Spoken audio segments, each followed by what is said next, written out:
The other pilgrims told short stories about each of the places that they had visited so far, and Karl learned that they had been on the road for 3 months already, touring holy sites as summer faded into autumn. Most of the Dragon Isles didn't get a real winter, with snow and such, but it would soon get cold at night, at least enough that they would miss having shelter. They hadn't set up much of a camp, Karl noticed. They didn't have the strength to carry it with them. But they did set up a few tents, which they all huddled beneath, as the sky was threatening rain overnight. In their conditions, they couldn't afford to catch a cold, so they did their best to keep each other warm with the limited firewood that was available. They were in an open grassland area. The only trees around were small and stunted, so finding dry wood had been an issue, even just to cook dinner. But once everyone started falling asleep, Karl got to work, preparing them for the trip ahead. They were going to need a few things. For one, a lightweight fire source that anyone could use, assuming they had at least a little magic. Common rank fire didn't take much, and it cooked beans just fine. Then healing. He set up healing totems around the camp for the evening, and shushed the old cleric when he was about to say something. It was better to let everyone sleep and wake up to a miracle than to make a fuss about how Karl could use healing magic, especially at this time of night when everyone was exhausted. After Karl's warning, the old man just curled up under his blanket and called it a night, trusting Karl and Kara to watch out for them.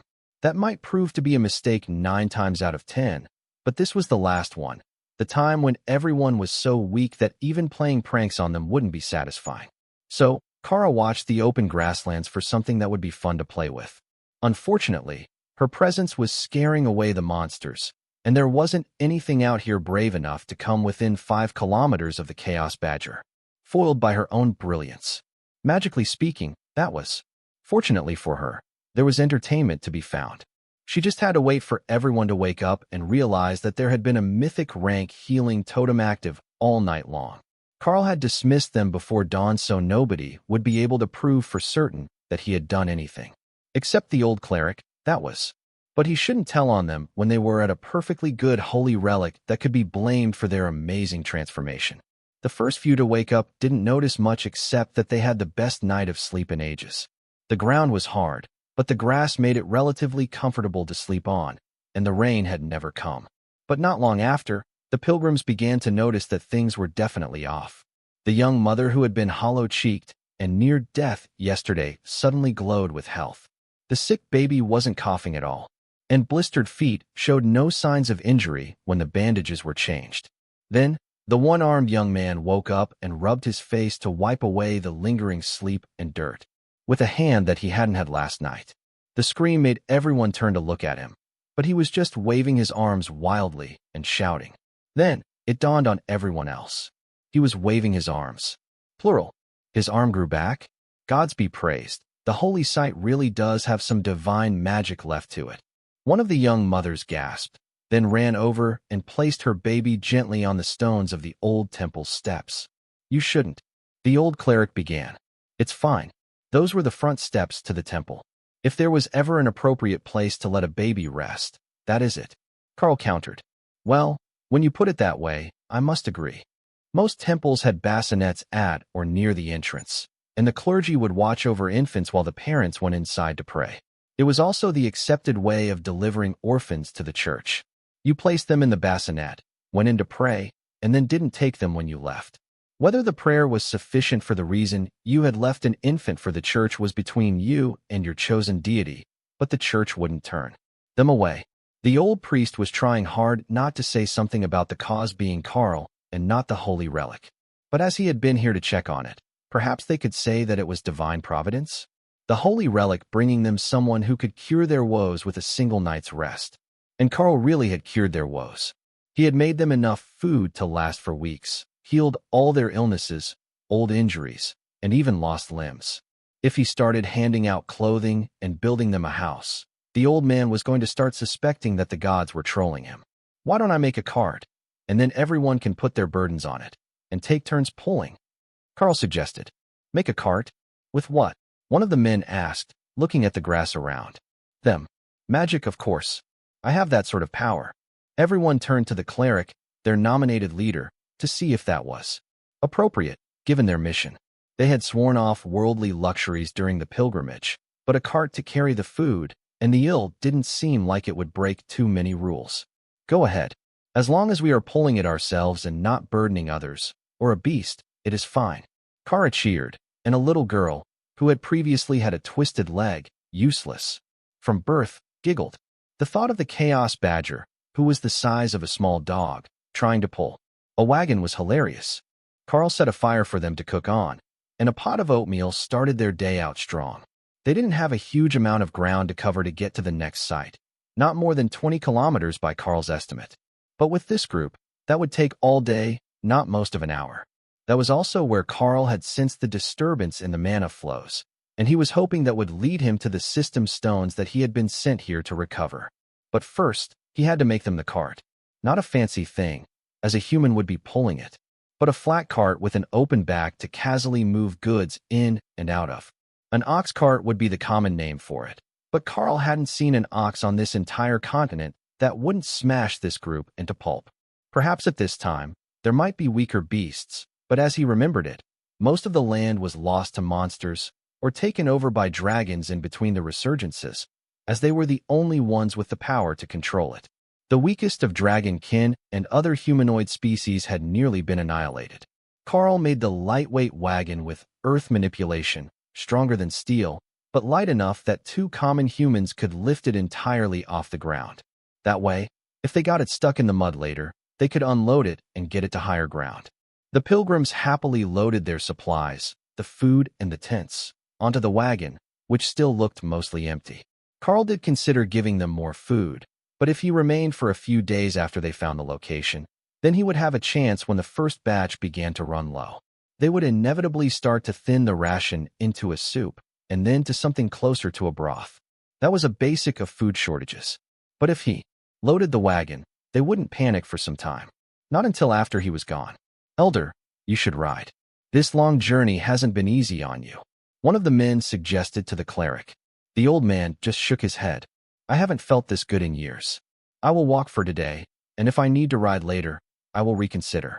Pulling everyone's supplies is already a burden, and you've only had 2 decent meals in months, both of which were in the last 12 hours. But that went without saying." The man nodded and took a spot at one of the arms for the wagon. A bit of cloth looped around his wrist bound it to the wagon, so he didn't have to rely on grip strength, and another man did the same on the other side. That got the wagon moving easily as they walked under the morning sun, and the others took turns walking alongside the wagon, pushing from the rails or the back. "Kara, go ahead and scout the destination for us. If it's promising, I want to know before nightfall." Karl instructed. "Got it. Give me 10 minutes, and I'll be up there. It smells promising, kind of like violence and magic." That was not a smell that he could easily identify, but Karl didn't question her judgment. Kara flying into the distance startled the pilgrims, but Karl simply shrugged and smiled at them. "She needs to spread her wings and get some exercise. She's a high-energy sort, but she will come back when she's bored or hungry," he explained. The pilgrims didn't know a thing about chaos badger biology, or even just what species Kara actually was. But they also had no reason to question Karl's word, and most of them had grown up around domestic animals, cats and dogs. They often got hyper and needed to burn off excess energy, so it made sense. Little did they know that Kara's version of burning off excess energy was napping in her space, while repeatedly triggering chaotic foresight to see what she could find. They just continued along the path, stopping periodically to pray. "Oh, I found a spicy portal. I think it might be a good one, but it's not a dungeon. Trial instance maybe? Might be the place we're looking for," Kara announced when she reached the source of the anomaly. "Is there anyone else in the area?" Karl asked. "Yep, lots of someones. There are orcs here, and giants, and one angry Bluck dragon. That should be the right place then, but it appeared that they hadn't gotten there first. Instead, they were going to have to argue about their right to access the place with the giants. If they had only run into orcs, it would be fine. They could be negotiated with.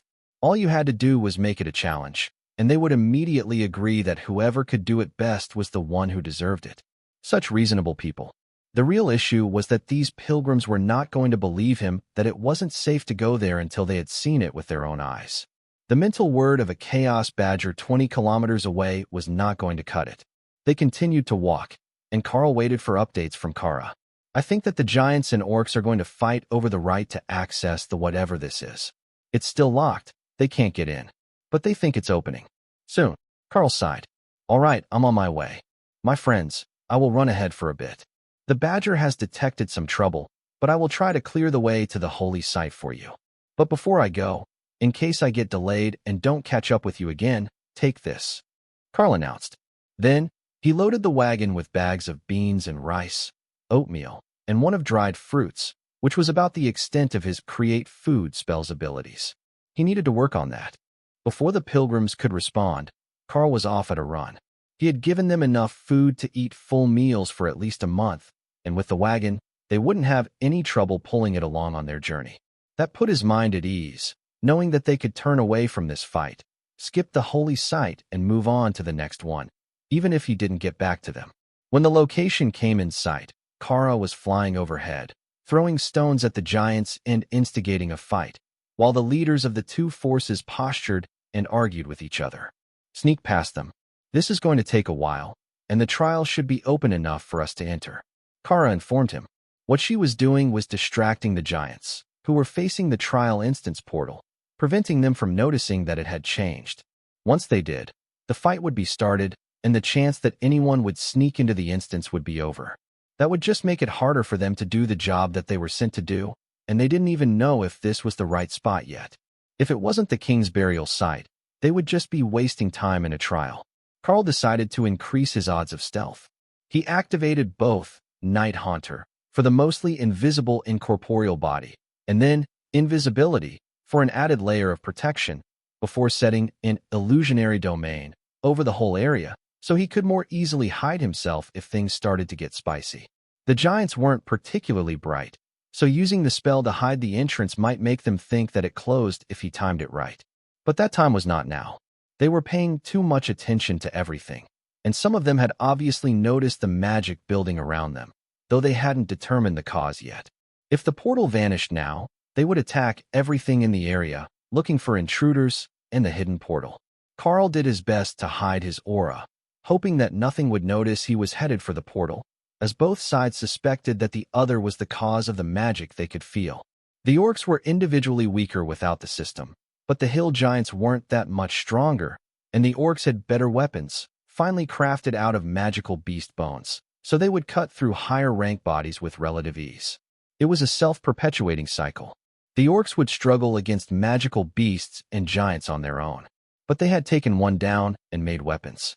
That allowed them to take more down, make more weapons, and now they could face off with physically superior creatures using their wits and combat skills.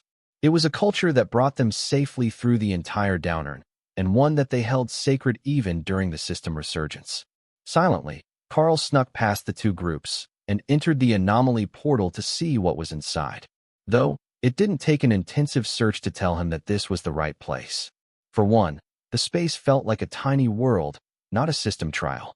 For two, he could sense the system's activity here, the rich miasma of energy that felt like his own skill activations. But the interior of the space was not a burial ground in any way that Karl recognized it. There was no altar nor crypt. There was no monument to the great King Karmon. Instead, there was a simple stone summer house next to a babbling brook, splashing over rocks as it circled the space. Karl smiled as he realized the setup actually made the tiny stream something like a moat around a castle, if you could count a 3-bedroom stone house as a castle. Perhaps the king's body was inside? Karl made his way across the grass, and then stopped when he felt power under his feet. The system stones were here. They had just been buried inside the garden, covered by walkways and hedges, so that they wouldn't be easily found by anyone who happened to walk in. Now, the question was how Karl was going to remove them. If he started to destroy the space, it would collapse. Then, he would be kicked out, and the stones would be in the open, free for anyone to grab. That would just make things more complicated, and it would almost guarantee that at least one part of the stone array would be destroyed. Instead, Karl began to examine them, as he had done once before, with the stones at the temple. That examination revealed something remarkable. These stones were not divine. They were likely made by an immortal, crafted as a replica of the real system stones. His affinity for the fundamental rule of mana manipulation began to grow as he examined the stones, and how they were linked to the power deep within the planet. It was a wonderful trick of magic to link them so deeply, but Karl realized that was the only way to make them functional. The system was an integral part of their world. You couldn't separate off a bit of it to make system stones without making an entire system to go with them. Reading the runes was only the surface level of the issue. The real difficulty came when you needed to understand how the system stones were linked to the planet, so that the powers left by the world dragon could be activated and a class granted to the one who used them. But with that revelation came another, far more profound revelation. He didn't need the system stones to activate the system at all. As long as the person had the affinity, he could simply draw upon the dormant power of the planet to cause an activation anytime he wanted. He could even pull up the class change menu for himself. And he did. There wasn't a better option available to him. Beastmaster Champion was the only available option on his tier. But he could see all the options that he had turned down in the past, and that was something new. It gave him a clear view of where they would have led, an insight into whether he had chosen the right path. Karl thought that he had.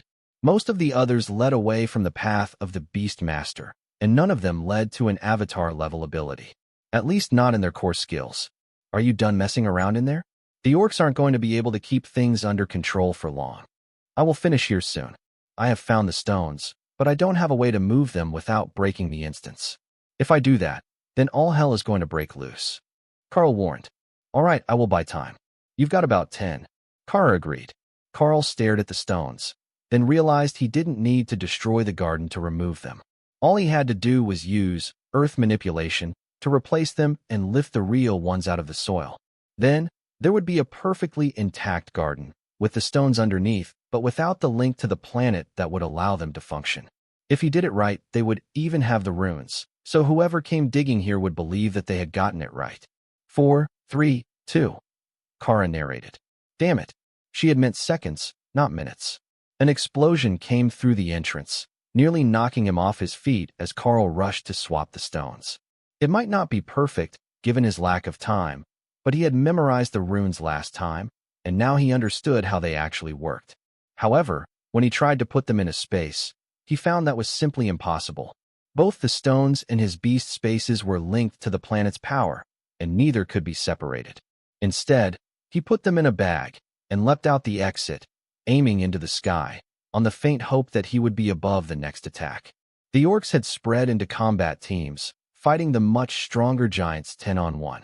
Not successfully, Karl noted, but they were trying.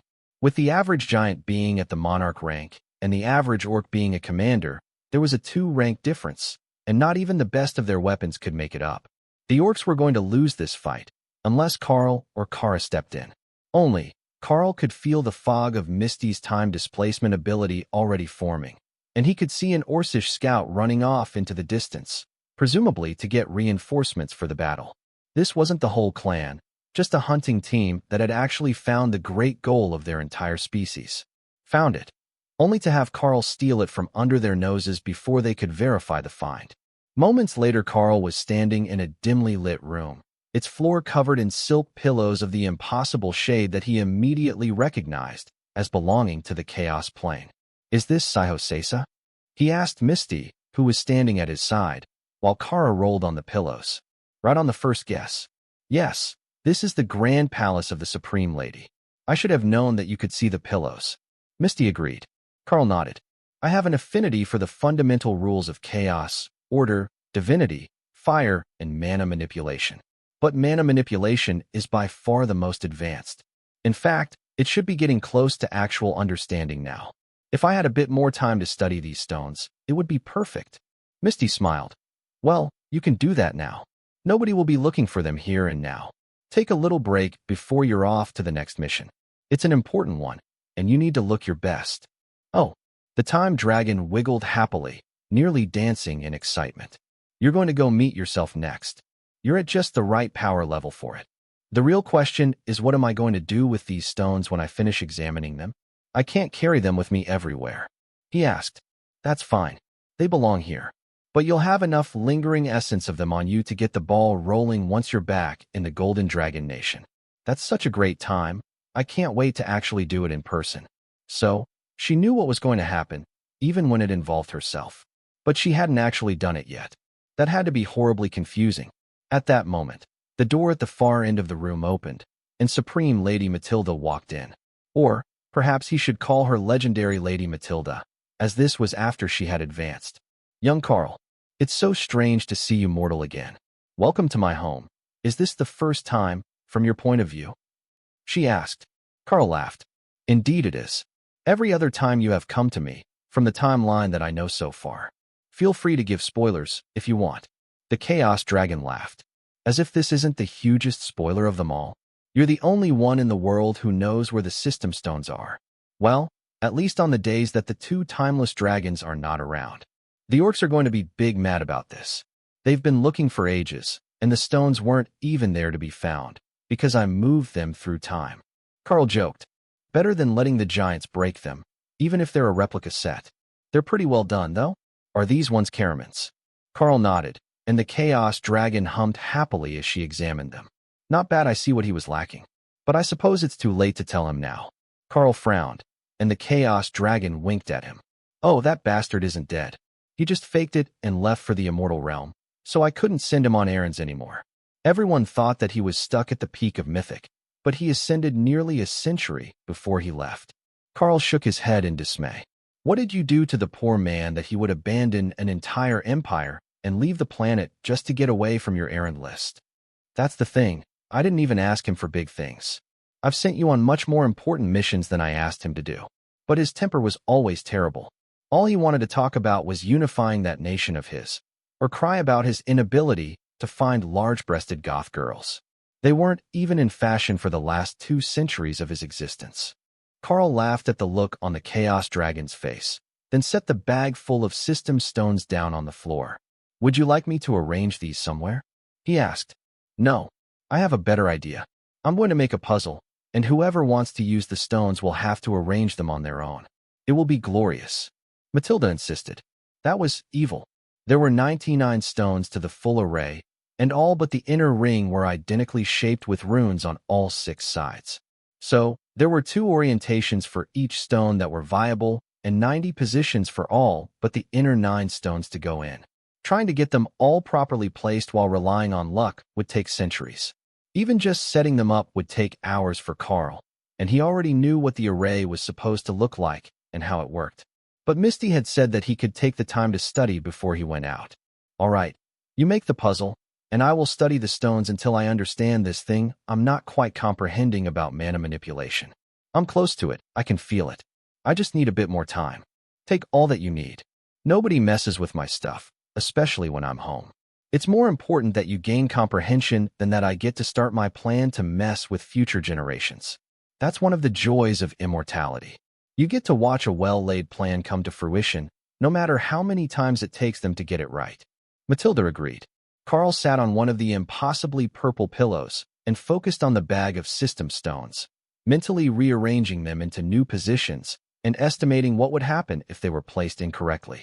The flow of the mana, the contradiction between the runes and the intent. The more that he studied it, the more that he understood about how mana was intended to work and how it could be altered without breaking the fundamental rules. Then, as he experimented, he began to understand that the other rules could be used to break one of the fundamental rules, overlaying their power to warp reality in ways that it was not intended to be. That was what had happened with Kara's scar. The divine power of order, an unfathomable step more potent than the fundamental rule that it grew out of, had simply dominated all attempts to change its intent. While Karl couldn't do that, what he could do was a tiny fraction of the same thing. He could use the fundamental rules to set a permanent condition, in effect as long as another rule was not used by someone of a similar comprehension level to negate it. That was how the system stones were enchanted. King Karaman, who had what appeared to be a complete understanding of one of the rules, had overlaid it on the enchantment to create a nearly indestructible set of stones, whose intended purpose could not be perverted by those weaker than his rule. The stones had been made when he was an immortal, so there were very few in this world who could even hope to challenge the stones' magic. That was why the giants were dead set on simply destroying the stones themselves. While Karl meditated on the great truths of the system stones, Misty and Kara set up the Go board again and started a new game, with Matilda as their impartial observer, tasked with keeping them from cheating. Not that it would stop them from trying, but getting creative enough with a cheating attempt that the Chaos Dragon allowed it was a challenge of its own. A feeling of enlightenment came to Karl as he continued to study the system stones, and for a moment, he thought that he might have made the final breakthrough. Then, a system notification arrived. Skill learned, System Stones, Legendary Skill. Avatar of the World Dragon Exclusive. Karl stared silently at the message in front of him. That was not at all what he was trying to do here. However, wasn't that skill just a little bit too broken? Or was it actually supposed to be somewhat useless, as the system stones weren't actually useful, unless you were having issues with your system interface? When everything was created, they were just a tool to help new users understand how things worked, and weren't intended to be necessary at all. Only after so many skills and powers were forgotten after the war between the dragons and the giants did they even start becoming relevant again. It was that destruction of power and knowledge that started the dark ages between resurgences, and before that time, this skill would be even less valuable than skill book, which would actually teach a skill and not just let someone interact with the interface more easily. But now, it was a life-altering bit of knowledge. A tool that would help return power to the world in ways that nobody would have considered possible even 10 years earlier. If Karl was correct, then the baby dragons who were going to hatch in the tiny world would be able to use these stones he could make to awaken classes of their choice, and not at random. They would love that. The god of death was going to strangle him when the avatars found out. No, Decarion was left behind in another resurgence. He wasn't around in Karl's own time, so it should be fine. Karl breathed a sigh of relief, then remembered that Naksha was waiting with the others, and her uncle was, in fact, an avatar of the Black Dragon. But more than that, Karl had an inheritance from the Black Dragon to pass down to her. It had transferred to him when Nakt advanced with no family around, but it had been sitting mostly dormant in Karl's body until now. He really should do something about that now that he had the understanding of mana manipulation to actually transfer the inheritance from himself to someone else. He had gained an improved physique from it, so it wasn't totally lost. But the vast majority of it would not activate for anyone but a black dragon. The magic was still in his body, waiting, and Karl could feel it. That was something he decided not to let his thoughts linger on today. Feeling the mana flows in your own body was a bit creepy, like focusing too much on your own breathing until it stopped feeling automatic. Karl turned his attention back to the stones and to the study of mana manipulation, ignoring the fact that he had gained a most wonderful new spell. The intricacies of mana were something that he could easily get lost in, but his attention was brought back to the real world, assuming that was where they were, at the moment that Misty cheered in joy, celebrating her victory. She had finally won the game in a decisive enough way that even Kara couldn't claim it was a draw or a Pyrrhic victory. "Look, he's back with us. Did you learn the thing?" The Chaos Badger asked. Comprehension, fundamental rule of mana manipulation, 95%. Karl smiled. "I believe that I did. I'm so close to complete comprehension that it's bound to come to me soon. I just need something that I'm not finding in these stones, and I will be there. Perhaps just a bit more time to study." Misty nodded. "That is good enough. You can't reach immortality now, or I will have to go back in time and pull you out of your meditation so that you can do the thing. Are you ready?" Karl nodded. "Indeed. Let's get this show on the road." He vaguely remembered how things had gone when he had first arrived in the capital that time, but Karl took a moment to try to mentally refresh himself. "Don't worry if you get it wrong. It should be pretty close, and nobody will notice." Misty informed him. Sure, nobody else might notice, but he would. Misty opened the portal, and Kara cheered. "Places, everyone. Action." Misty stepped through the portal first, and Karl heard himself greet her. Right, he was still in the wrong form. Quickly, Karl changed back to human, then fully buffed himself, including Behemoth, to make himself 5 meters tall, roughly the size that he remembered himself being. Then, he activated Bestial Raiment and flipped his visor down, so he wouldn't immediately be recognized. Kara used War Beast to increase her size, so she could sit properly on the enlarged Karl's shoulder, and the pair stepped out into the battlefield. There was only one issue with their disguise. There was no way that the giants were not going to recognize his aura, and Karl didn't know how to change it, only how to dampen it so that it wasn't so intense. But that was not the goal today. Today, he wanted to intimidate and impress. Once he was through the portal, Karl found himself staring at a peak mythic rank titan, a youthful four-armed giant born in the immortal realm. There, they were the lowest of their kind, born mortal in an immortal world. But here, it lived up to the name Titan. The skies churned overhead as the two stared at each other, the Titan's hatred palpable even from the center of the city, where most of the others would be waiting if Karl's memory served him. "It's too late," Karl declared, glaring at the enemy champion who had dared to come and try to squish his younger self. "It's never too late." The giant cast mana suppression, drawing a massive amount of power into himself as every barrier, defensive spell, and lingering magical effect collapsed around the capital. Karl hadn't recognized the spell the first time. He had thought that it was a side effect of simply being this powerful. But now, he could see it clearly, and he could do something about it. "Let's take you back home. You know better than to meddle with things that must be," Misty insisted, startling Karl. The Titan wasn't just from another world. He was sent through time to mess things up. That explained a lot. But her time displacement was not an instant effect, and the Titan lashed out in fury, hurling black lightning heavily imbued with an unknown fundamental rule at Karl. Karl drew the Blade of Champions and swatted the spell away, using Chaos Blast and the fundamental rule of mana manipulation to deflect it. What had happened next in the original timeline? He couldn't recall, and now he was going to have to improvise. Or had things already changed? Mana suppression had drawn every bit of ambient mana out of the area, and Karl was about to nullify it. But then the mist enveloped all of them, and he found himself standing in a massive city, one designed for giants. The giant blinked slowly as he realized they had moved, despite his attempt to suppress all the mana in the area. "I am going to crush your head," he snarled, entirely done with Karl and his nonsense. Karl, for his part, had no idea why this Titan was so mad at him, as they had only met for a few brief seconds so far. But the creature was definitely mad. Kara transformed so that she could properly trash-talk the obnoxious Titan. "Go ahead and try. I will ask the dragon to heal you up and send you back so we can whoop your ass twice in one day," she taunted. In the distance, Karl heard uproarious laughter from other giants, and a group of mythic-ranked men poured out of their homes to watch the fight. It was obvious that despite his size, Karl was not a member of the giant clans. But his opponent was, and Kara's jab had hit home hard. He was practically frothing at the mouth in rage, and the fight hadn't even started yet. The Titan summoned a two-handed axe with a skill and dropped into a combat stance, while Karl casually stood with the Sword of Champions slung over his shoulder. "If you need a better weapon, I don't mind waiting while you go home and ask your mom to loan you some money," Karl suggested with his kindest smile. That was it. The Titan couldn't take any more of this insufferable man's mockery. The giants rushed to make a large circle around them, marking the boundary of the fight, while Kara and Misty were pushed back behind the wall of bodies. The giants just assumed that they were small children, unworthy of a front-row seat to the battle.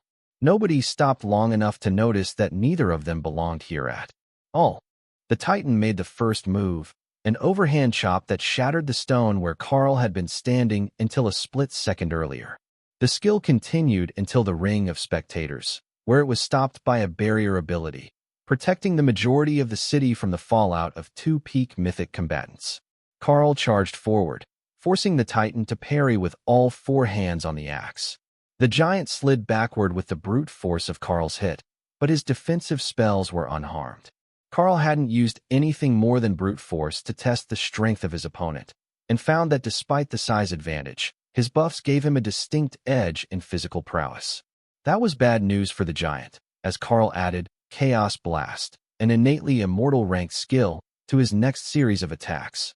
The fundamental rule of chaos destabilized the area around the Sword of Champions, causing barriers to fail on contact, and the giant to retreat at a run after his weapon was dispelled. The others were openly mocking him now, running from an enemy who didn't even reach his shoulders. They might not be any more convinced that they could win this fight than the Titan was, but they weren't going to let him simply run away from a fight. One of the larger Titans in the crowd tossed a large sword into the ring, and Karl flicked it up with his toe, tossing it into the hands of his opponent. "We can't have you claiming it was an unfair fight. I hope you learn to use a sword better than you use an axe. Die? I will rip your head off and spit in the throat hole," The Titan roared. Oh, he's that kinky. Kara giggled, making the other giants laugh even harder. Karl was beginning to understand why this man hated him. If he hadn't come from before this event, but after, there was going to be some lingering resentment. The Titan roared and pounded his blade into Karl's defenses, causing the air to shake as Chaos Blast absorbed the impact. It was probably not the right spell to be using on a sword in combat, but Karl thought that it was actually rather appropriate, given the circumstances. It was flamboyant, dramatic, and heavily imbued with a fundamental rule that wasn't mana manipulation. That would give away his exact progression, so it was better to use chaos on his attacks, and let the giants think that they still had plenty of time before Karl would be close to becoming an immortal rank threat. If they realized just how close he had gotten, they would surely inform someone above them, and start to send more forces after him. Is that all that chaos can do? The giant huffed as he parried another set of Karl's attacks. Oh, you haven't seen the true nature of chaos. Karl joked. Magic punch, he shouted in Dwarven, and the giant shifted to a guarding position as Karl's fist raised. Then, he kicked the giant in the groin. Foul.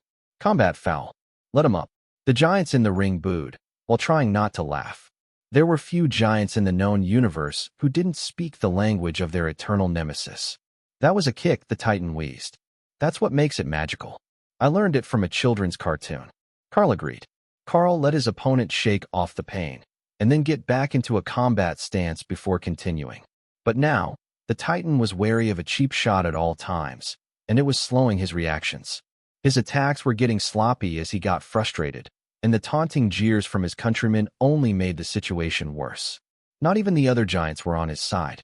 A missed parry left a deep cut down his left flank, pouring blood on the stone of the arena, and then Karl hit him with an earthquake, nearly shaking him off his feet before a solid strike with the flat of the Blade of Champions sent him flying into the crowd. They put him back on his feet within the ring and began stomping their feet. First blood is drawn. Second blood ends the challenge. A booming voice declared from the back of the crowd. The giants parted, and an aging mountain giant at the peak of mythic rank stepped forward. He stopped at the front row as Karl and the Titans circled each other, and Kara whispered dirty tactics into Karl's mind. Two rapid swings clashed with neither side coming out ahead, but Karl had no intentions of playing nice. Elemental's wrath and dark flame turned his whole appearance into that of a massive black fire elemental, and his strength doubled as the Blade of Champions crashed into the Titan's defenses, driving him to his knees and carving a deep furrow into his shoulder. Karl stepped back as the giant's arm went limp, and the elder in the crowd raised his voice. Second blood. 2 rounds to 0. This challenge has been decided. Karl let the spell fade, but kept most of his buffs active to remain 5 meters tall and somewhat respectable by giant-size standards. The elder looked down at Misty, who had crept between the feet of the spectators to rejoin the front row, while Kara transformed back into a badger. For the same reason. You, temporal dragon, leave this place with your people. We have an agreement. He insisted. Indeed. Or I thought that we did. I brought this one back from somewhere he should not have been. He earned that beating and more.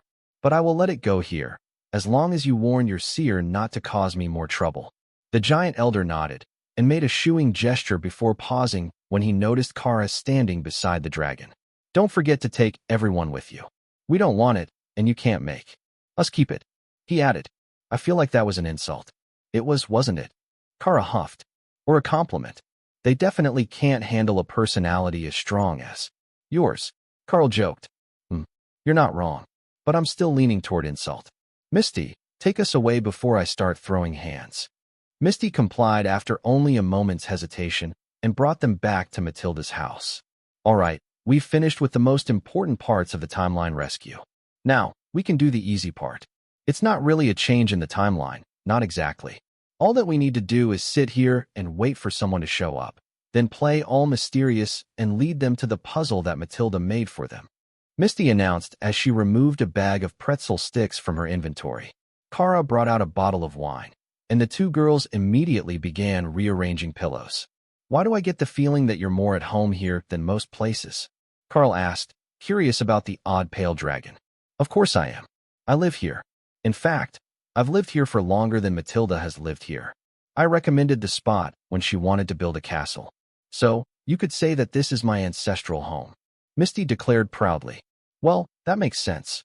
If anyone could pick the perfect spot for her castle, it would be you. Somehow, I just didn't see the two of you as roommates.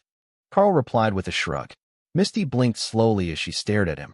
I mean, I guess you could call us roommates. We do live in the same castle. But she lives way over there, and I live here. So we're more like neighbors? It's not even the same building. Kara considered her options, then added a plate of cheese and sliced meat to their snack assortment, which Misty countered with a fruit platter. You know, I used to be a guild member, but then the immortals complained. They said that it would introduce bias, whatever that means. So, they made me stop being one. But they didn't say that I had to move or anything. So I'm just here whenever I don't have to do things. She explained. I get the feeling that means you're not actually here much. Karl noted.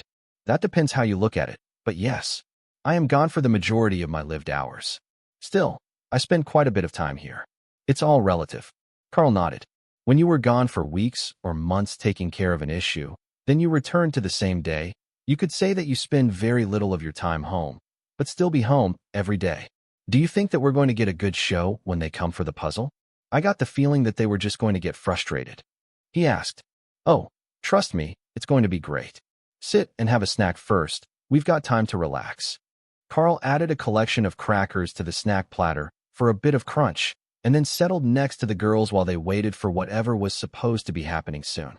Given that Misty had chosen their time, Karl assumed that the arrival should coincide with them nearly finishing their snacks, so he wasn't too worried about being interrupted. Sure enough, the wine bottle was nearly empty when he sensed someone sneaking into the castle, hiding their aura and likely their visible appearance. But he could feel their mana pool, and he could see their soul moving in the courtyard outside. Well, here we go. How are we going to do this? Or do we just improvise once they reach the puzzle room? Well, we can't make it too easy on them, and they're immortal. So, feel free to mess with them a little. I've reinforced the castle itself, so don't fear letting some golems go pick on them. Maybe a little illusion to check their intelligence. Also, don't let them wander into the private wing. Guide them to the puzzle. But don't let them see us in person. Misty instructed. That should be easy enough, Karl thought. There was only one person, and he looked more like a researcher than a hardcore combat junkie.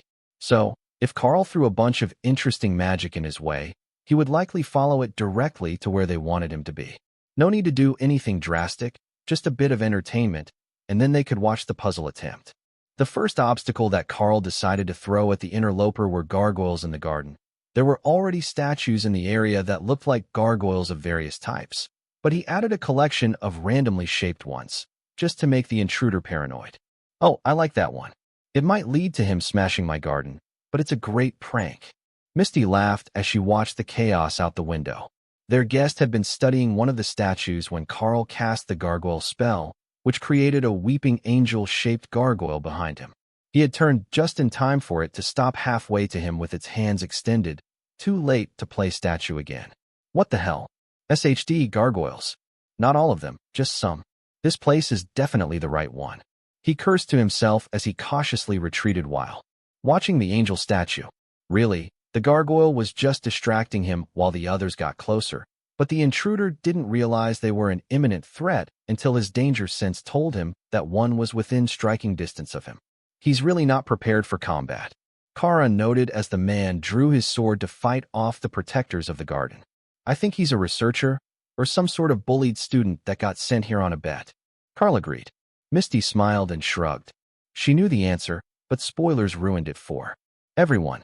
He was weak, for an immortal, but the power advantage and the immortal blessing that caused him to take a tenth the damage that a mythic warrior would were enough to defeat the gargoyles and lead him into the castle itself. That was where he ran into the first real trap, the illusionary domain. The immortal looked around nervously at the ancient castle in front of him. Something was vaguely off about this place, but there was so much magic in the walls that it was impossible to tell what exactly it was. The stone itself was ancient, imbued with a magic far beyond his own level, but there were other enchantments here, weaker ones. What he couldn't tell was if they were intended to be a non-lethal method of capture, an afterthought, or if the spells had started to fade with age and simply couldn't maintain their integrity anymore. If that was the case, he had come just in time. The professors had informed him that this backwater mortal world held a legendary treasure, a gift left behind by an ancient being before it ascended to minor divinity. They didn't know what it was, but the professors had never steered him wrong before, and the magic of this place certainly did feel like it could have been done by a legend. Slowly, he turned in a circle. He had been here before. He was absolutely certain of it. Damn it. He had walked into an illusionary domain the moment that he entered the building, and he had just been walking in circles in the first room. Detection showed him the way out, and far above him, Karl sighed. He's definitely a researcher. He's got a spell to just lead him out of the illusion without breaking it. I was sure that we were going to get some entertainment as he rummaged through the illusion for the key. Misty smiled down at the scene, replayed in a bowl of still water.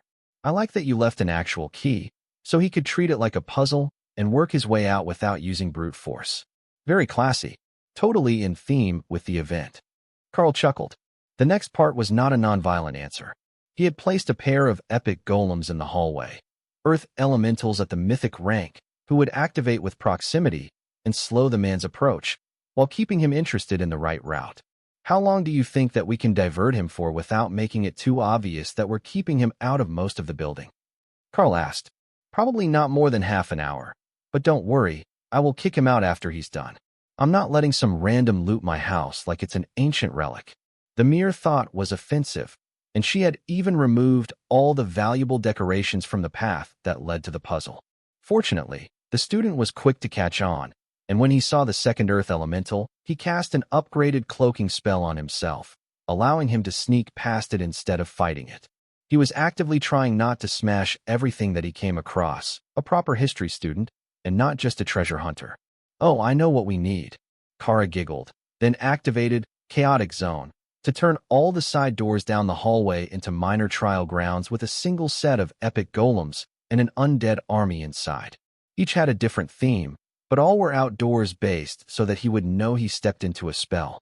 The chances that he would actually go in and kill the golems were low, given his past behavior, but he stopped at every door to examine the interior and guess at the odds that it was the room which contained the treasure he had been sent here for. The teachers hadn't been able to tell him what the mysterious treasure was, only that it should have the aura of legendary magic if it was still fully intact. That wasn't a lot to go on, and this whole place was full of strange mortal magic, though the building itself was clearly made by someone who had transcended the ranks of the mere immortals. Is this a temptation trap? It has to be, he muttered to himself. Though, who was actually going to be lured in by such a simple? Were those dark elven priestesses in their nightgowns? This place was truly diabolical. Just a short visit couldn't hurt, no. He had to remain focused. He could come back to that room later.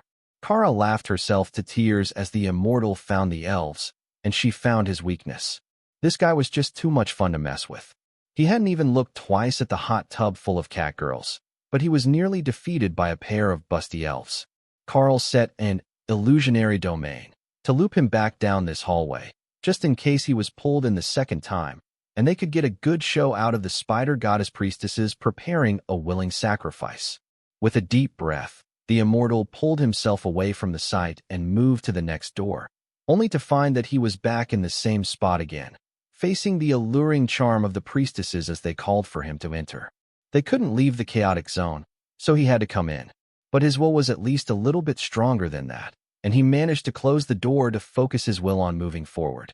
It took a few minutes before his hand left the door handle, but he did realize that he had been looped by the illusion, which he was now studying. Is it triggered by duration? Perhaps by interest? What sort of being created this place? It almost feels like they have mastered the rule of chaos, but most of the magic in the building is not chaos-based. Is that the secret to transcendence? Learning two rules completely. He muttered. Misty smiled and shook her head at Karl's inquiring gaze. If it was, he would have it entirely too easy. Multiple rules would make it easier to move up the stages of immortality, though. The more that you understood, the easier it was to grasp the aspects that would increase your power as an immortal. Moving forward, the immortal passed a few empty rooms, assuring him that he was past what he had recorded as the hallway of temptations, which were actually guest suites when they weren't set up to troll intruders. She didn't put the puzzle far enough into the castle. We're about to run out of places to safely lead him. Kara complained. That's fine. He's supposed to find it, after all. I've decorated the room for him and everything, so we can mess with him as he tries to solve the puzzle. Misty replied. She had set up speakers in the room to relay their voices, allowing them to pretend to be part of the spell or to speak for the system, if that was how they wanted to play it. This place is incredible. I can feel at least 2 types of magic stronger than Immortal ranked, and both have been active for eons. He muttered to himself as he examined a carving on the wall. He called me old. I'm certain that he just called me old. Misty complained. Should we put some more violent obstacles in his way? Karl asked hopefully. Misty nodded. Yes, do that. I'm tempted to just throw him out right now for that remark. But Matilda said that he's supposed to get the chance to try the puzzle. The thought of those 2 dragons relying on each other as positive reinforcement was enough to make even Karl wonder how the world had survived this long. But it had, so they must complement each other's strengths. Kara set the next obstacle in the way, and she wasn't holding back this time. Instead of something large and obvious, she used crypt scarabs, a flesh-eating beetle, at the mythic rank. Then, she gave them limited invulnerability. They weren't likely to die in one hit unless he panicked and went all out, and the beetles appeared by the swarm, thanks to Chaotic Zone. The high-pitched squeal that the man made was not a sound that should have come from a creature his shape. Karl was certain of it. But the message that it conveyed was unmistakable. He was absolutely terrified of bugs. Dozens of fireballs exploded in the hallway as he shrieked, and then dozens more after the beetles were long gone, turned to ashes in Immortal rank hellfire. Burn them, kill them with fire. No more bugs, no more bugs. He muttered to himself, over and over, while he wrapped his arms around his midsection. Oh, I think that we hit an old trauma there. That's more than just a little bit of doesn't like bugs. But that will teach him to call our lovely little Misty bad names. Kara declared. She knew the dragon was ancient. Karl knew the dragon was ancient. But she liked the appearance of a small girl, so that was how everyone treated her. Well, everyone outside the church, as they all treated her as a revered bishop, one of the highest authorities of the church in this world. The traumatized visitor slowly made his way down the hall, occasionally tossing fireballs into the shadows and continually increasing the output of his light spell until he could be walking through a surgical suite. Slowly, he was calming down, and he hadn't even noticed that Karl had hidden the side hallways from sight, leading him straight to the puzzle. How does the puzzle work? Is there a time limit? Or do we just troll him until he gives up? Karl asked as their unwanted guest reached the final doorway. Matilda said that we would know once the puzzle started, so I don't really know yet. That's part of the fun, isn't it? Misty asked. So, she was hiding the answer from herself, avoiding seeing that particular part of the future so that it would be a surprise when it happened. The door opened, and the Immortal found himself standing in a room full of golden reward chests, each one slightly different, arrayed along the walls in a double row, while a circular altar stood in the middle, with holes carved in it for the system stones. At least Matilda wasn't going to make the visitors guess what the pattern looked like. Choose Your Challenge appeared along one wall in Matilda's distinctive script, then repeated in a half-dozen more languages, including Runic, circling the room above the golden chests. Choose my challenge. What does that even mean? Am I supposed to solve a puzzle? To what end? He muttered to himself. I recommend not taking a battle of wits. Kara joked in her best creepy ghost voice. Who's there? Damn it, this place is messing with me. He complained, still looking for the source of Kara's voice. But the speakers were hidden behind the stones of the wall, distorting the voices even further until they were a haunting whisper.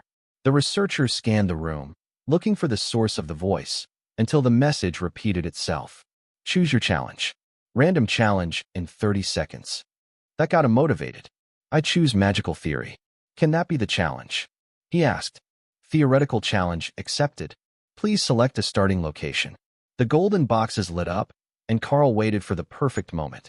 The researcher touched a box, and Karl gave a deep laugh. Yes, start with that one.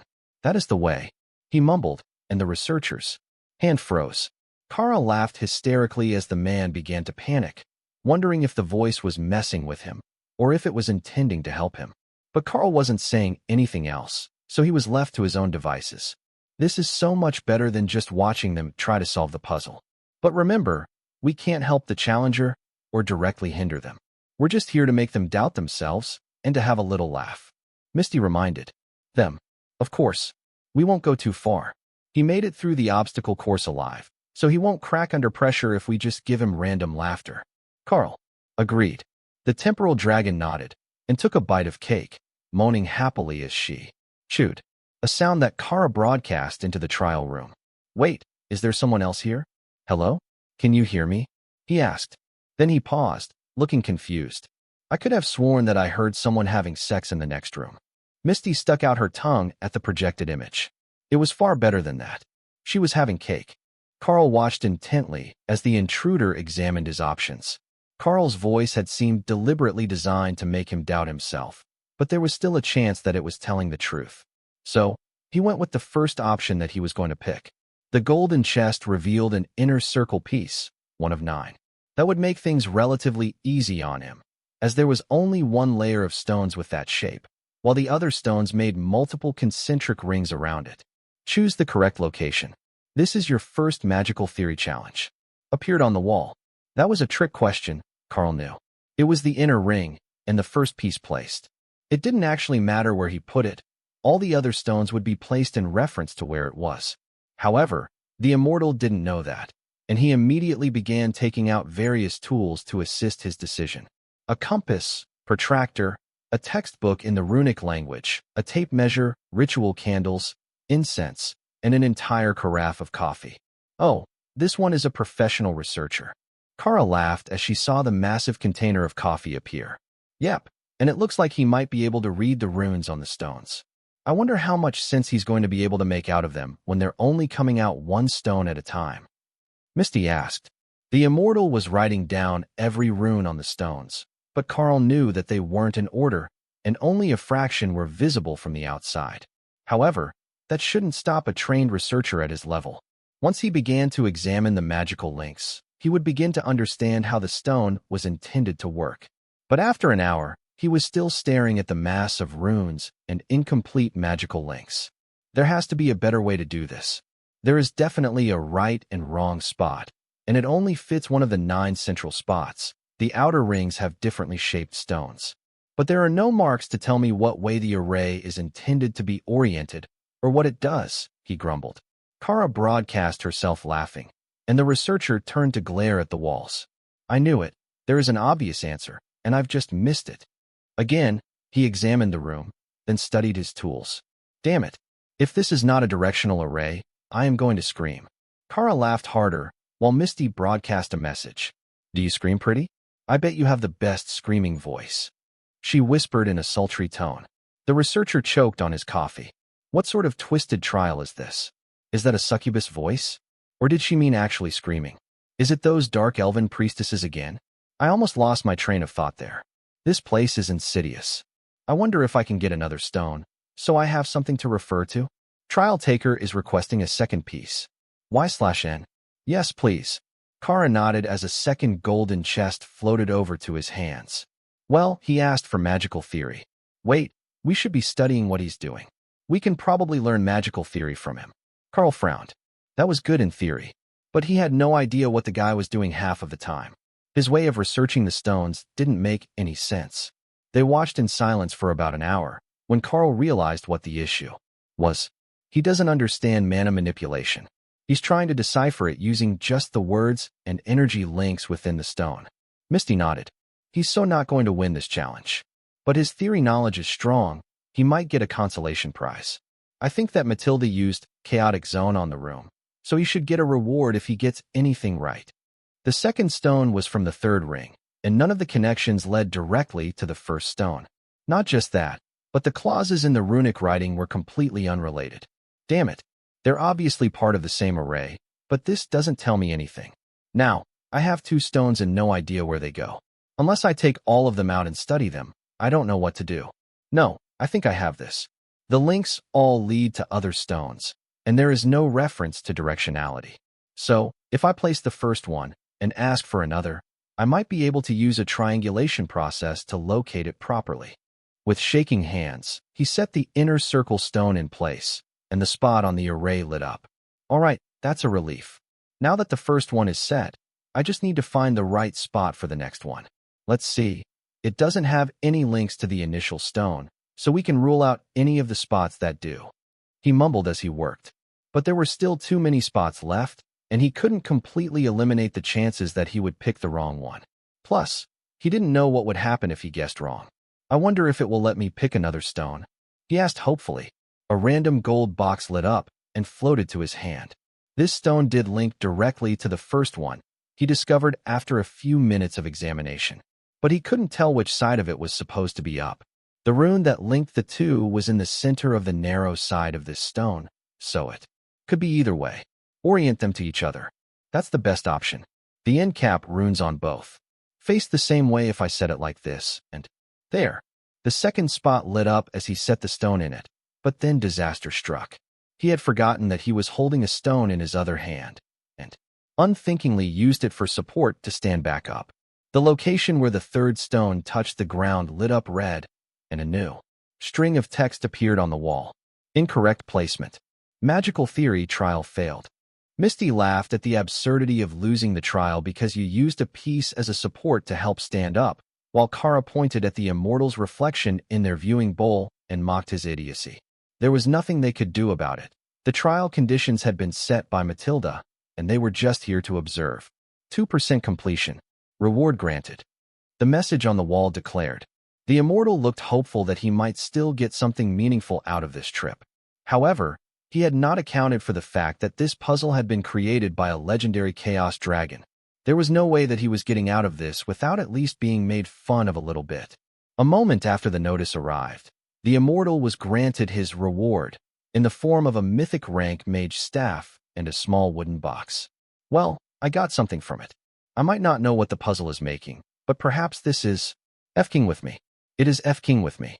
Karl laughed hysterically, letting her voice echo through the puzzle room as the immortal realized that he got a staff of levitation and a fancy box of tissues.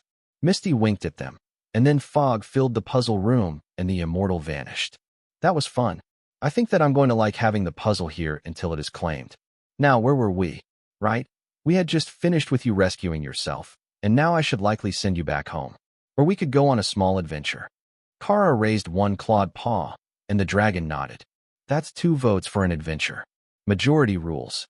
She was about to do something when Matilda walked into the room, legendary ranked, and looking like she hadn't slept in a week. Don't go causing any more trouble. I need to deal with things in the immortal realm for a bit. Just send them back, and you can go on an adventure another day. She instructed. Misty sighed. Fine. But only because the puzzle room you made was so much fun. How did he do? He tripped with a piece in his hand and failed at piece 3. Matilda smiled and shook her head. He's never going to live that one down. Her gaze seemed to burn into Karl's very soul as she examined him. You're getting close to immortality. We definitely need to send you back so that the others can be where they need to be before you ascend. Kara huffed, and the dragon patted her furry head. You too, but you already know the schedule. The fact that the 2 chaos-affiliated beasts could keep secrets from him was a never-ending headache for Karl, who was used to simply eavesdropping on his bonded partner's thoughts. You should probably prepare yourself to have your soul ripped apart. Oh, and eat something. This is going to require energy. Misty warned. Karl wasn't sure what she meant, but he did what she suggested anyhow, and grabbed a snack while mentally preparing for pain. The shift through time was no worse than usual, perhaps even more smooth than he remembered it being. But the moment that he arrived, that peaceful state changed. With his extra understanding and the gains he had obtained, he had gotten out of balance with Dana, and the soul bond was forcibly equalizing them. It used the energy that he had stored, both mental and magical, to complete the process, so that Dana was brought up to his level. But it was not a gentle or measured process. The bond wanted to instantly fix the imbalance that he had caused during weeks away from her. However, Dana wasn't the only one affected. Karl had built up a huge amount of energy in the beast spaces with everyone gone, and the change hit them like a truck, startling Leo so much that he retreated into his shell, instinctively hiding on the island in his space. Misty had brought them to the Drod Guild house, and the arrival of Karl with an overload of power was enough to shake half the city out of its exhausted stupor.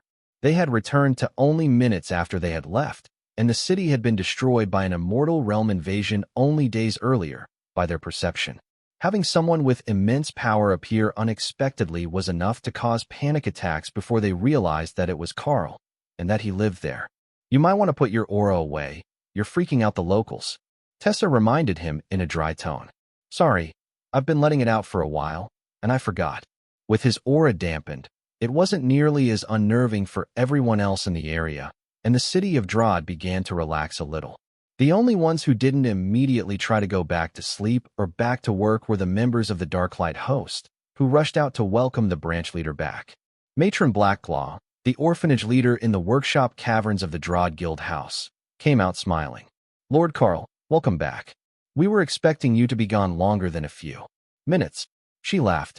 Time is relative when you've got a temporal dragon on your side. Karl agreed, then realized that Misty had vanished again. He couldn't find her with soul sight, so she might have left for another time and place. Or she might be able to actually hide from him. There was a lot that he didn't understand about the powers of that dragon. Did you gain what you were hoping for? The red dragon asked. I did. I am incredibly close to full comprehension of a fundamental rule now. Once I get there, it's only a matter of time before I reach true immortality. Tessa and the others stared at him in envy, while Karl patted Kara on the head, to distract her from checking everyone's pockets. The contents would be the same as when they left, anyhow. New spells? Dana asked hopefully. Some incredibly good ones, yes. Where are the healing tree and the bear? Everyone should hear this at once. The answer was in the workshop cavern, commissioning equipment from the artisans. Good. You're all here, so I will grant you all 2 spells if you can use them. The first is Greater Beast Form, which is a direct upgrade of the beast form that you already have. Champion Karl offers knowledge. Dana smiled as the spell took effect, and she shifted into a kitsune form that almost looked like her regular fox form, but with longer tufts on the ears and claws on her fingers that radiated holy energy. The real change was to Tessa. Greater Beast Form turned her into a juvenile red dragon, instead of a fully scaled dragonkin, the way that beast form did. Karl nodded in satisfaction, then stared at Lotus, trying to determine what changed. She was still just over 2 meters long, barely larger than Button, and appeared to be the same green dragon whelp that she always was. Ophelia, on the other hand, was an even larger than usual demonic warbear.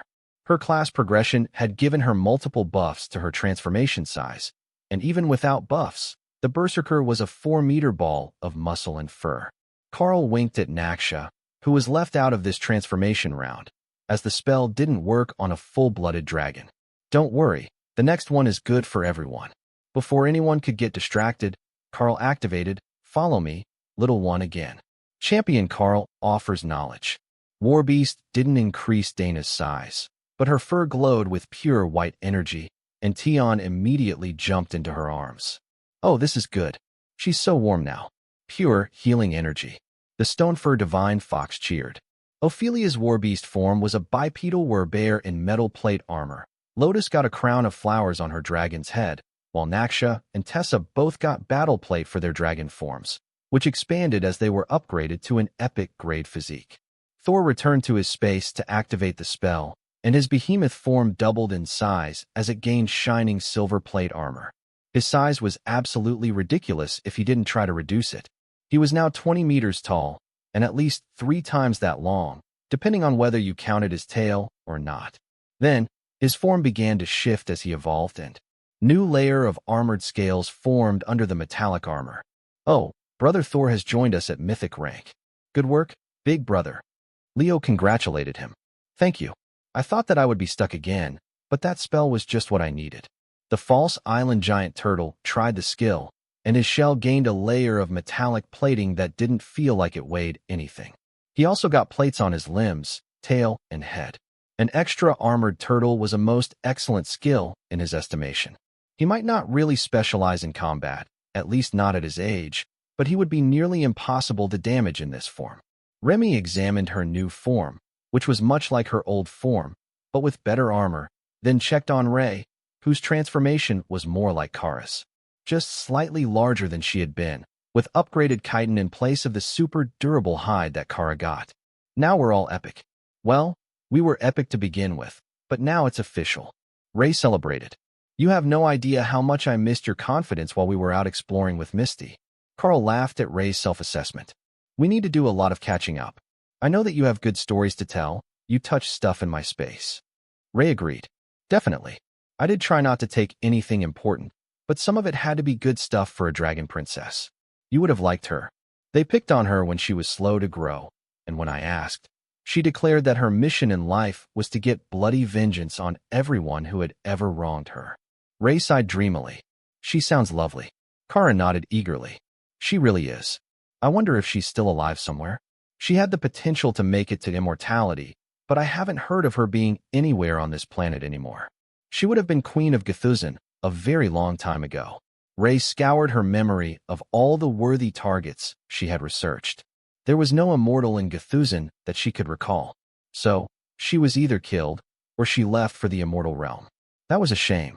Dana poked Karl in the side, pulling his attention away from the beasts. Reunion.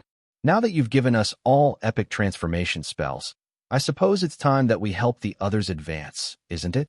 Did you find anything that would help them reach mythic rank? Remy's been working on a potion, but she didn't find anything. Karl nodded. Not a potion, but the overload technique that you use to reach Overlord should work on them to help them advance. There's still a fair way from the bottleneck, though. Trying to pull them all up a rank so soon after advancing is not easy. I mean, relatively soon. I don't think that most people are intended to advance at the rate that we have been. Plus, we should all be getting close to our natural limits. Only a few from every generation can make it to immortality, even if they live long enough to try. So, we might need to give them more time to avoid damaging their foundation with a forced advancement. That happened a lot in the Golden Dragon Nation. Future advancements were sacrificed for more rapid power growth to get past bottlenecks. The rest of the group did have the favor of the gods, so there was a good chance they would eventually make it to the mythic rank. They just needed more than a few months or a single year to move through the totem rank. Briefly, Karl wondered how long it had taken Rue to move from Overlord to mythic rank after he had left. Her potential was absolutely incredible, and she was living in a time near the peak of the mana resurgence, where the mana was even stronger than it was currently in the Dragon Isles. It was a shame that time didn't allow him to see it all. You know, we should all go try out the dungeons again. We've grown so much since the last time that we actually explored them, that it is definitely worth a trip. Tessa suggested. Thor froze in panic. What was she going to do? He always went with her into the dungeons, but he was mythic now. Relax, big guy. She will be with a team, and they will take care of her while you're not there. Karl offered, attempting to calm the behemoth. Thor sighed. I know that, but it doesn't make it easier. Kara gave Thor what was intended to be a kind smile, but ended up looking more mocking, thanks to the scar on her face. We haven't gotten to bring Leo through a new dungeon yet. I think that he will enjoy it. Leo wasn't sure about that. The only combat skill he had was Gravity Slam. Opal flickered in her space, giving him encouragement. It wasn't about the number of skills you used. It was about how much fun you had using them. She didn't even leave her space for the dungeons, but they were still fun.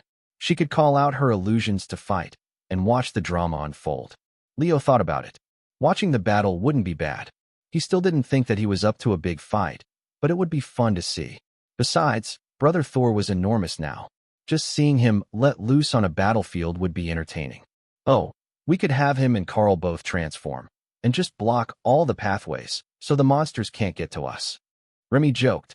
Leo laughed at the thought of frustrated dungeon monsters unable to get to the group because Karl's dragon form and Thor's full behemoth were so large. One day, he would be in those ranks, just an enormous barricade of a monster. He was looking forward to it. There is a contest coming up at the arena. One of the alliances booked it out for 2 days to run a challenge. You could gate crash, Dana suggested, forgetting to speak in the mind link. Everyone turned to look at her, as they hadn't been privy to the conversation in Karl's mind. Oh, the beasts were suggesting that we have Karl and Thor transform to block the walkways in the dungeons to show off. She explained. Did Thor grow? Tessa asked. Yeah. Thor, why don't you show her in the tiny world? Dana suggested. She opened a portal for Tessa, so she didn't have to walk to the entrance, while Thor simply moved from his space to the tiny world directly. We should likely focus on the aftermath of the attacks, instead of dungeons or contests. There is still plenty of money in the guild branch account, so we don't need to rush off to earn more. Ophelia reminded them. Oh, it wasn't about the money, just for the fun. But you have a point. There are a lot of things to repair all around the world. We could start with repairing the places that were truly trashed. You did the academy already, and we've been working on Drod. But there are still more locations where people need assistance, and there are likely frogs running rampant somewhere that didn't win the fight. She added, you have a good point. We could be helpful and let the whole Dragon Isles know about the Darklight host. It would bring in even more business, and it would build an even better reputation when it comes time to expand the guild and open more branches. I know that the core group will want to stay together, but once we get more trusted mythic rank members, some of them will likely want to spread out and open new branches. Ashbringer reminded them. Oh, good point. We've got a full house here now, but in 20 years, we will have a whole new generation of guild members coming up, and we will be at member limit, so we will have to open an official expansion branch. Karl agreed. Ashbringer laughed. It won't take 20 years. The craftsmen are already looking at taking in apprentices, and a few of the men are likely to be married as soon as the city is rebuilt. Turns out, crisis drives people to make decisions, and formalizing relationships is one of the more popular ones. Ray smiled as she transformed back into a humanoid. This is an excellent chance to go explore. We can see the places that Karl got to go without us, and then visit the spider temples in Nerid and some of the other dwarves in Zararag. We've got some of them here, and they can make us a highlight map of places to see. She's definitely thinking of places she can go to find new things to kill. Ashbringer noted. 100% yes. Ray agreed. There were all sorts of new monsters on the other islands, and she hadn't even gotten a chance to see them yet, much less kill them. Not to mention, Nerid had all sorts of spider-type beasts that she had to compare herself to, so she could accurately gauge how favored she was by her goddess.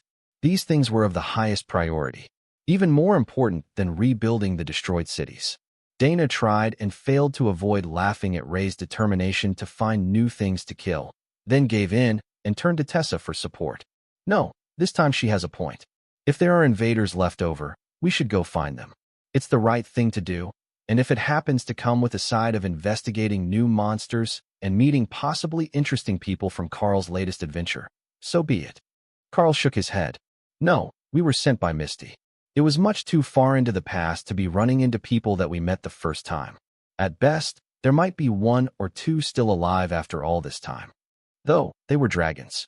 It wasn't impossible for there to still be mythic-ranked dragons alive from the last resurgence.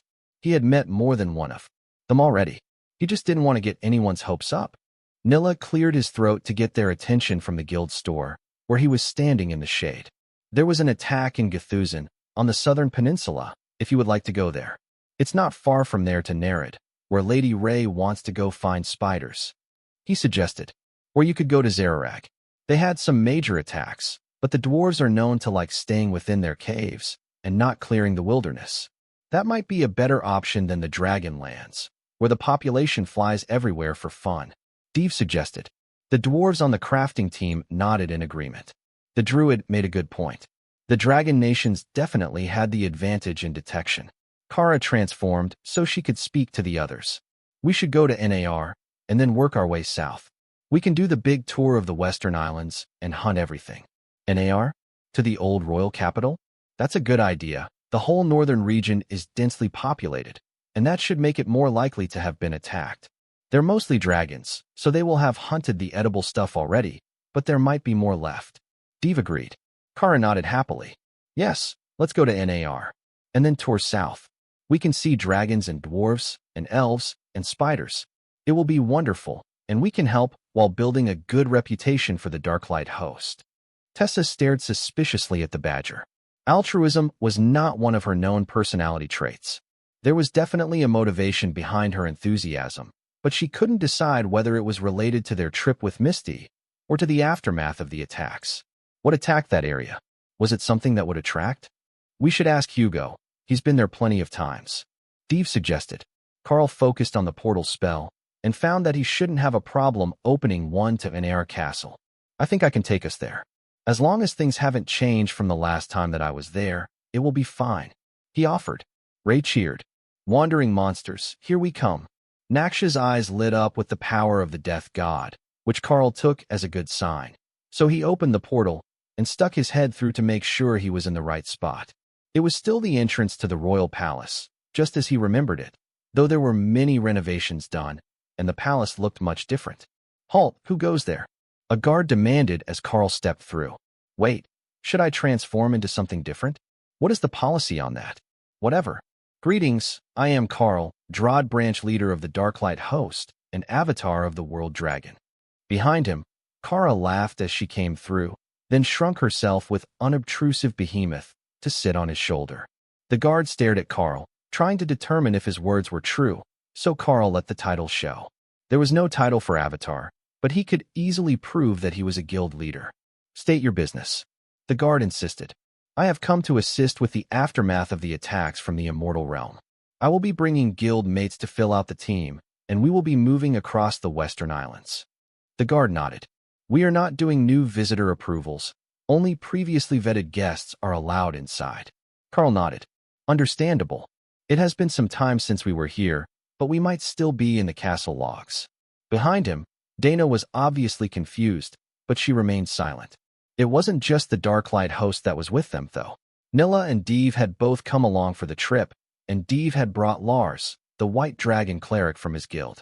Most would take that as a statement of solidarity between Alliance members, but Deve was more concerned with what was going to happen here when the Darklight host arrived, and he needed to pick up a few more mythic raid team members for his guild. If they happened to pick up some more group members, this was a prime opportunity to recruit for the Alliance.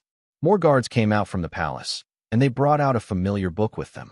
The palace log was an artifact-quality magical item that recorded everyone who visited the palace, and presumably it hadn't been changed, as the palace was still occupied. "I am Palace Steward Lucifer. Please place your hand on the book to verify your status as guests," the man holding the relic announced. Karl frowned as he extended his hand. "Are you perhaps named after your father?" The steward frowned back at him, unsure where that question had come from. "The name is a title granted to the palace steward, chosen to honor an ancient, immortal steward of the palace." "Oh, that explains a lot." Karl placed his hand on the book as the steward tried to interpret what he had meant. For a moment, there was no response, not a confirmation nor a denial. Then, the book flipped open, and an entry became visible. "Emissary of Saiho, avatar of the world dragon, Karl, accompanied by one Chaos Badger, for the purpose of training Princess Rue. Departed on good terms without incident." Ah, there it is. I knew that the book would remember me. But the steward only looked more confused. "Log, confirm the date of his last visit," he demanded. The words faded from the palace log, and then a new set of text replaced it, confirming the dates he had entered and exited the palace. Karl noted with interest that the day he had gone for a flight to make a dramatic entrance was logged with a departure and re-entry, and that it noted he had flown in as a dragon, while the others said he entered on foot or by portal. Now the guards and the steward were all staring at him. "Sir, I don't believe that this log can be considered valid. More than one king has reigned since your last visit. It is impossible to claim that you are security vetted." The palace steward noted in a gentle tone. "Well, that is fine then. We can skip the palace tour. But tell me, is there a particular spot where we might find monsters to hunt? Leftovers from the invasion are preferable. The more species, the better." The guards looked at the rest of the group, and Deve bowed politely. "I have been here much more recently than Karl has. I was here days before the invasion on business. However, I'm happy to follow them on their mission." The guard nodded. "I remember you, Guildmaster Deve. But security is security, and that entry for branch leader Karl is really too odd. We don't have a Princess Rue in this generation, and we didn't in the one before it either. But that name is familiar. Like I should remember it, but not because I use it regularly." Kara's satisfaction flooded the mental link, and Dana immediately knew that this had something to do with what they had been doing with Misty. If the dragons had forgotten, then it was millennia ago, but obviously something important enough that they still learned about it. With Kara and Karl left unattended, that could mean anything. The palace steward put the palace log away and took out a single sheet of paper. "This is the map we are distributing with all of the known attacks on the northwestern island. You can refer to that if you wish to hunt monsters, and there is an index on the back as to what type they were and the initial battle outcome." He explained. "Oh, that is exactly what we needed. Thank you." The steward acknowledged him with a nod, and then walked back inside the palace, leaving only the 2 guards at the gate. Where's the best place to start? Ray asked eagerly, while Karl examined the map. We can start just east of here. Under 100 kilometers east, there was a crab army attack. Karl suggested. We did crabs once. Is there another? 200 kilometers south, and we can clean up after a frog attack that started in the wilderness. But everything else involves going past those 2. Ray sighed. Crabs it is. We've done more than enough frogs, and the crabs are actually useful once we finish with them. Karl opened the tiny world entrance. Hop in, and I will fly over. Are you that much faster than everyone else? Naksha asked. Well, you can fly along if you want. I suppose that Tessa could too, but her dragon form is fairly small. I'm just ridiculously large in dragon form, so I fly fast. Dana whistled, and Hawk landed near her so she could mount. All right, we will go as a small group. Those who aren't up to high-speed flight can wait in the space. There should be punch and pie. Dave laughed. There surely would be snacks with all the shaman-class refugees and nature priestesses that were in that space. If we're going to fight more mythic crabs, some of us should likely stay in the space. Ophelia noted. It'll be fine. I'll give you a barrier, and you can do crowd control or civilian rescue. The note says that this one is still an ongoing threat, so there might be locals in trouble. Those who couldn't fly moved through the portal, and Karl transformed to lead the way to the battle. And that was when the guards finally realized where they had heard the name Princess Rue before. Queen Rue, immortal queen of destruction, the iron-hearted ruler who purged half the nobility after they united in rebellion and made an attempt on the king's life. She had been guided through her growth by an avatar of the world dragon, sent as a gesture of goodwill by the chaos dragon of Sihosesa. And here was Karl, representing the Darklight host and name-dropping the most feared person in their nation's history. But before they could say anything, Karl and his group were already too far away. That was probably for the best. If anyone within the royal family knew that Karl was that avatar of the world dragon, there would definitely be issues. And not just because everyone wanted to know if the legend of Queen Rue, advancing 4 times in 1 month, was true. They were tempted to try to chase him down to find out for themselves. What could it hurt? If he really could do it, like the legend said that the world dragon's avatar could, then it would be a huge benefit to their offspring. Send a wing to Githunbu. There is an avatar of the world dragon going there to hunt leftover crabs with a team. We believe that he might have the secret to instant advancement. The gate guard instructed his subordinates. But Captain, isn't that already known? I heard that the Darklight host has a potion that can make children advance with 1 sip. The lieutenant replied. Then go find a way to get it, and get on his good side. That was all that it took to spread the word that the alchemists of the Darklight host were in the country, which meant that the dragons didn't have to go to the Drod Guild house and wait in the queue for a new round of production. Or, at least they hoped that was what it meant. There are a lot of dragons flying behind us. Dana pointed out after a few minutes of travel. I think that they might have recognized us. The Darklight host is a legendary guild, after all. Officially, I suppose, now that Matilda has advanced. And they're not chasing us because you did something to their royal family, right? Probably not. I am fairly certain that we avoided the bad ending route. They're likely chasing us to try to buy the good stuff. It's not easy for people on this island to get our goods from Drod. Most mages can't portal that far in 1 hop, and supplies are limited. Remy smiled to herself. That sounded like willing volunteers to test new potions. For her, she didn't often find guinea pigs at the totem or mythic rank, and she had ideas. I want to stomp crabs now that I'm extra big. This is going to be fun. Thor joked. He also had larger horns now that he had advanced. He didn't have the defensive frill behind his head that he had as a Sero, but his head was armored, and he still had 3 horns in the same pattern, so his basic combat style remained the same. It just got easier with an advancement and size increase. Karl descended when he saw the first few crabs wandering the open fields.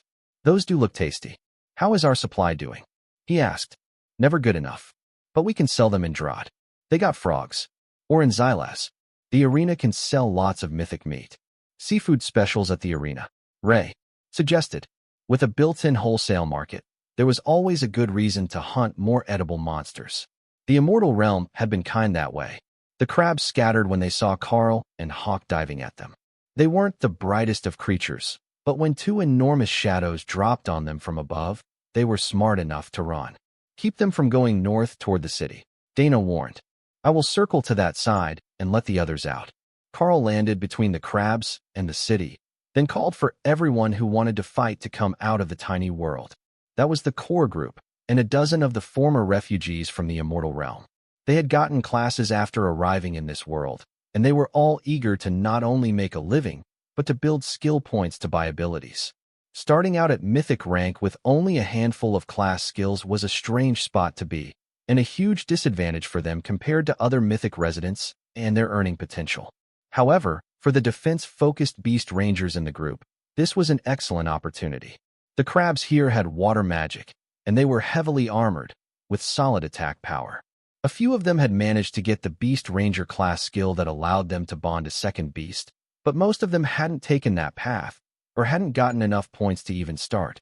Of course, not all of them wanted a crab, but they were going to fight their way across the continent, according to Thor, so there would be chances for the other roles to gain opportunities. Hey, I just realized that Fox Charm isn't active when Dana is in the greater beast form. Make her turn it back on. Tion complained. Is that the biggest concern you have right now? She replied. Yes. It makes you smell different. It's better with Fox Charm on.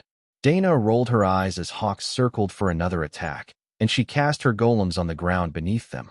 I'm 100 meters away and downwind. You'll get over it.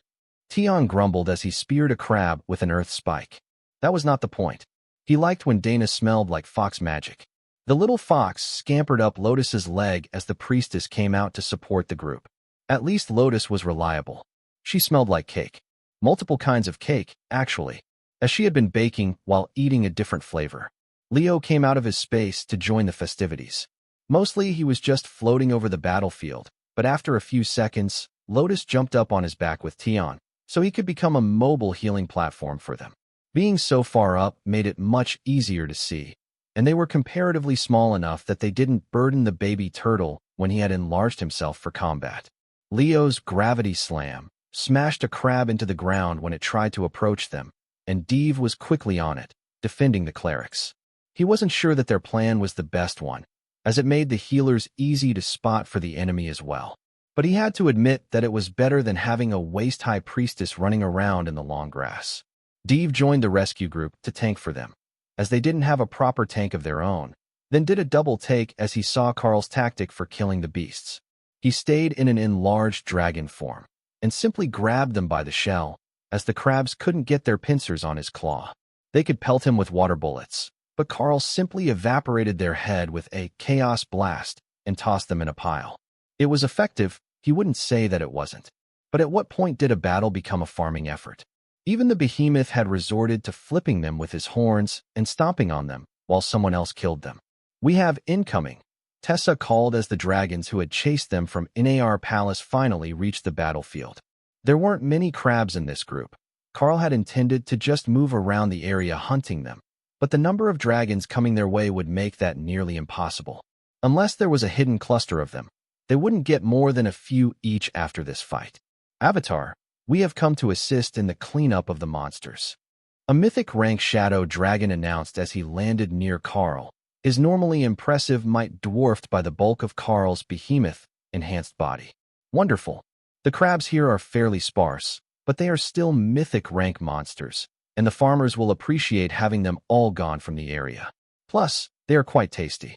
The dragon looked at the pile that Karl had been making and nodded. I see. All right, we will spread out and clear the area completely.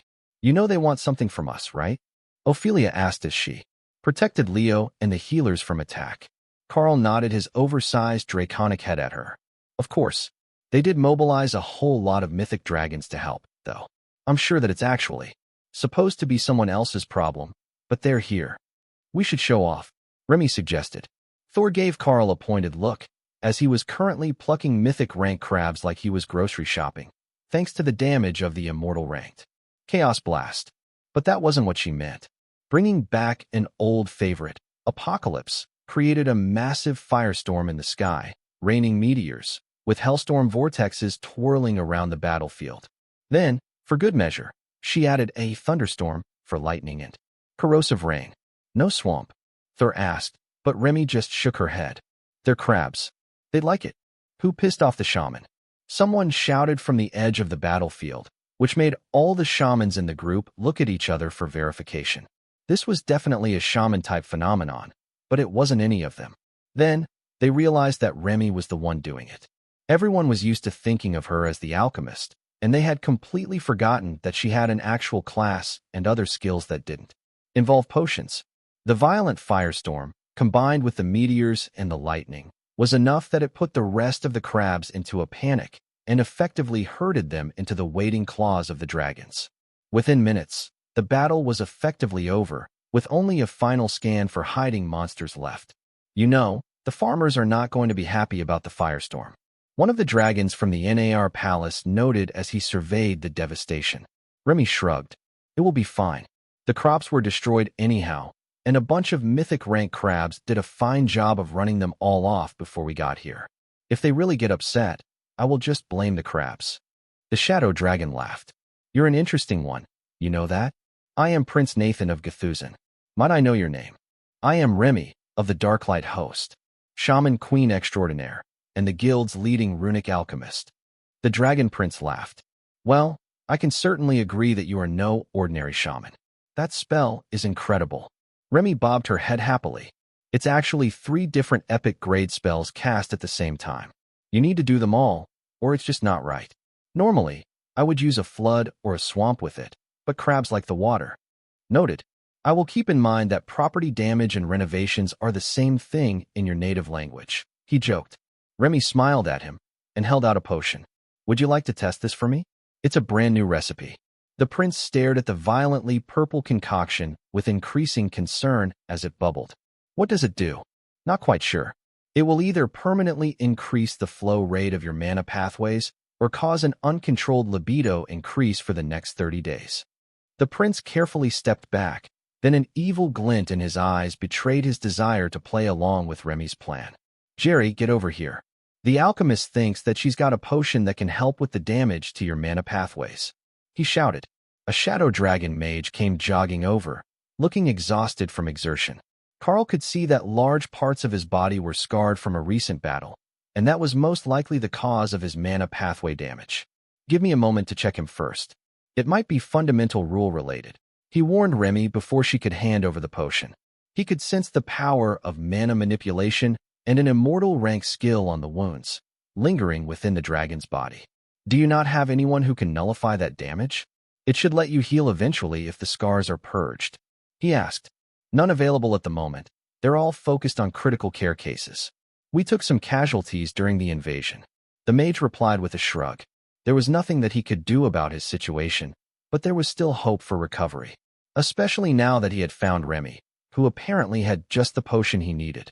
Karl used the amulet's power to increase, nullify, to immortal rank, and focused his understanding of the rule of mana manipulation into the spell to undo the lingering damage to the dragon. The power in the scars faded, leaving only physical damage. Success. All right, now you can try the potion. The damage to his mana pathways would not be healed by a regular healing spell, and nullify only removed the lingering power that might have prevented the potion from working. Remy could test the potion without nullify later, assuming that it actually worked and didn't just give the unfortunate volunteer a raging erection. Unaware of the danger, the dragon downed the potion, and his body flared with power. His damaged mana pathways were rebuilding themselves, and even expanding beyond where Karl could see that they had been before the injury. The potion was an incredibly effective one, and for less powerful mages, it would be enough to put them leagues ahead of their peers. However, the power level was still too high, and in a moment the overflow of power was going to cause him to require healing. Likely more healing than Remy's hastily erected healing totems were going to provide. Remy frantically scribbled notes with 3 of her 4 hands at once, trying to document every part of the process. Yes, it is definitely working. It might be a bit potent, but that is a dosage issue. Easy to fix. The other side effects appear to be minor. Overstimulation, which may cause a loss of consciousness. Minor drooling. It looks like my research was right. It does stimulate the libido at the same time as the mana flow. That's unfortunate. Keeping a broom around to smack sense into potion drinkers is just too much of a hassle. But the libido effect is not as pronounced as feared. With the dose, Reduced, it should be manageable. Just send them to a brothel after, and it will be fine. The prince looked scandalized, but Remy just shrugged. What? It's better than just telling them to take care of it themselves.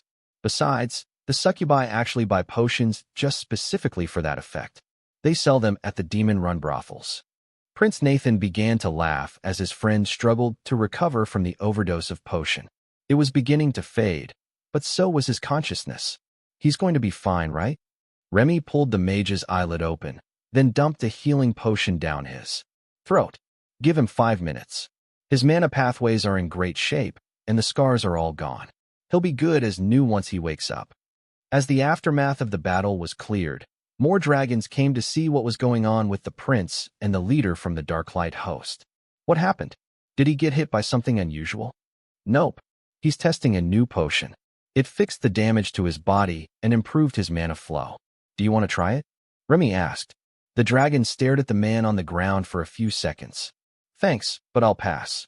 And that was why it was difficult to get volunteers in the mythic rank. They never took risks just for fun. Slowly, the dragon came back to the land of the living and blinked slowly at the crowd examining him. Nobody thought to put me somewhere comfortable. Remy shrugged. I could mess with the data. Sometimes touching people under a potion effect causes the mana to leak. The mage seemed to accept that answer, and he carefully pulled mana in to refill his mana pool. I would say that it worked. It might even be an improvement over before I was injured. That really is an incredible potion. Remy smiled. Good thing too. It's a right pain to make. The ingredients aren't too difficult to get, but with all the runes and the brewing process, anything less than spectacular wouldn't be worth it. I think that a few drops for the lower ranks might be the best use. Just enough to get them advancing smoothly. A few drops? Then why did I drink the whole bottle? Remy shrugged, and the dragons laughed.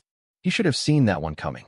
Alchemists hated when a potion didn't work, so giving a heavy dose the first time was standard practice, as it let them see effects that would be minor at a normal dose. Well, none of us are youngsters anymore. If you want to test it on them, we should likely head into town.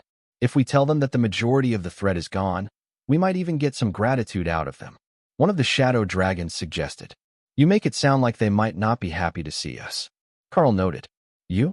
They might be happy to see your group. But us? Shadow dragons from the royal family?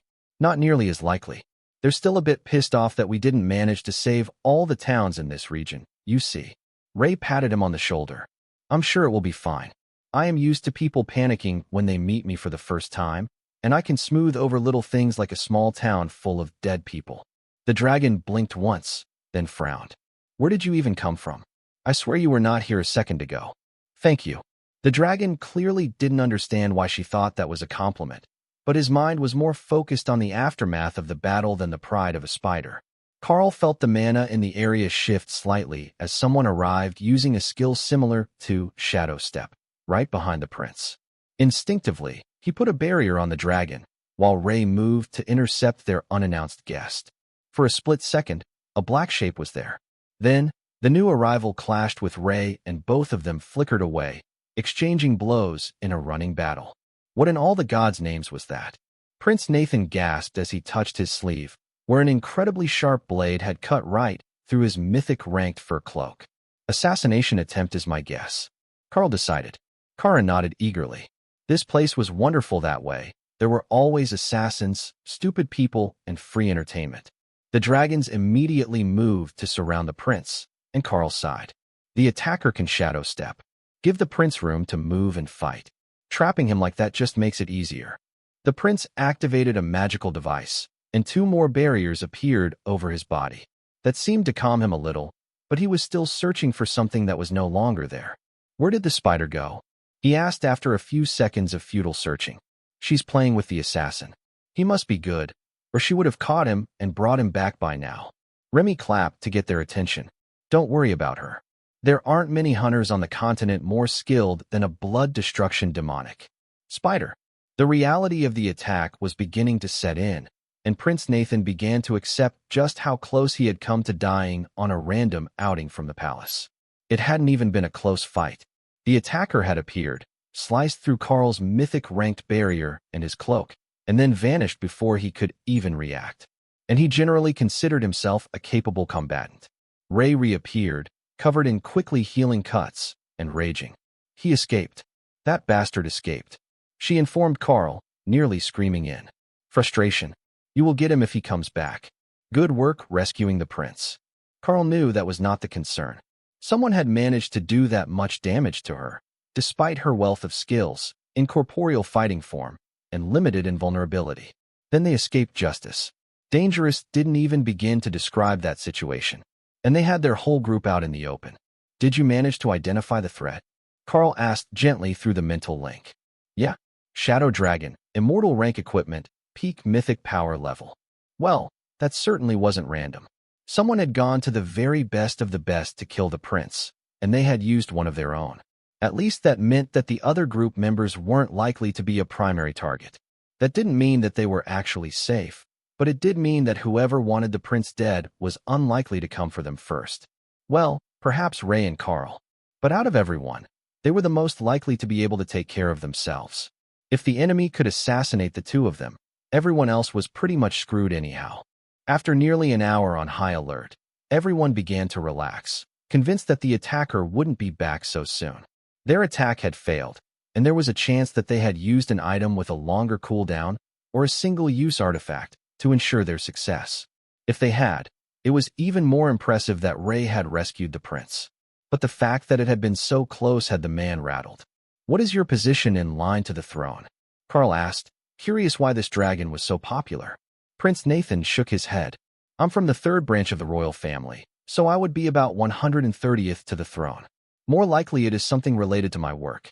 I am the warden of the NAR Royal Prison, and I sit on the Judicial Council. There aren't many prisoners there, as it's reserved for imprisoned nobles.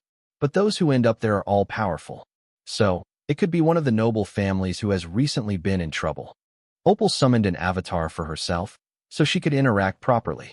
Oh, the plot thickens. Have there been a lot of nobles in trouble lately? Juicy scandals? Marriage arrangements that were secretly a trap by the families. The prince sighed. You know there have been. There always are. But why are we talking about palace drama now? Opal's avatar shrugged. It's better than letting you panic. Plus, I want to know. I am an illusionist, and I like to put on drama shows reenacting important moments in history. This just might count. Someone actually escaped from Lady Ray. That's not a thing that happens. You say that like she's an elite assassin of some sort. One of the dragons noted. She's a mythic rank blood destruction demonic spider, with a Night Haunter skill, limited invulnerability, and a full damage buff skill set. When she wants things dead, they should die. That's just how it works. Opal's representative, who looked much like Lyric the Elf today, explained. Oh, a blessed of the spider goddess. Now I understand. The dragon agreed. A few seconds later, a portal opened, and a whole unit of palace guards rushed out. Highness, we got your message. The chief magistrate has assigned us to protect you. The team leader explained. Is there any other news of trouble? The prince asked. No, Highness. Only your report so far. It appears to be personal, not an attempt on the judiciary. At least it's not another nationwide incident. All right, I won't be returning to the palace for now. Instead, I will travel with this group. If the ones targeting me don't know where I have gone, there is a much smaller chance I will be attacked again. Karl noticed that Naksha's magic was reacting again, so someone was definitely going to try to kill that prince again. Possibly, the same someone. There was no way Ray would let the prince leave now. Opal's avatar had an excited expression that was making all the guards nervous for a reason that they couldn't quite place. But her words were quite reasonable. You must have all the insider info, right? What are the best places for us to hunt mythic monsters? Overpopulated, excess from the invasion. They're all good, as long as they are totem rank or higher. She asked, any other requirements? The prince asked curiously. He recognized the illusion for what it was, but he couldn't tell who was using it to interact. The illusion tapped her chin as Opal decided. If there is a chance for a dramatic rescue scene or some more than brotherly love. The guard snorted black mist in human form, accidentally activating his breath weapon as he tried not to laugh. Is there something wrong with the illusionary girl? The prince whispered to Dana. That is debatable. She's a huge fan of erotic dramas, though. Dana whispered back. They really did need to find a way for Opal to interact more with the outside world. But the issue was that she was a butterfly made of crystal. It really wasn't realistic to ask her to interact in any way except with illusions. In a fortified manor house in the city of Nakin, a lone dragon lay in a pool of mythic healing potion, while a dozen servants and healers tried to staunch his bleeding. "Lord, I don't know what to do," a young healer pleaded after another healing spell failed. "Give me a white dragon." The Shadow Guardian must have mastered the rule of death. See how the flesh is rotting instead of regenerating? The bleeding is from a skill that was used, but that rotting can't be anything but a fundamental rule. We need someone stronger, and it has to be the Temple Elder or another mythic white dragon. "Now go," the older healer instructed. The young healer ran out of the room, while the assassin locked eyes with the healer. I don't know who warned him. Everything was perfect, but that spider moved so fast that I was bleeding before I even finished activating a precast skill. "I wounded her, but I don't think I killed her," he whispered. "Impossible. One scratch from that dagger should be a death sentence." The voice came from the corner of the room as a demon stepped from the shadows. "I swear it is truth. I wounded her a dozen times, and she didn't even slow. I had to use the immortal relic to escape.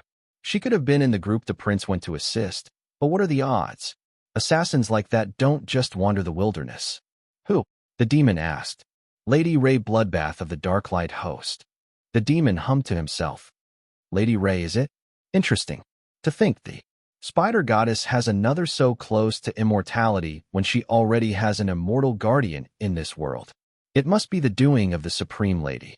She does love to use her guild to meddle in others' business." "Why?" the assassin asked. "Because she can? Because you were strong enough to challenge her pet spider? Who knows? It's better not to think too hard on the motivations behind." Chaos incarnate. At the gates to Gathunbu, a small crowd had gathered once word that a group of mythic adventurers had come to clear out the remaining crabs from the farmland around the city. "Adventurers, thank you for the assistance. What brings you to our home?" the guard asked politely, before casting a suspicious glance at the shadow dragons. "We are on a most epic road trip to hunt all the different leftover monsters from the Immortal Realm invasion. We're going all the way down the Western Islands, starting here," Karl announced. That got the attention of the crowd. "Is it a quest?" "Some people got system quests to kill the monsters during the invasion," one of the bystanders asked. "System quest?" "No, but that would have made it much more lucrative. We're actually just looking for new challenges and new culinary creations. We've got mystic cooking skill masters, and this is a great chance to get ingredients that don't normally exist in our world." Karl joked. "Oh, perhaps you would like some more companions?" "I'm currently between jobs," a chubby teenage warrior asked. Ray gave him an unimpressed look, then smirked. "All right, but you're tanking." He was Overlord ranked, impressive for his age, but everything that they wanted to fight was mythic ranked. "I'm good, thanks." "Really, no need for that." Disregarding the foodie, some of us would like to come along for the fights. It's a good chance to see more of the continent and build our skills with new targets, but without the grind of going to dungeons. One of the others suggested. Guaranteed fights without having to devote themselves to a whole dungeon fight, and while helping someone else recover from the attacks, sounded pretty good to them, especially to the nobles and merchants, who could use a bit of a reputation boost. However, Prince Nathan wasn't so sure that this was a good idea. It had been less than a day since someone sent an exceptionally skilled assassin after him, and he still didn't know who wanted him dead. It could be one of the people talking to them now. On the other hand, if it wasn't one of them, then having a crowd of strangers was actually an advantage. Assassinating a prince in public, with other nobles around, was much higher risk, and someone with the right skills might be able to trace the source of the attack or capture the assassin. Ray might have failed to capture or kill him last time, but if she had 3 or 4 more mythic dragons helping her, they might succeed. We could make it an expedition. You know, bring along some support staff and such. Prince Nathan suggested. Karl laughed. "Oh, I've got that covered. Trust me, we're not short on support staff. If more people want to come with us and find new things to hunt, that is fine. I won't stop anyone. Mostly I just brought us to town so that they knew that it was safe to start sending people back out to the farms and small towns. The crabs are gone, and things can start going back to normal. If they brought too many people, it would interfere with Ray's hunt for new things to kill. Are you in a hurry to leave? We've heard a lot about the Darklight host and your crafting skills. You know how it is, we don't often get a chance to cross the continent just to check out new shops." One of the dragons asked. Dana nodded at Karl. That was what most had come here for before the battle. I don't see any harm in it. We've got a whole group of expert crafters with us.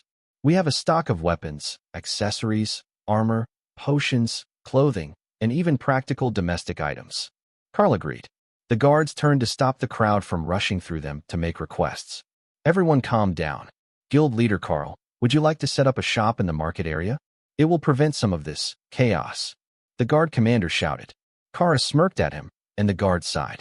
He knew that he'd just screwed up, but nothing could have prepared him for what happened once word spread through the city that the Darklight host was doing a surprise market visit with mythic craftsmen. To the dragons of Gthuzan, that was even more unbelievable than Opal found the thought of someone escaping from Rack. You're really going to sell mythic-ranked items? One of the dragons asked, unable to believe his luck. Weapons and armor in limited quantities only. We have an agreement with the Immortal Regent not to sell so much that we mess up the market or cause him headaches. Karl agreed. The guards laughed. Even 1 or 2 epic-grade mythic rank weapons was enough to cause an uproar within the city. This wasn't Xylas, where there were hundreds or thousands of mythic guild members gathered for dungeons. They were strong, but there were only a dozen myths in the entire city of 250,000. More of them had come from the royal capital with Karl and his people than actually lived here. However, it didn't appear that the Darklight host minded at all, and Remy was sorting through bags, and many of the potions she took out to check were Overlord or Totem ranked. So, they weren't just trying to get even more obscenely wealthy. Still, it took a force of 20 city guards, plus the prince's palace guard force to get them through the crowd and into the market, which was usually all but deserted, as it was the middle of the week. That changed quickly.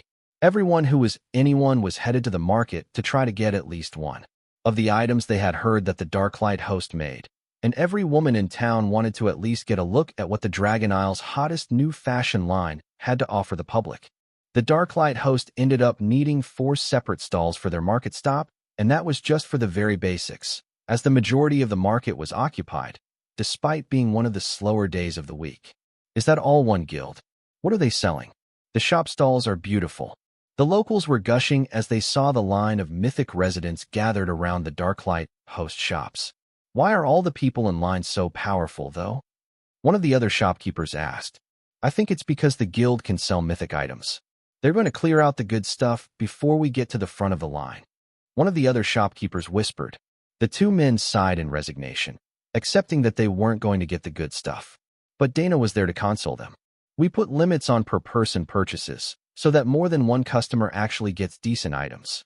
As long as they don't buy one of everything, there should still be good stuff available.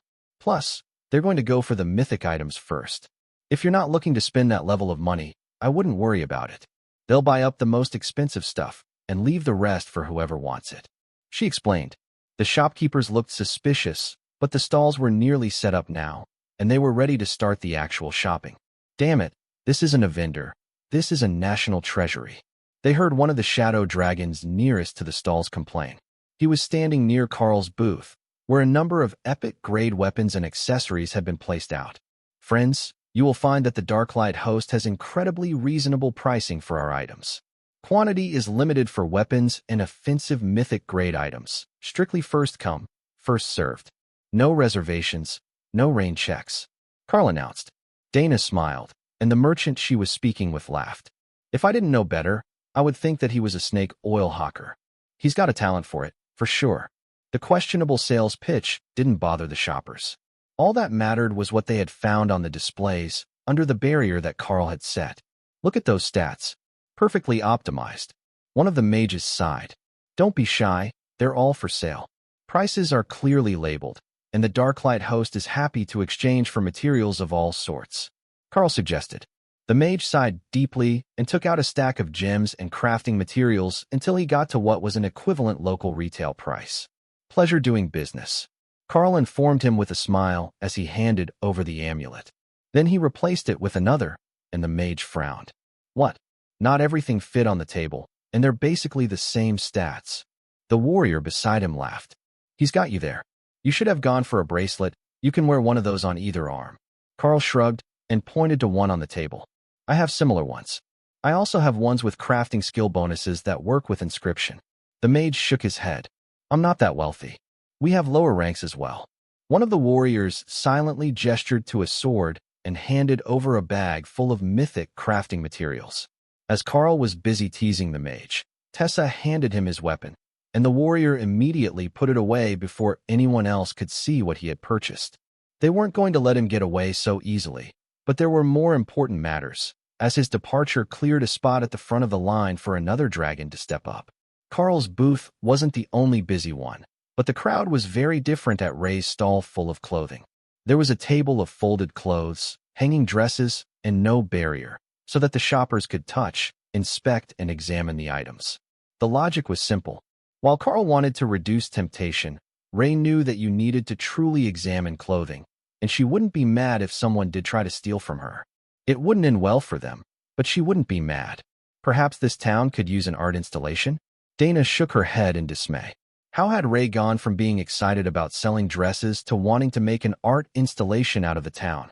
She strongly suspected that it was just a default state for Ray when she got excited, and she was definitely excited to be spreading around her dresses. She had even gone all out and had included a few lower-grade copies of fancy dresses in the back of the stacks, so that the shoppers could discover an extremely reasonably priced commander rank version of a design they loved. That might not be suitable for a high society ball, where you went to show off your wealth and influence. But for daily wear, it was perfect.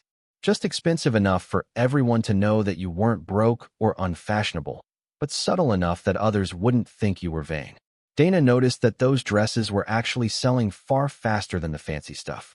All the dragon nobles were taking 1 or 2 totem and mythic ranked dresses, and then 8 or 10 of the more affordable ones in different and more modest designs, with the expensive ones on top of the stack when they checked out. Naturally, Ray restocked the shop with every purchase, and all the dresses were slightly different, so there was no fear of a fashion tragedy where 2 people arrived in identical dresses. Though, some were quite similar, so some coordination might be needed if an event had a color code. Remy, on the other hand, was selling very little. Her entire line was just alchemists having knowledge-induced nerdgasms. They were excitedly chatting about the many items she had put out, and that had brought the actual sales to a grinding halt. Only a single line off to the side, where Thor had decided to help out, was selling anything, and that was mostly healing potions, hair growth lotion, and Remy's lower-grade advancement potions. Karl laughed at Remy's chaotic attempt to get anything done while she was distracted by her fellow alchemists. The people in line for equipment all accepted that this was not something that they could do, so they simply joined the line that led to the section with gear for their class type. Fortunately, there weren't many mythic dragons here, and he wasn't going to be required to sell a huge number of items for them all to be happy. Soon, he was on to the locals who had enough money that they would be in the market for an epic-grade crafted weapon, whose price would certainly be higher than a dungeon drop with mixed stats. Guild leader Karl, I don't suppose that you would have a full set of equipment for a totem-rank druid, would you? My husband just advanced. A mythic red dragon asked politely. Of course. What is his preference? Because if you want leather armor, that's over with Lady Ray. I can get him everything else, though. The dragon smiled and turned to Ray, who was calculating the tab for an elderly shadow dragon woman with a huge pile of children's dresses. Ray nodded. I have good things for dragon druids. In green and brown. The dragon requested. Ray moved a set of armor out of her space onto the counter in front of Karl, and the dragon smiled. Oh, that is lovely, he will love it. There are leather options? I thought it was just a dress shop. One of the rogues realized. We sell nearly anything you could need for combat. If you don't see what you need, just ask. Karl agreed. The shops were getting busy, so he called on the epic guard to assist him. With her branch-like fingers, she didn't have the easiest time working a shop, but she could still do the job well enough. He would have called the epic golems, but that was bound to end badly. The only ones he had that were the right size and shape were all dark elven royalty, and they did not have the personality for customer service. Perhaps he really should go to more dungeons. If he could find more with intelligent and humanoid bosses, he could add them to his list of useful helpers. Not long after, the myths were done with their shopping, and that opened the shops up to the locals, who had been patiently waiting their turn, so as not to offend the more powerful guests. The last thing anyone wanted was to upset someone who could make their life difficult out of spite. The mythic ranked dragons understood that as well, and though they didn't go far, They all moved to the far side of the stalls to talk and to watch what came out for the lower-ranked shoppers. Some of the items might be interesting to their younger generation family members, and if they found something fascinating, they could make the trip to Drod to place a custom order. Karl was the Drod branch leader of the Darklight host, so there should be more craftsmen there. Even if they needed him specifically for what they wanted, his branch members would be the ones who organized the schedule. Not that many of them would be asking for mythic rank custom items. No, it would be the items for the rest of their families that they were more interested in, as those were the ones who needed the growth, who needed the gear to face the challenges ahead.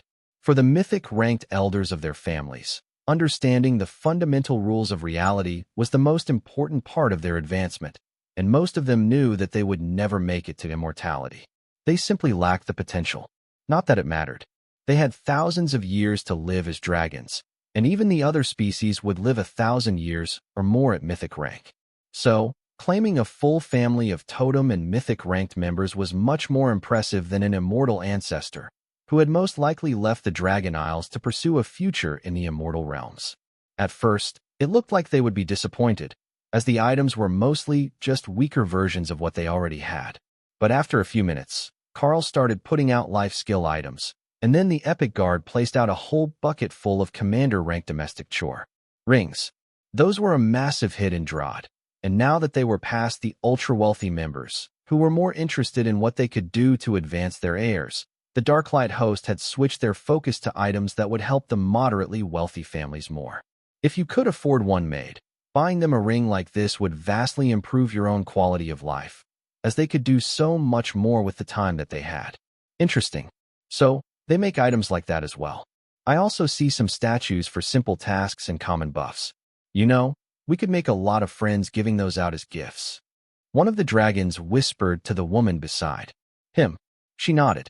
I will arrange for someone with a strong portal spell to bring us across the continent. There is an event the day after tomorrow, and few will have anything like it by then. Neither had noticed that Lotus was standing beside them. They were looking right over her head. But when the cleric poked them to get their attention, she was smiling up at them. If you go to the Drod Guild house, ask them for healing totem statues. They sell them in every rank up to Overlord, and they make a lovely gift for anyone. She suggested. They were also expensive, as they were such a prized item, and could only be made by certain members, which meant more money for the guild house. This trip was a brilliant idea. Not only their core group, but everyone else was about to get a whole new customer base. Hopefully they could keep up with demand, given the number of items they sold at the Xylaz arena. Once the crowd had died down, Karl started to make plans for the evening.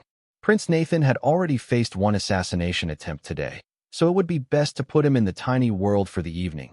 But some of them would want to stay out and explore the town for the night, and then leave in the morning. Is there a proper inn nearby? I'm thinking that we should stay for the night and head out to find the next group of monsters in the morning. Karl suggested once the majority of the shoppers in the crowd had dispersed. No need for that. Come stay with my family. My grandson is the mayor, and I'm certain that he will be overjoyed to have the Darklight host and their friends for the evening. One of the shadow dragons insisted. Karl did notice that he didn't mention the prince, but then he also noticed that he could not see the prince. Ray? Is he safe? He made the mistake of mentioning Pick, and Lotus had Thor take him into the tiny world. So that's how she kept getting in and out at will. Because Thor was linked to Karl, he could come and go from the tiny world even when the entry was closed. So, he could bring people with him to the space, which meant that it didn't matter if the entry was sealed, as long as the space itself was traveling with Karl and not left behind somewhere across the continent. He could simply enter it at will. Take the royal guards to him so they don't panic. I will bring the rest to the mayor's, and we will party for the evening, then find more monsters tomorrow. Consider it done. Karl patted the elder on the shoulder. I'm sure that he will be overjoyed to have such vivacious guests for the evening. The dragon laughed. Yes, just so. At least your friends show up sober. Not like those brats he met at the academy. They walked as he talked, and Karl wrapped an arm around Dana's shoulder so she wasn't pulled away by the others. Give us 10 minutes to finish taking down the shops, and we'll be ready to go. They've bought up nearly everything that we brought already. Indeed, the shops were looking pretty sparse, which was normal for a market stall at the end of the day, but they had only been open a few hours, not all day. Your guild did well. Are you able to restock for your next stop? The elder asked. We are. I'm still within range of the Saihosesa branch house, so I can access the guild bank and get goods moved to me for resale. Once we get further down the continent, I will just use a portal. I have some skill with them, and I can move about the Dragon Isles fairly easily. A few of the mages huffed in annoyance at that. Is there some trick to it? One asked. Karl shook his head. Mostly it's just familiarity with the destination and a lot of mana. But I do have a skill that reduces the mana cost increase with distance, so it's not a big deal, even if I'm going from Drod to Xylas, where we have an alliance house and arena facility. Oh, I heard about that. I'm told that the arena is a masterpiece of magical architecture, and that they've got an illusionary arena area that can take fighters up to Overlord ranked. Karl nodded. It can take totems, but the mana draw on the barriers gets pretty intense if they're going all out. We just make them donate mana in advance to keep the arena's storage up. If you happen to be in the area, the shops have mystic cooking skill masters, and the fine dining area serves totem and mythic rank meals, depending on what seasonal ingredients are available. The mage laughed. Lord Guildmaster, I'm afraid that your pockets are much deeper than mine. While we're both mythic rank dragons, I am a civil servant, on a civil servant's budget. The dragons around them all laughed. His budget wasn't so small that he couldn't afford it, but he hadn't realized just how reasonable the prices were, despite the Xylas markup to pay their taxes. Perhaps we could borrow the kitchen? I can summon an assistant that will do the cooking and make an event of it. Karl offered. You can do what now? Dana giggled as Karl gave the mage a sly smile. It's a secret bonus of being the avatar of the world dragon. I have a skill that can grant skills to my summoned creatures if I prepare in advance. So, I can call for an assistant that can do all the cooking, and it only took a few hours of work to prepare. Ophelia sighed. Karl's version of reality did not quite match the way that she remembered things. He had runecrafting long before he had his last class advancement, and the epic golem skill was not a class skill. But nobody asked annoying questions when you told them that it was a class skill reserved for the avatar of the world dragon. They just assumed that it wasn't something that they could learn and left it at that. So, party at the mayor's house? One of the warriors asked hopefully. Seems like it. And if you're coming along with us on our hunting expedition, we will depart from there tomorrow morning. Who is volunteering the mayor's house for a party? A deep voice asked as a totem-ranked dragon marched up to them. Oh, there he is. Bobby, meet Karl, branch leader of the Darklight host. He has the most wonderful stuff, the elder dragon announced. Gramps, you can't just tell people that there is a party at my place. It's a government building. Nonsense. Don't forget, I lived there for 200 years. This is a foreign dignitary visit. Of course there will be a party. Karl looked down at the last few items on the table with disappointment. They weren't suitable for a gift for the mayor, but he had more in storage. A small welcoming gift from the Darklight host. He handed the mayor a verite ring with a persuasion bonus on it, an item made by the ladies of the guild as a gag when they were annoyed with the dwarves. Not wanting to do anything fun, the mayor stared at it for a few seconds. This is runecrafting? How does a crafted item even get a bonus to persuasion-type skills? That's why we make them. I'm glad you like it. The mayor relented as he slid the ring on his hand. He would have to ask about that later, when there weren't so many years around. All right, how many of you are there? My group will mostly retreat to a separate space, but a few from the guild will need rooms, and then we've gathered another 20 or so mythic dragons, who intend to stay the night. You have a separate space that can hold people? The elder asked. Karl nodded. Indeed. It makes life much easier, and it's where we grow most of the crops for Remy's alchemy experiments. The old dragon smiled. Oh, I see what you mean now. Tiny world, or something similar, yes? I should have known that you would have at least one artifact grade skill. Karl nodded. That is exactly the skill. However, that's not the only artifact grade skill that I have, just the most practical. Artifact grade combat skills feel extremely lacking in comparison. You have artifact grade combat skills? Isn't that just a bit ridiculous? Dana laughed. Oh, it totally is. It turns anyone who uses it into a dungeon boss at their rank. Seriously? Dana nodded. I told you that it was ridiculous. You should see what happens when you use it on a chaos badger. The dragon shuddered at the thought. I'd rather not, thanks. One of the dragons shook his head in dismay. If that was the dungeon boss, who would go back? Not even the system should be that cruel. Though, I have heard that there is one that has an ancient fire dragon as the boss, though it's a lower-ranked dungeon. Dana smiled, and the dragon looked confused. At the same rank, ancient fire dragons were terrifying. There was no way for him to know that Epic Golem could record the boss for later summoning. She could have dragons. Perhaps we can see it later. I've never seen what a dragon in a dungeon is like. Most dungeon monsters are insane thanks to the dungeons themselves, so it could be interesting. Even the dark elves change drastically when they are not in the dungeon. Oh, you've been to Bara? I can't say that the dark elves are significantly more pleasant to deal with outside the dungeon, but they are more sane and reasonable. The dragon insisted. Nereid, on the southwestern island, has a lot of them, doesn't it? Dana asked. Far too many of them. If the rest of the country wasn't filled with spiders and bugs, the dark elves would likely have a worse reputation than they already do. The man next to him laughed. You know how silly it sounds to hear that a 30-meter-long dragon is scared of bugs, right? I'm not scared of them. They're just bugs. He replied with a shudder. Dana patted him on the shoulder.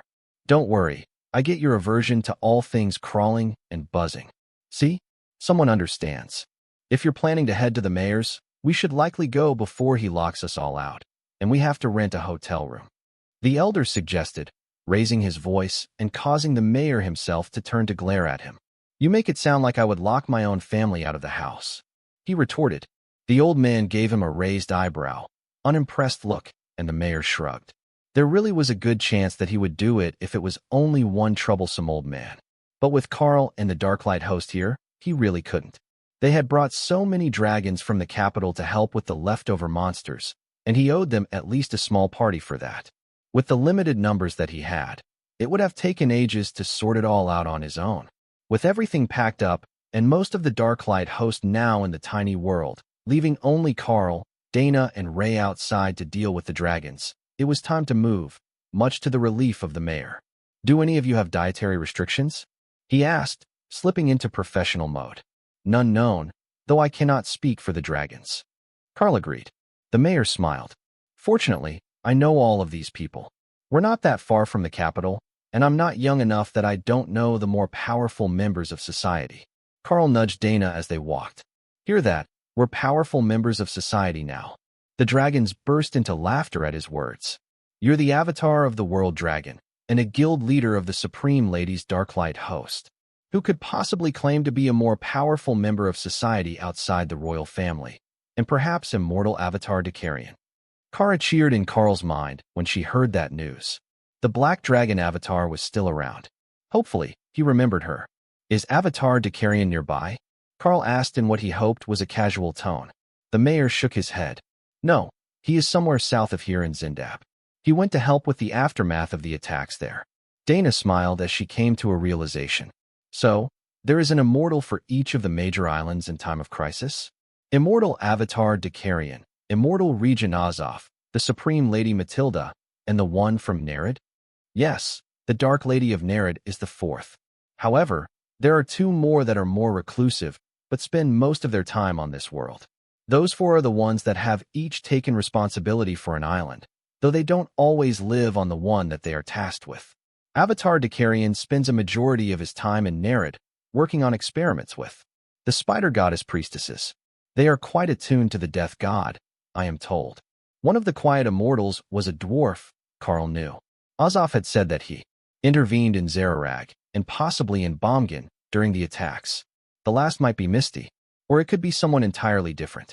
If it was the temporal dragon, it wouldn't surprise him that everyone thought she was reclusive. Really, she was just busy keeping the timeline in order. When they got to the mayor's house, the garden was set up for a party, and the doors were open to welcome them into the main ballroom directly from the entrance. The dragons were in party mode, and the mood shifted as quickly as the band could start a new song. Then, more nobles from the city began to arrive, having gotten word of the event and hastily prepared to come meet with the nobles from the capital. It was an excellent time to build alliances, and that left Karl and Dana to mostly just mind their business and answer a few questions about the Darklight host and their crafting capabilities. The fact that they had a mythic rank blue dragon among their crafting team surprised very few. The guild was much more famous here than most other places, as Gathuzan was directly across the straits from Sihosesa, and the dragon were long-lived. Most of them had flown over the Supreme Lady's territory on their way to Kapi or Nazalbar, which were both largely dragon-populated nations. Guild leader, did the prince not come with you today? I had heard that he was in town. One of the younger dragons asked, excitement in her eyes that told Dana her interest in his interest was very personal. Unfortunately, he had some business to take care of tonight, so he had to retire early. I'm afraid that our plans to continue to hunt leftover monsters from the invasion has generated extra paperwork for him, Karl explained. The girl nodded dejectedly, then realized that this might still be an opportunity. Will he be returning to join your journey? With the attempt on the prince's life, Karl wasn't sure if he should answer that honestly. But Ray did still owe that assassin for escaping from her. Yes, I believe that he will be staying with us as we cross the country. She was about to speak when Karl crushed her dreams. However, the group is all mythic rank combatants, with a few totem rank assistants. With everyone flying in to attack, we're not bringing any support staff. Well, none below totem rank, as we have some senior cooking staff with us. Totem-ranked cooks were a relatively normal thing among the dragons. They might be from a lesser dragon species, or they might just be obsessed with their craft. So, they would grow old and powerful, but keep a humble profession. Dragons slowly flooded into the gardens of the mayor's house, and staff came around to serve a standing meal, which Karl found curious. He had thought it would be snacks, like most parties, but they brought out small entrees, bowls of soup, and other hearty options along with the sweets, pastries, and savory snacks. It was a curious thing, but far less stressful for the staff than trying to make a full sit-down meal for so many distinguished guests on short notice. Other than the unfortunate soul that had to plate so many dishes, Karl idly scanned the crowd as he chatted, and noticed a few who seemed out of place. They were dressed as well as any of the other nobles, but nobody was really speaking to them, even when they were standing in a group, and their attention was on the palace guard members more than the nobles. It was as if they were visitors from the capital and didn't know anyone here, but they weren't mythic ranked, so they hadn't been at the battle with Karl's group. However, they weren't being kicked out or snubbed, so they should be somewhat important, just not from Gthunbu. Karl wasn't the only one that noticed their presence, but the palace guards weren't going to take action when they knew that the prince was already somewhere safe.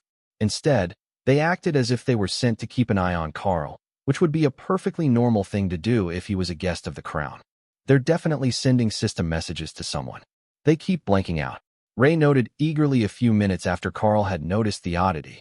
They could be informants from the family of some of the elder dragons. I suppose that's normal enough given the items we sold today. But I'm thinking what you're thinking. That they are here to verify the condition of the prince. Ray agreed. And now that he was missing, safely tucked away in the tiny world, nobody could confirm whether he was injured in the attack or not. In hushed corners of the party, the same questions were being asked. How did the prince look this afternoon while everyone was shopping? Did anyone see where he went? Who was with him the last time you saw him? What did he buy from the Darklight host? Individually, every one of those questions was perfectly reasonable and followed a lot of the conversations. After all, everyone had new items to show off, and they were happy to talk about them. It was who was asking and the fact that they were so repeatedly focused on the prince, but never twice in the same person's immediate vicinity, that caught Karl and the palace guard's attention. Whoever had sent them had picked poor associates. Either that, or they were all sent by different people, and only the abundance of them made it so suspicious. Karl stopped a server and collected small bowls of soup for everyone around him, then led them to seats near a hedgerow. I must say, the dragons really know how to socialize. This liquor is pretty good, but the idea about being able to just grab your favorite dish multiple times makes dinner much more fun. He joked, "Don't let Lotus know, or she will find a way to have nothing but cake for dinner." Dana agreed. You know, there are forms of low-sugar savory baked goods available as well. We keep them for the younger dragons, mostly. You know how it is, they just got out of school, and they're on their own for the first time, so they haven't realized that nobody is looking out for their health yet. One of the older shadow dragons joked. The great horizontal growth spurt of their first appointment. As if planned in advance, the party ended 3 hours after sunset, and the guests began heading home. It gave the mayor plenty of time to get his overnight guests settled, and it gave everyone else time to get home and get to work on time in the morning. Guild leader Karl, the mayor called as they stepped inside. Is there a particular reason that your group chose to come here now? No offense, but you're a long way from home, and this is not one of the weaker countries that might have issues with the leftover monsters. Karl nodded. Indeed, it is not random luck that brought us here. You see, we are actually scouting out new locations for guild houses. We currently have 3 locations, all in the Eastern Isles, and we were hoping to spread the influence of the Dark Light host a bit further. Some of our members will be moving to Seiho to fill in while the Supreme Lady is busy, but our crafting halls are crowded, our membership roster is getting full, and it is inconvenient for customers on the other islands to purchase what they need. We have employed skilled professionals in nearly every major trade, you see. We've even hired spiders who specialize in silk production to create retail-grade products, while Lady Ray focuses on the higher-end custom pieces.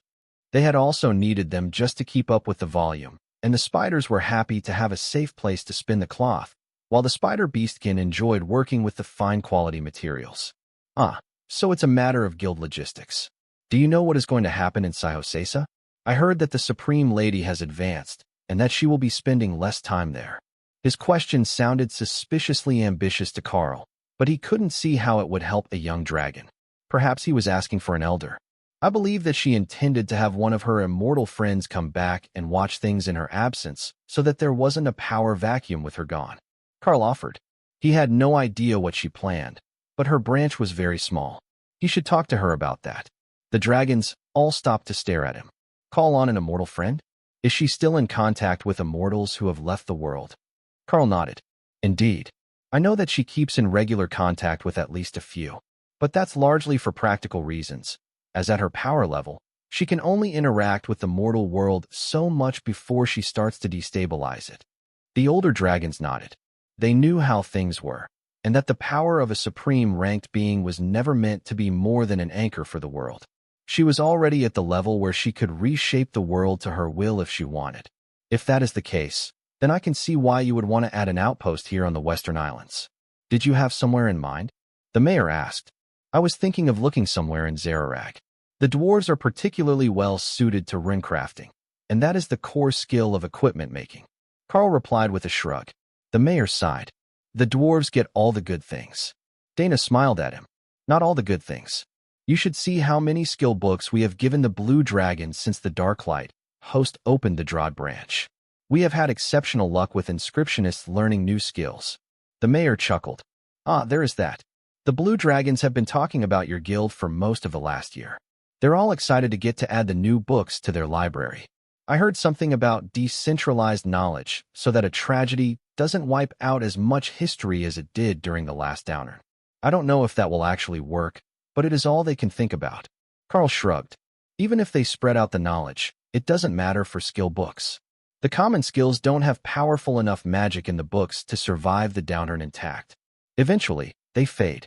And once they do, the skill is lost in any meaningful way until someone with the inscription skill and an active system appears again. But the system goes nearly completely offline in between resurgences. I don't think it was originally supposed to be that way, but that's how it has been the last 2 resurgences. You say that like you know firsthand.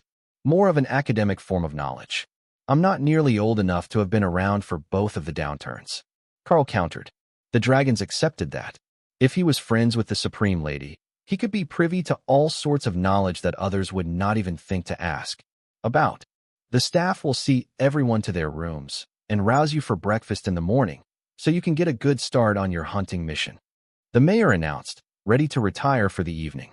He had a long day ahead of him tomorrow, and he hadn't been prepared for his grandfather to volunteer his house for a party, especially when the old man didn't even live in the city. Still, it was a blessing to have the last of the monsters dealt with, so his citizens could return to their homes. Sir, would you prefer a private room, or is one of the ladies with you? The maid asked politely as the mayor left. The Dana mage is my wife. We will share a room, but I believe all the others present are going to require individual rooms. The members of his team who might share were already in the tiny world. Ray smiled at the maid. If you have a room with a nice balcony and large windows, I am a nocturnal sort. The maid nodded. Of course, Mississippi. I will arrange a corner room for you. Now I can watch for intruders. Someone is bound to come check on the prince tonight. While Karl and Dana settled in for some hard-earned alone time, Ray prepared for the arrival of their unwanted guests. She could already sense the silly children who thought that they were sneaky while they watched the mayor's house. They hadn't even hidden their murderous intent properly. She could sense it even with their auras hidden. Ray stalked out of the house to go inspect one who was showing signs of moving. This seemed like the perfect moment to vent some frustrations about having been left out of whatever fun things Kara and Karl got to do. They had definitely gotten to kill new things, and she was not invited. No matter what Misty said, that was just unfair treatment. The barrier around the building didn't even try to stop her incorporeal form when she crept through an open window, and Ray smiled to herself. They needed to work on their security. She didn't linger on the thought for long, though. Her target was moving. Why was he headed for the servant quarters with that murderous intent? Did he have an accomplice? Ray used unobtrusive behemoth to shrink her spider form to the size of a small dog, and used her web to silently prepare a trap along the roof, so she could trap her target and question him. Then the man turned, and she saw him picking the lock on a door at the end of the hall. There was a totem-ranked barrier and alarm system on the room, and Rack sighed dejectedly. She had misjudged. His murderous intent and his attention to the mayor's house were unrelated. He wanted to kill the woman in this room, and he had been watching the party with envy. Well, he could let this play out while she extended her sense to the other potential targets. The man managed to get the door unlocked, and then used a magical item to disable the alarm for a few seconds while he entered. So, she followed him in. There were 3 people inside, 1 fat old man, and 2 Dragon King girls with collars around their necks. Well, this was interesting. The barrier had completely altered their soul appearance from the outside. She should ask someone how to do that. The assassin crept up to the bed and slammed his dagger down into the fat man's chest. Blinding blue light flared, and the man leapt to his feet, enraged and instantly aware of the threat. "Did you think that I would let you actually kill me?" he roared, and the air crackled with power as he prepared to unleash dragon breath in the enclosed space.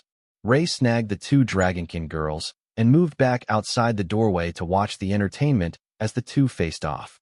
The rogue didn't speak, only launched a flurry of skills at the fat dragon, who unleashed his breath weapon in the room and equipped a staff to defend himself. The wall exploded outward as the dragon unleashed an area skill, hurling the rogue through the window and out into the courtyard. Night Haunter saved the 2 Dragonkin girls from injury, as the man whose bed they had been sharing had apparently forgotten about them. He simply turned to the destroyed window and continued raining spells on the attacker. The attacker fled, and the fat dragon surveyed the ruins of his domain. "Damn it, I just bought those whores. Not even a bit left to resurrect them from. Such a waste of money," he complained.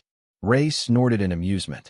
His senses were so dull that he didn't even realize they were still standing 5 meters away. But the 2 girls looked absolutely terrified as they stared up at Ray, who appeared to be a black misty ghost, while they were all embraced in her Night Haunter skill. Alarms started to go off now, and Ray felt the attention of the others she had tagged turning toward this spot instead of the mayor's house. If they thought that the prince had been hiding here, and that they were too late, that would be perfect. She could wait for them to show up and investigate their motives when they thought nobody was watching. Guards began to pour into the ruins of the inn, which had been mostly unoccupied before the attack. But the attention of the girls was on Ray. "Are you the Reaper? Come to take us away now that we are dead," one of them whispered. "Don't be silly. You're not dead. I just borrowed you for a little while so we could watch the show," Ray replied. "Then, we have to go back to him after this." The other realized, her voice cracking at the end. "Who said anything about that? He thinks you're dead. That means you're mine, and I don't return gifts." The girls stared at what they thought was a harbinger of death sent by the spider goddess. How had they gone from bed slaves to a gift to the god of death? Were they actually dead or undead? But Ray was not concerned with their existential crisis. A large group of dragons had arrived, and the fat man was issuing orders to find the assassin. That made it the perfect opportunity to troll someone. He wasn't working alone. She whispered in the fat dragon's ear. "Mommy, who's there?" "Die," he screamed, and began lashing out with attacks. Ray giggled, letting him hear it, while the 2 girls panicked as spell effects crashed into the barrier around them. "All right, we need to go before someone actually sees through my defensive spells," Ray informed them. "How are we still alive?" The girls whispered in unison. "He's not even a myth. How would you be dead so fast? He's pretty mad, though. And there were mythic guards coming, who would find Ray within seconds. Off to the tiny world it was. She could drop off her new acquisitions with the druids, and then she would return to hunting the ones who had been watching the mayor's house. The two dragonkin stared at the interior of a large stone room, covered in silk drapes and pillows, with no actual furniture. Welcome to the tiny world. This is my relaxation room. We really only use it when we are having a snack party or a fitting for a new clothing line. It's the easiest spot for me to bring you, but now we can go meet the others. Do you have skills or preferred daily activities? I forgot to ask before I collected you. The two girls stared at the spider, still not completely sure that they weren't dead. Daily activities? We're just awakened rank slaves. Did you need us to cook, clean, attend to your people in the evening? One of them asked, with a bit of a shudder at the end. Ray laughed at her disgust. I'm sure some of the ladies are single and like that, but no. I needed you for… Well, I didn't really have a reason. I was planning to kill that intruder and go hunt something else, but I got distracted watching the show. So, now you're here, and we can find you somewhere to stay. It'll be fine. The nature clerics take care of people. I've called one over, and they will help you find a room somewhere. But now, I have to run. Good luck. The two clerics frowned as the spider vanished. They were left alone in a room full of silk pillows that could each be traded for everything that they had ever owned, with a vague promise that someone would come find them to get them. A room. But only a few seconds later, an elf and a small green dragon rushed into the strange waiting area through a hidden door. Are you the new friends that Ray promised us? It's late, but we can sleep in here. Did you need food? My name is Button, and we have big plans for tomorrow. Tomorrow is breakfast burrito day, so we need to be extra clean. And that means bubble bath.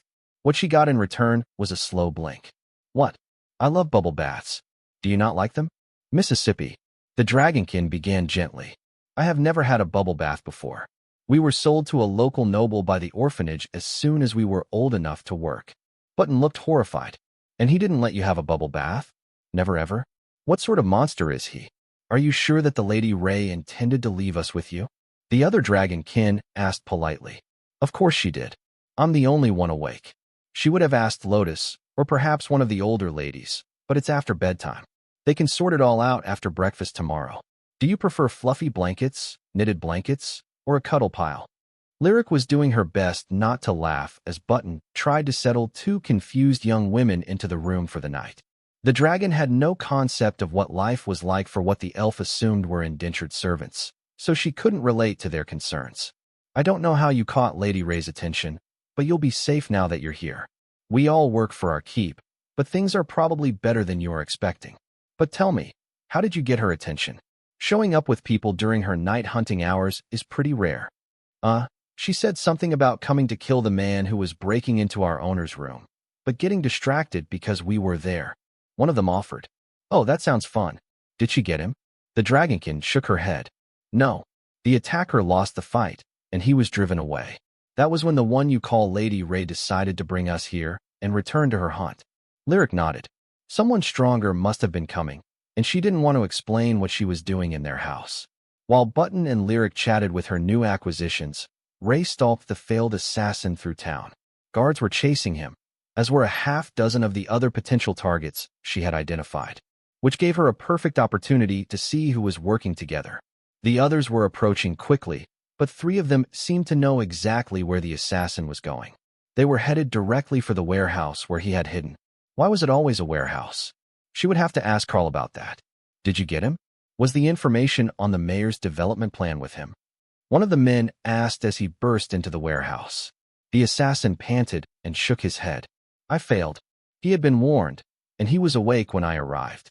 He detonated half the inn to get rid of me. What about his pleasure slaves? They might know. They were in the room when everything exploded. They're likely missed now. You know he wouldn't waste the energy to save them. Ray smiled. Nobody would miss her new mannequins. Two more men rushed in, and one of them whispered a warning. The mayor's men are almost here. We need to make ourselves scarce. That left Ray with a dilemma. It sounded like nobody was looking for the prince. They were all after the mayor's people for some political nonsense. But the mayor's grandfather was going to be adventuring with them. So didn't that make him Karl adjacent? An accessory member of their extended team? She could leave them a little bit alive, so the officials could question them. Yes, that would be the best way. She just needed to open the battle with a team of spectral knights, and nobody would escape. The undead horde appeared in the room, and the conspirators panicked. Fight your way free. Send the message. Complete the mission. When did he get a mythic necromancer? Ray smiled as panic and terror overtook the group, then dropped into their midst and began methodically severing tendons so they couldn't escape, even if they opened a portal. When the mayor's security team arrived, for critically wounded totem rank men had been partially disemboweled and crucified in the warehouse, with no sign of what had attacked them. Sir, they're still alive. This one is conscious, one of the guards announced. First, find what attacked them. I don't want to be ambushed when we're questioning them if it's a wandering monster that has taken up residence in the warehouse. Undead, monster, death goddess.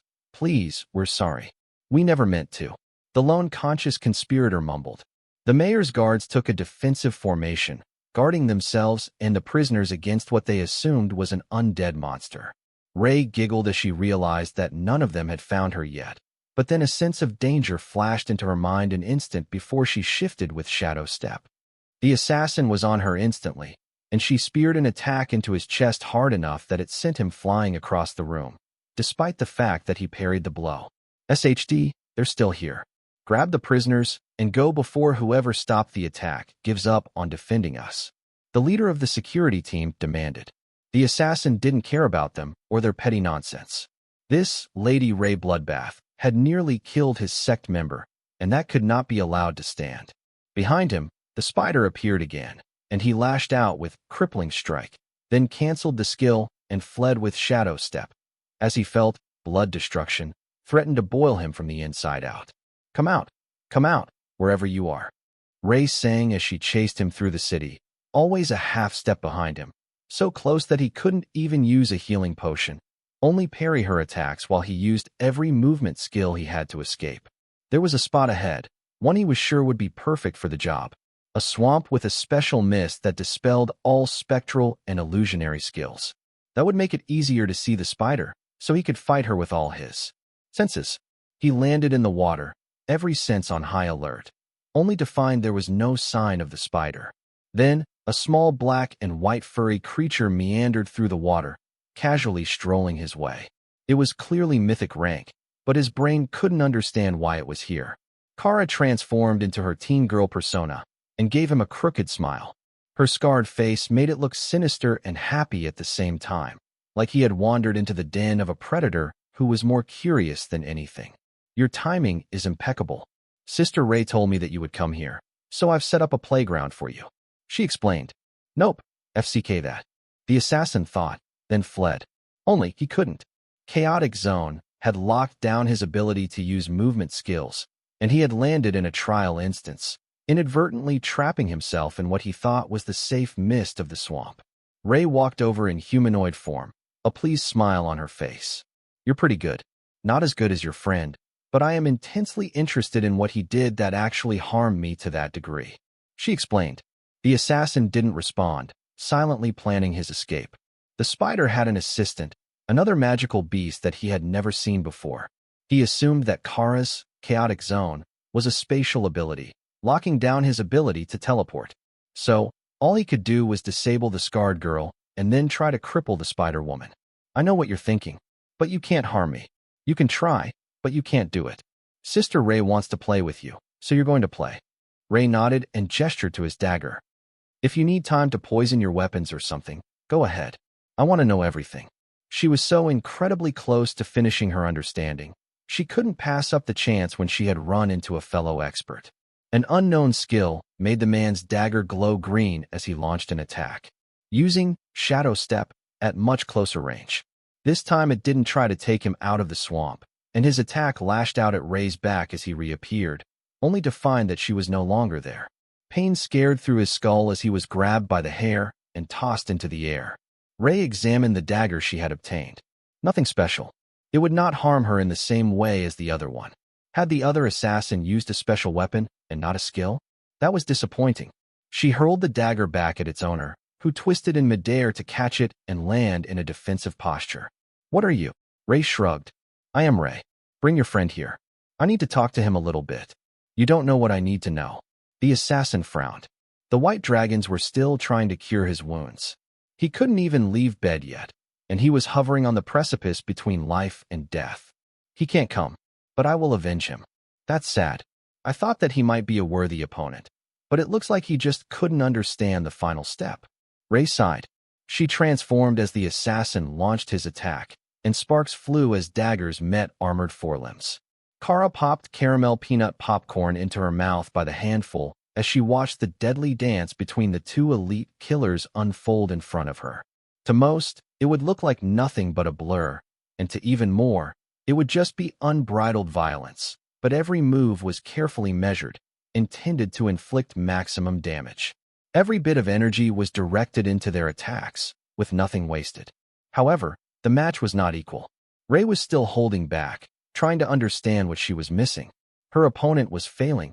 Her moves were flawless. But hollow. One more insight. That was all she needed. One insight, and she would be perfect. The assassin collapsed, exhausted. He had given everything to his sect. His loyalty, his pride, and now even his life. But it was never enough. He was always second best. Even as close as he was to immortal rank, he still couldn't overcome the gap and become the sect's favorite. All their trust, their best assignments, their finest items, they all went to his senior brother. And they were brothers. They had been together for life. And even now, he didn't regret a single moment. Given the chance, he would do it again. His breath rattled as he took his final breath, just in time for a second assassin in black to appear between him and Rack. The man was obviously limping and holding a short sword defensively as he kneeled next to the crippled combatant. Stay with me. I will get you out of here. You can't die, you hear me? He pleaded. Ray knew this one. He was the first assassin who had clashed with her. But he was weakened, crippled by her attacks in a way that he would never truly recover from. She had shattered his soul, his body, and his mind. No level of healing would ever put him back together the same as he was before. His thoughts, his emotions spilled over, projected by the mind lock, skill used on a broken mind. Everything that he thought, everything he felt, it was all pouring into Ray's mind in real time. And that was the final revelation that she needed. That was the missing part of her understanding of the fundamental rule of pain. The true agony of losing what you loved. He knew that he was a useless man now. His spot in life was lost, and at best he could teach children in the future. But it didn't matter. Watching his only friend die for him was more than he could take. Satisfied that she had what she came for, Ray tossed them a pair of mythic rank healing potions of Remy's creation. Thank you for your assistance. Good night. Kara smiled as she opened a portal and took them both away, leaving the assassins to recover in the chaotic zone for the next half hour until it collapsed. Once they were gone, the crippled assassin fed his rapidly fading friend the potion and watched in wonder as his shattered and dissipated soul began to reform in his body, seconds away from being a resurrection and not a healing spell. The failed attacker gasped as terror and agony seared his veins. There was no doubt in his mind that he had just been used as bait so that the spider could learn something. But what it was that she was learning was beyond his comprehension. What he did know was that someone needed to know that the spider goddess was about to gain another immortal follower. He didn't care if it would hurt his pride, if he had to admit in public that he had failed his mission. What mattered was that such a horror couldn't be allowed to roam the world in silence and anonymity. Others had to be prepared. Drink the potion she left for you. If she wanted us dead, she would have killed us before she left. You know what this means, right? The recovering assassin asked, his voice hollow. I know. The Grandmaster has to be told. I don't know what is going to happen after, but I'm afraid that it won't be anything good. Their existential crisis didn't concern Ray. She was already in her space, napping, while Kara took over the night watch to ensure that nobody tried to attack the group. The attention on the mayor's house hadn't been for them, but for local politics. Fortunately, they had found people looking for the prince earlier, and that meant there could very well be an attack once they started to travel in the morning. Wouldn't that be nice? Yes, Ray was looking forward to that opportunity, even in her dreams. Not long after the chaotic zone faded, the two assassins silently returned to their sect, a small compound outside Namon's in far southern Githuzan. Sectmaster, we have dire news to share.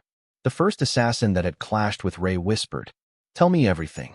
They relayed everything as they remembered it, adding to the descriptions the other gave in a practiced process of complete disclosure.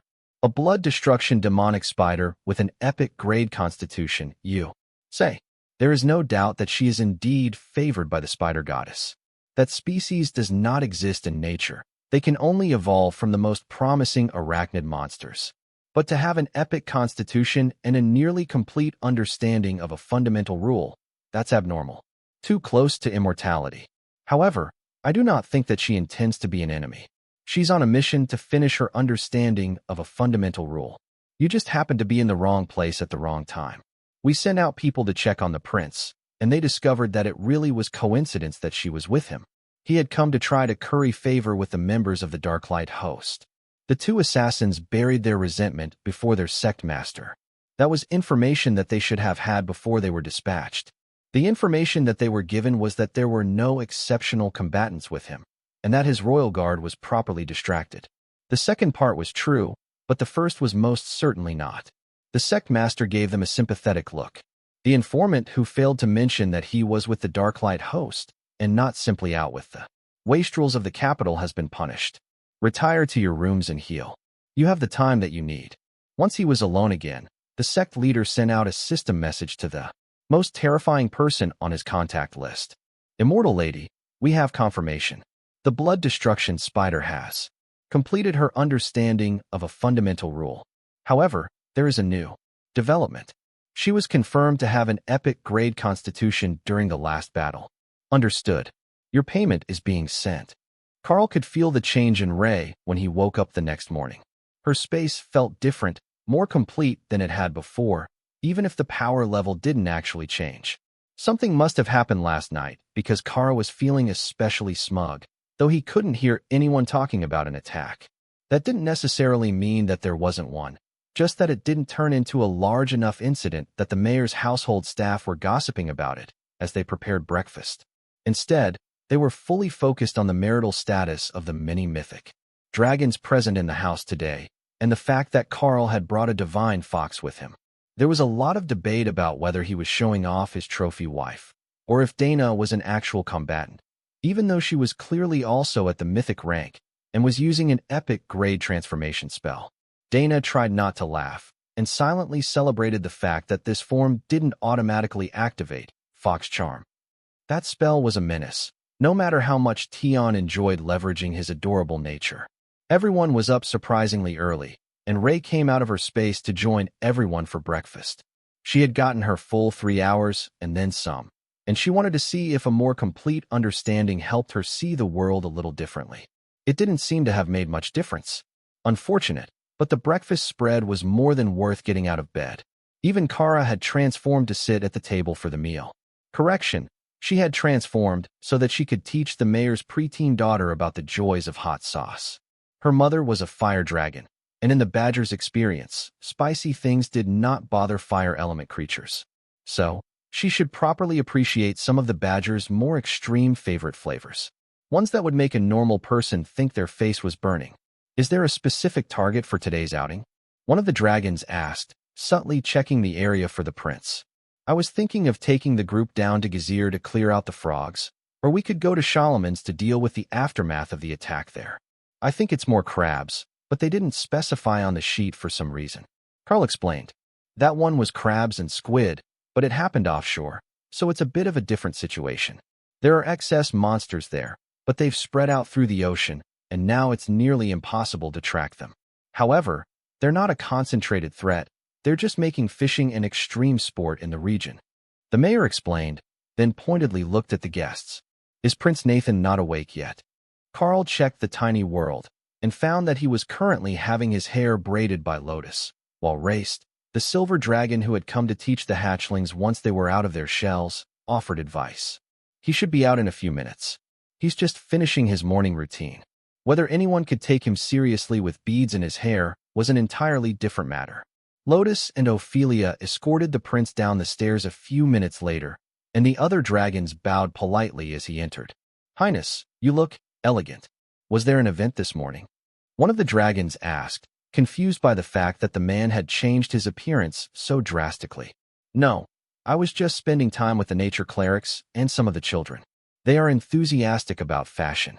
The prince replied dismissively. The dragon smiled politely as he took a seat with Lotus next to him, detailing her plan to renovate one of the ledges along the southern face of the mountain in the tiny world, so that she could hold proper tea parties without sacrificing the best nap spots.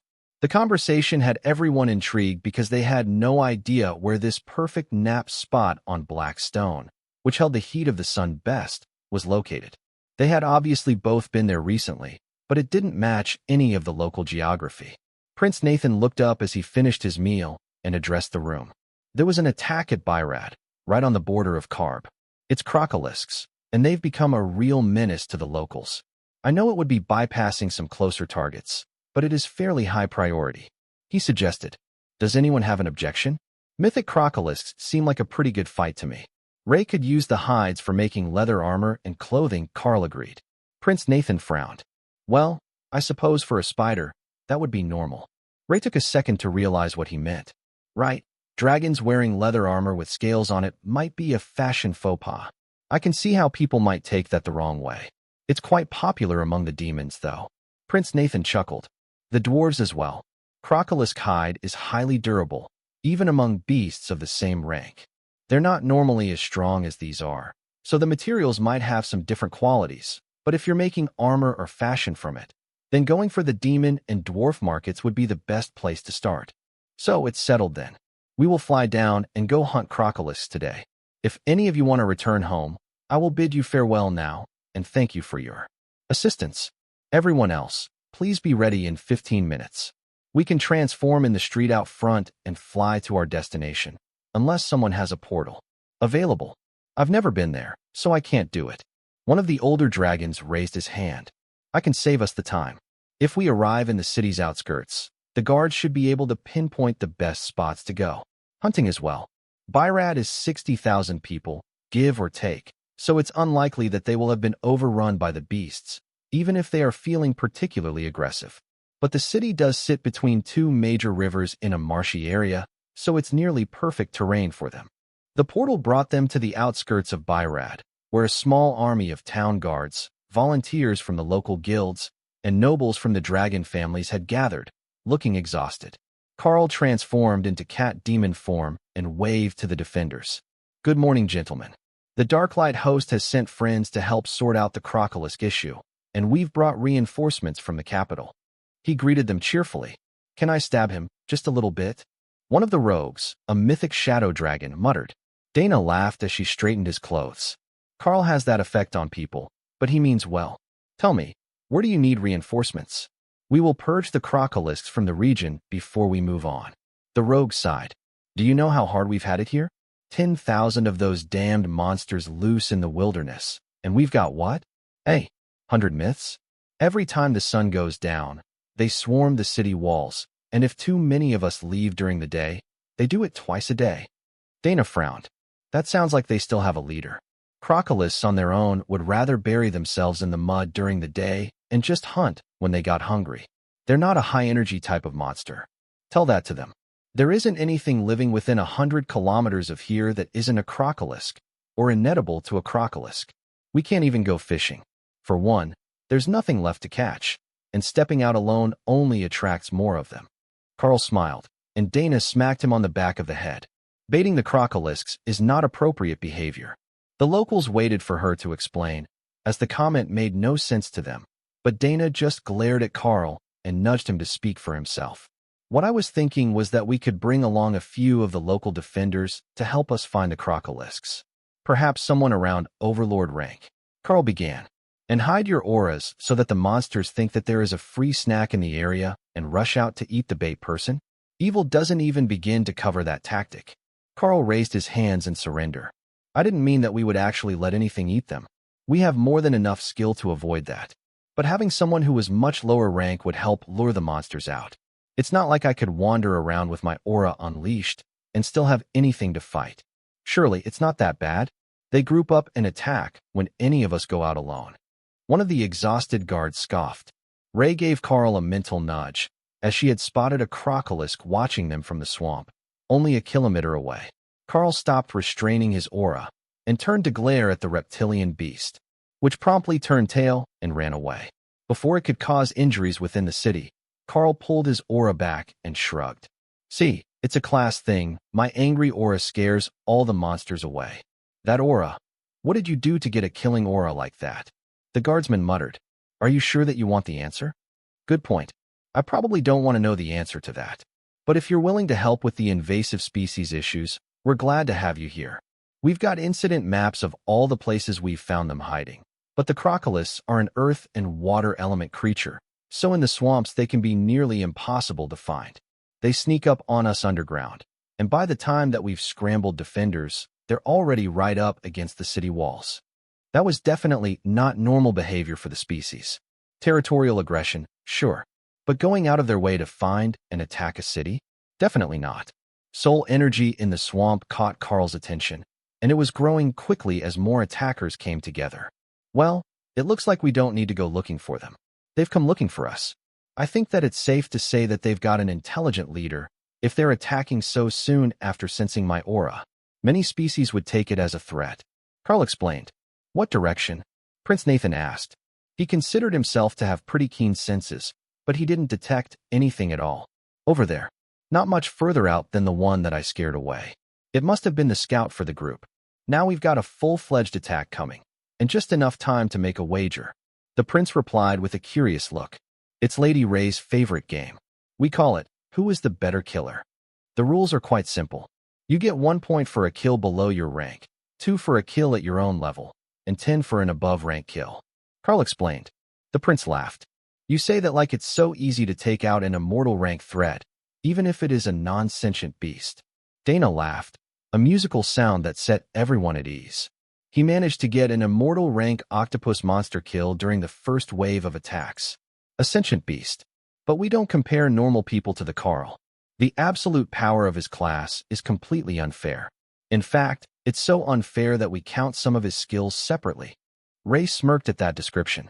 Did she count as one of Karl's skills? In a way, she did. Her bond to him was the reason that she was here, so you could call her power part of Karl's power through the beast space skill. Can we start killing them yet? She asked, impatient to get started. I will call for the others, and then we can get started. We can't have a proper battle until we have the healing tree in place. Lotus laughed from the middle of the crowd. Bring me my trusty steed. Good sir. There is F carry to spread. Leo came out of his space to let Lotus mount, while Ophelia and Tessa came out of the tiny world with Naksha to join the defense team, in case anything broke through. Then Thor showed up in behemoth form, absolutely enormous at mythic rank, and shaking the ground with every step on the soft ground. What the hell is that? Behemoth. An impenetrable bulwark behemoth, to be specific. He's gotten a few good opportunities, and he's reached mythic rank. But you should see how impressive his bulwark spell is at this point. Karl joked. Thor nodded as he brought up a bulwark, barrier 100 meters wide, blocking the whole side of the battlefield from the advancing beasts. Damn, that's a defensive barrier. If I had known that there were mythic rank behemoths around, I would have tried to recruit one before now. The leader of the local guards muttered as he prepared to join the battle. Karl leapt over the barrier, transforming as he did.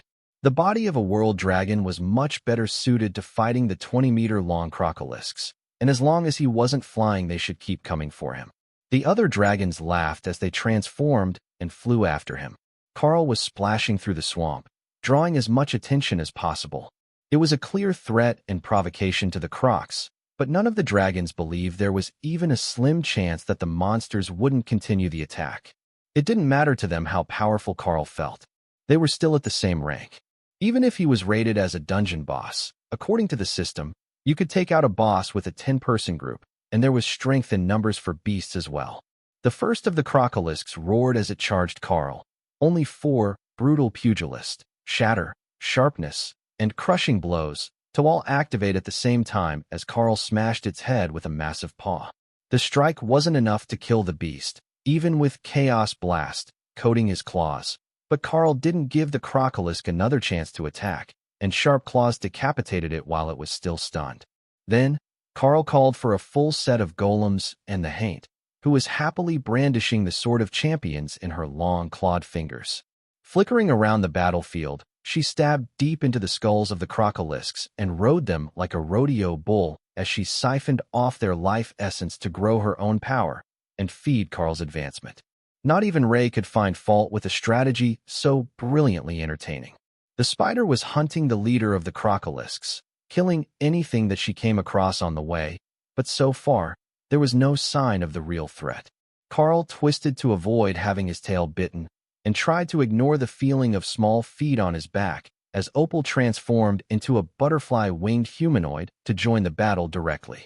Well, join the battle might be overstating her intentions, but she had created an illusionary domain and summoned gargoyles to stage dramatic fights with the giant monsters while she cheered and shouted positioning directions from her spot atop his back. Karl caught a tail swat that was aimed at the enthusiastic butterfly and tossed the croc over his head as it twisted and tried to bite at her. It must have realized that the extra gargoyles and the change to the swamp were her doing, and it was determined to turn her into a snack. Force slam hit the crocolisk in the face before it could get to Opal, and the butterfly gave it a dismissive wave of her hand. She had no time for its theatrics. It was getting in the way of her show. She's a more dramatic, less emo version of young Ray, Thor joked as Opal planned out the moves to the next encounter in advance. You have no sense of theatrics.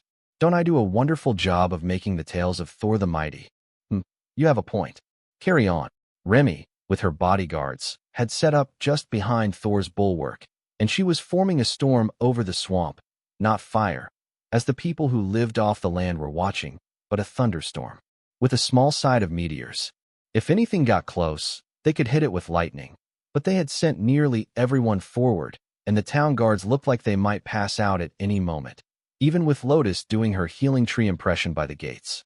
They had switched positions, and now Lotus was on the ground, with Leo floating above her head, while the locals stared at the strange turtle and tried to determine just what species it was. That false island giant turtle wasn't native to the Dragon Isles, after all. Should we send teams to help them? I feel bad standing here while they fight close enough for us to see. But the mayor hasn't ordered us to deploy, and they're outside the engagement range.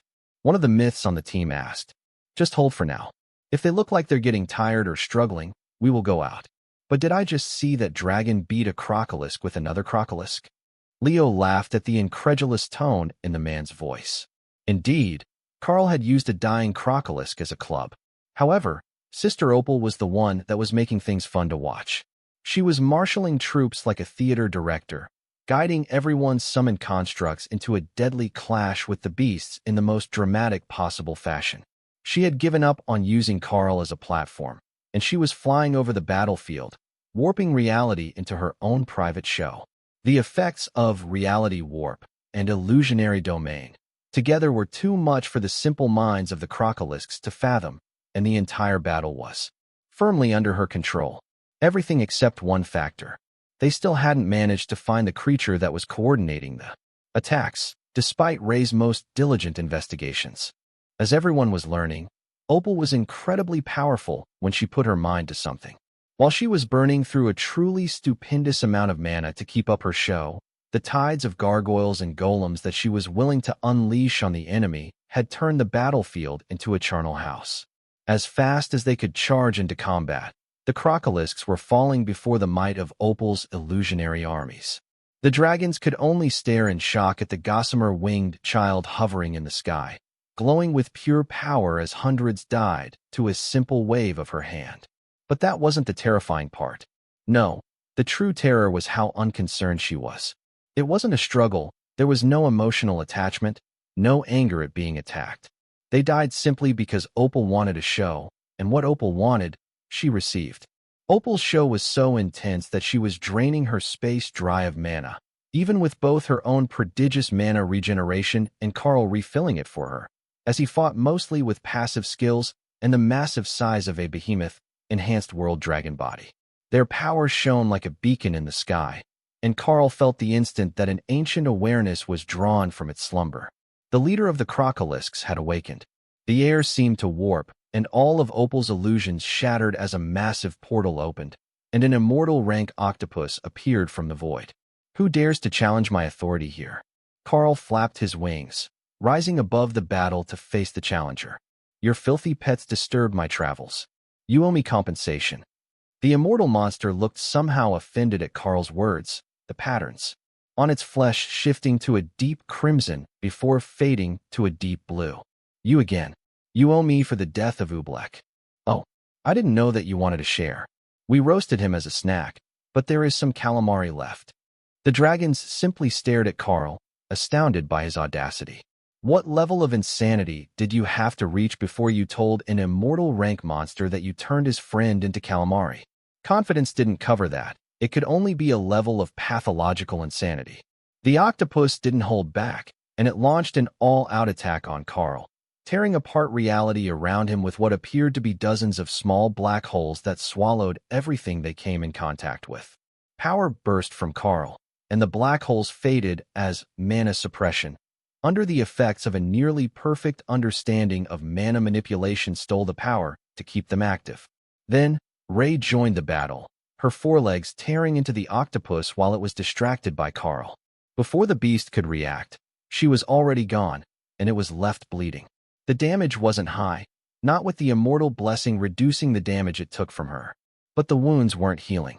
Chaos Blast was Karl's only immortal rank skill, but for this battle, it would be enough, he thought.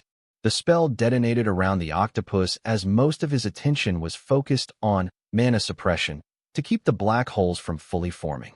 A tentacle lashed out, adding physical attacks to the magical stalemate, but Karl's body came equipped for exactly this battle. Dragon claws easily tore the flesh of the tentacle, and the octopus howled in pain even as it wrapped one of Karl's forelegs. Then, the haint attacked from above, burying the blade of champions in its soft flesh to the hilt.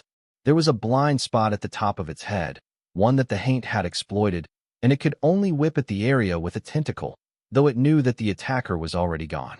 Then, Ray was back, and Kara was hurling chaos blasts at its beak from below. Too late, it realized why Karl hadn't backed away. With 3 of its tentacles occupied dealing with the dragon, there was a large portion of its body undefended, and the flying badger knew just where to hit. Dana charged into combat, letting auto parry defend against tentacles, so her blade could hurl attacks into the immortal. Silently, Dana bemoaned the fact that the skill names of her class were not at all intimidating. Plum Blossom Slash was incredibly effective, but hardly the sort of skill name that invoked fear in others. Nor was Willow's Caress or Lotus Blossom Flash an explosion-type skill. Her epic golems, the Dark Elven Kings, joined them in the air, laughing as Dana's shared auto parry made it impossible for the immortal to hit them. They were too fast, and the creature was besieged on too many fronts. With mana suppressed around it, the creature was rapidly depleting its own stores, even though its skills had been rendered nearly ineffective. However, it had been born an immortal, and it had yet to master a fundamental rule. There wasn't much that it could do to protect itself. Flee. It had to flee. Unfortunately, it was entangled with the world dragon, and it couldn't shift between planes as long as it was restrained. Dozens of new wounds appeared on its body as the immortal focused entirely on Karl, trying to break free of his grasp so that it could escape. As long as it survived today, nothing else mattered. It just had to escape. Inky darkness filled the battlefield, a combination of magic and actual ink. It was the last resort defensive measure of the blue ring immortal octopus, and Karl felt his limbs going numb. He couldn't tell if the octopus was still in his grasp, or even if it was still attacking him. He could see its soul, he knew where it was, but he was detached from the battle, unable to effectively attack in a physical sense. It was also a neurotoxic gas, not purely magic, and mana suppression didn't completely dampen the effect. Undeterred, Karl raked his claws down the front of the creature, and then frowned as the soul signature faded. Surely it hadn't died.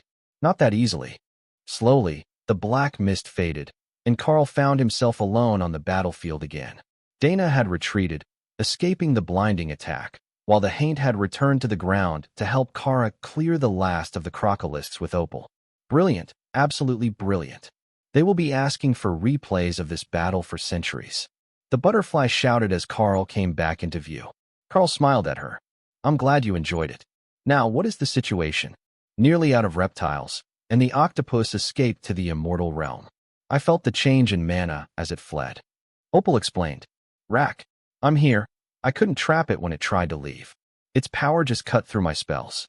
That hadn't been Karl's concern. He was more worried that she had found a way to follow it into another realm. That would have been problematic. Though, he might be able to go there and get her back, now that he had been exposed to the immortal realm, and had the Planeswalker class skill that allowed him to portal between adjacent realms that he was familiar with. Technically, he hadn't purchased it yet, but it was there, and he had the points if he needed them. Karl took a moment to scan through his class skills, reminding himself that he really should start spending some of the skill points he had accumulated. There were 5 left that he could put points into, one of which appeared to be a virtually limitless point sink. Destructive Beastmaster 0 points invested. Increases bonded beast skill power by 1% per point invested. Invulnerable Beastmaster 20 points invested. Increases bonded beast damage reduction by 1% per point invested, up to 20%. Blessing of Skill creates 1 random skill. Cost varies based on rarity. 1 point. 4 common skills, 5 for rare skills, 25 for epic skills, 50 for artifact grade skills, 500 for legendary skills. Blessing of Family, 50 points. Creates 1 additional beast space. Planeswalker, World Dragon Patron exclusive skill, 100 points. Allows portals to open between adjacent realms the user is familiar with. Planeswalker would be useful if he had to retrieve one of his team members, but the others were no less valuable. Who could say no to another beast space? Or to the direct damage bonus? But it was the Blessing of Skill ability that was the truly overlooked bonus of his class. He had been putting it off, as he had thought he might need the skill points in an emergency. But at this point, he had accumulated far more than he could possibly need for a mere emergency. Are you thinking what I'm thinking? Ray asked. That we skip everything else and get a legendary skill? Karl asked hopefully. We don't have 500 points. Thor noted helpfully. The answer is obviously to get 100 rare skills before you get a legendary skill, Leo suggested. Karl laughed. That would be chaos in its own right, especially if they started teaching them all to the blue dragons. 100 random skills would keep them busy for a lifetime. It's too bad that we can't theme them. If we could pick a skill that the system thought would be good for a specific person, it would be so much more fun to see what it gave us. Kara added. Ray's mental thought derailed them all.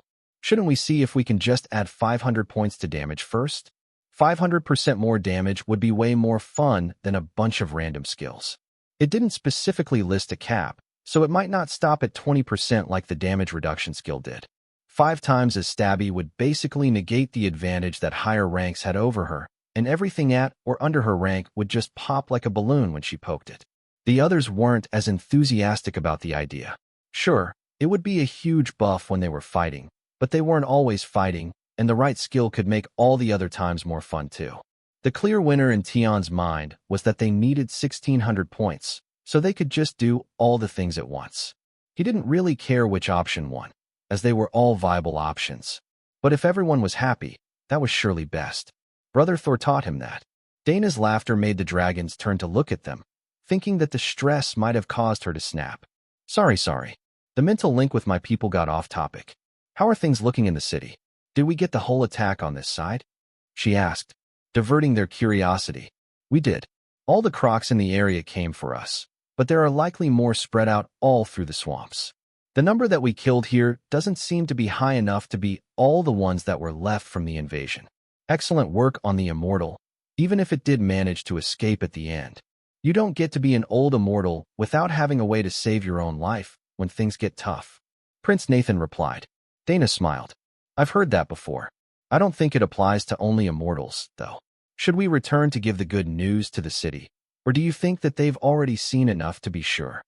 The dragon snorted a huff of black mist. With the nature priestess there? They've likely gotten the whole thing narrated like a sporting event. That girl has energy levels like a light switch. She's going at full output until she crashes and the lights go out. Karl patted the man on the back. So, you've begun to understand how nature priestesses work. It's all about the timing. You need to keep them operating when it's time for them to help out. Not that they don't want to, but they operate on their own rhythm. Ray transformed to stand next to them. But they definitely want to help. They will help so much that you will have to ask them to stop. They were not wrong about the situation in the city. Lotus had been narrating the entire battle, with help from a set of projection illusions created by Opal to help her follow the situation. Sister R.A., what is the count? We have wagers to settle.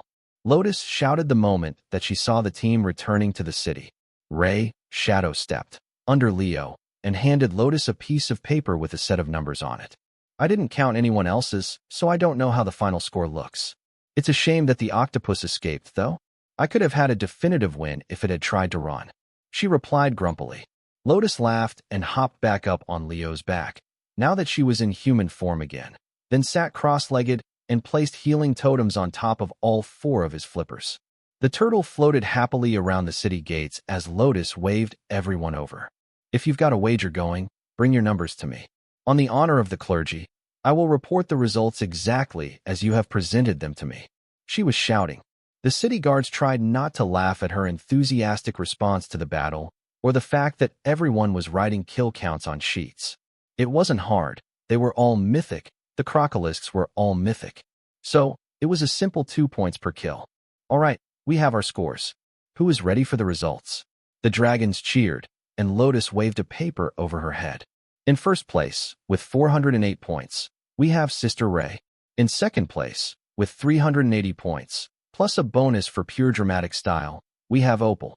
In third place, with 364 points, we have the Dana Mage. In fourth place, ever so close to a podium finish, with 360 points, we have Prince Nathan. The dragons cheered as their representative managed to get at least an honorable mention from the Darklight, host's massively overpowered combat team. It hadn't escaped anyone's notice that the longer they fought, the larger the cumulative bonus the Darklight host members were getting became. I am beginning to suspect that the Supreme Lady might have been justified in looking down on us. What sort of combat power even is that?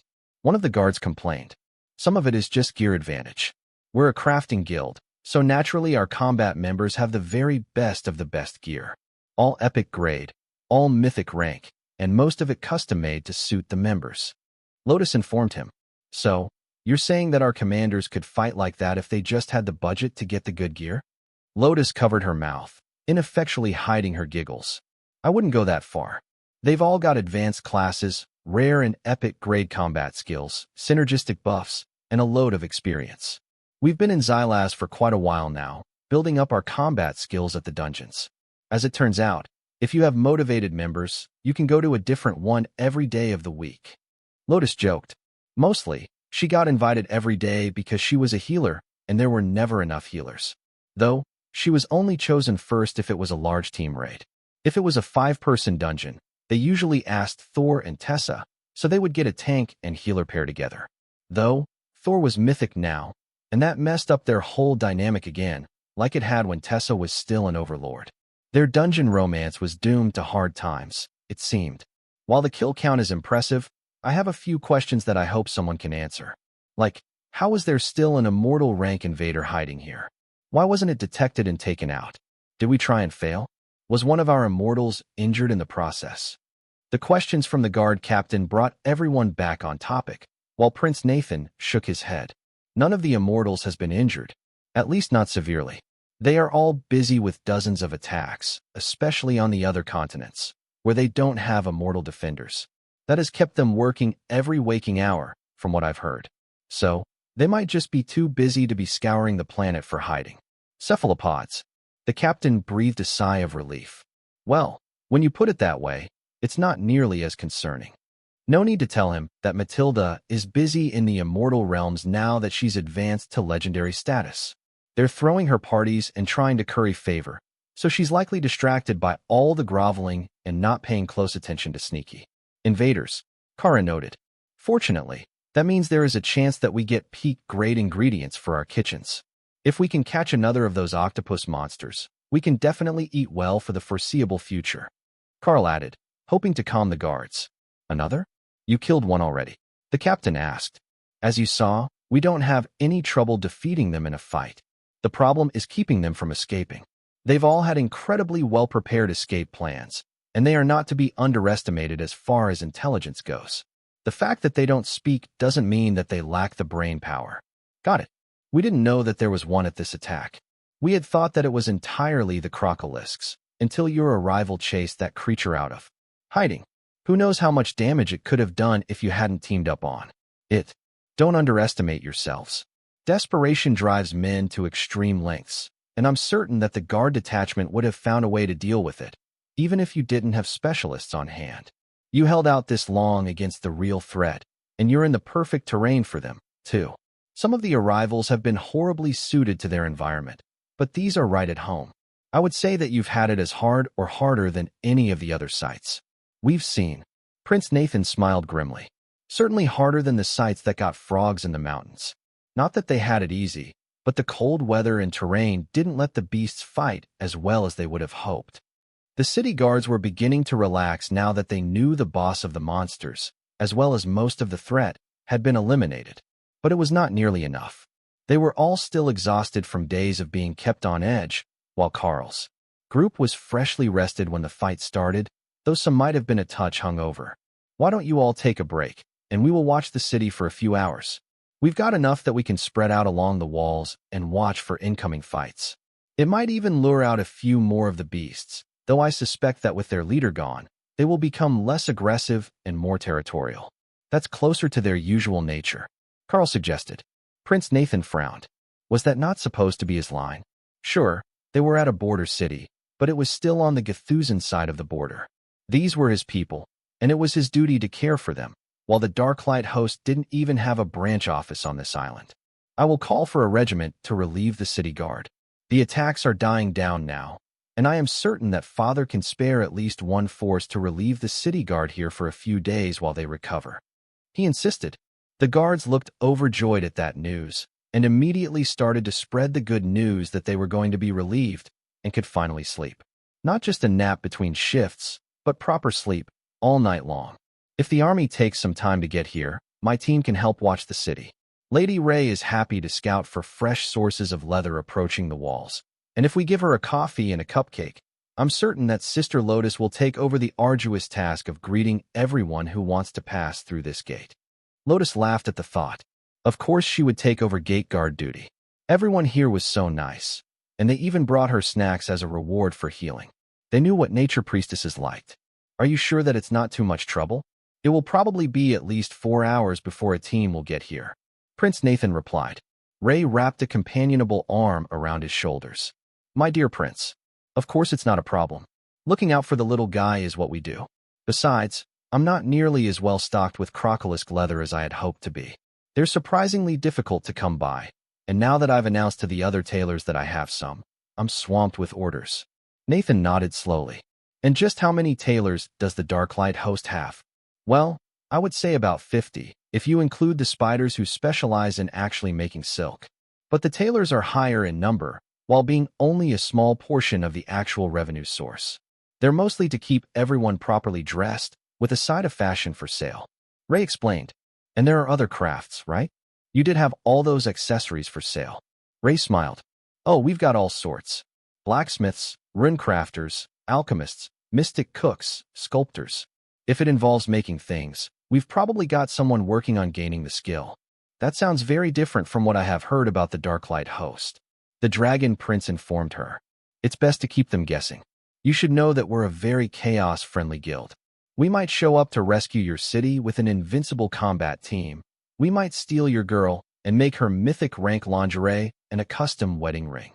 The prince and the guards tried and failed to restrain their laughter, but deep down, they knew that Ray wasn't kidding.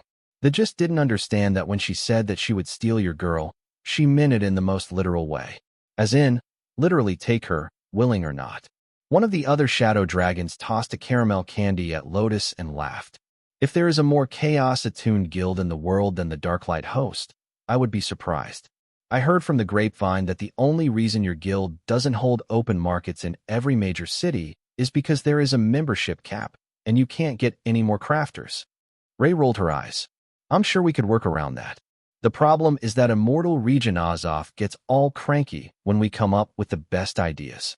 The prince almost choked at the annoyed and irreverent tone that Ray used to speak of the Immortal Regent.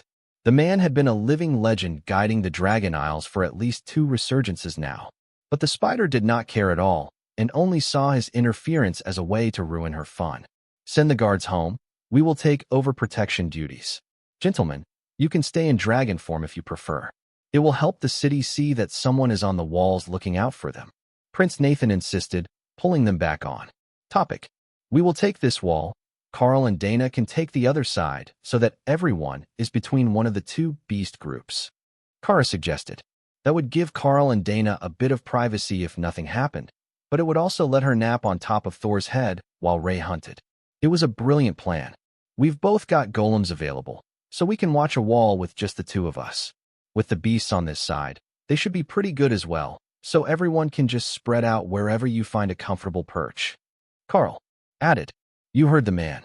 Relieve the guards and settle in for afternoon watch. I will try to get the army here as fast as I can. Just in time. I can sense Croc's beginning to move. Ray mentally whispered, half a second before she vanished on a hunting trip. Karl led Dana to the far wall of the city as the teams spread out, replacing the guards, who were eagerly awaiting their relief teams, though they all looked half dead. Sometimes in the literal sense. They had been healed, but Karl saw that many had damaged auras, marking damage to their life force or possibly their minds after the battle. They were mostly overlords and totems, so a prolonged fight against monsters above their rank had been more than they could take, and now all that they wanted was to hide in bed for a week and forget it had ever happened. That was perfect for Karl and Dana, as it let them send out the Dark Elven Kings to patrol the wall, while the lesser golems and the epic guards assisted. There was nobody else along that side of town until a few more dragons arrived to settle in for a rest, so they could spend a bit of quality time together, just relaxing with nothing to do but wait, and laugh at Ray's mental narrative as she hunted crocolisks. 1 croc, 2 croc, red croc, blue croc. She sang as she made her way through the swamp. Oh, look at that one, the patterning, those muscles. What an absolute beauty. I'm going to grab its tail.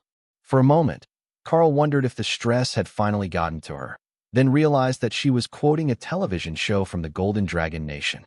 But she did still grab its tail. There weren't many crocolisks left in the area. They had spread out or had gone into hiding when their master was killed.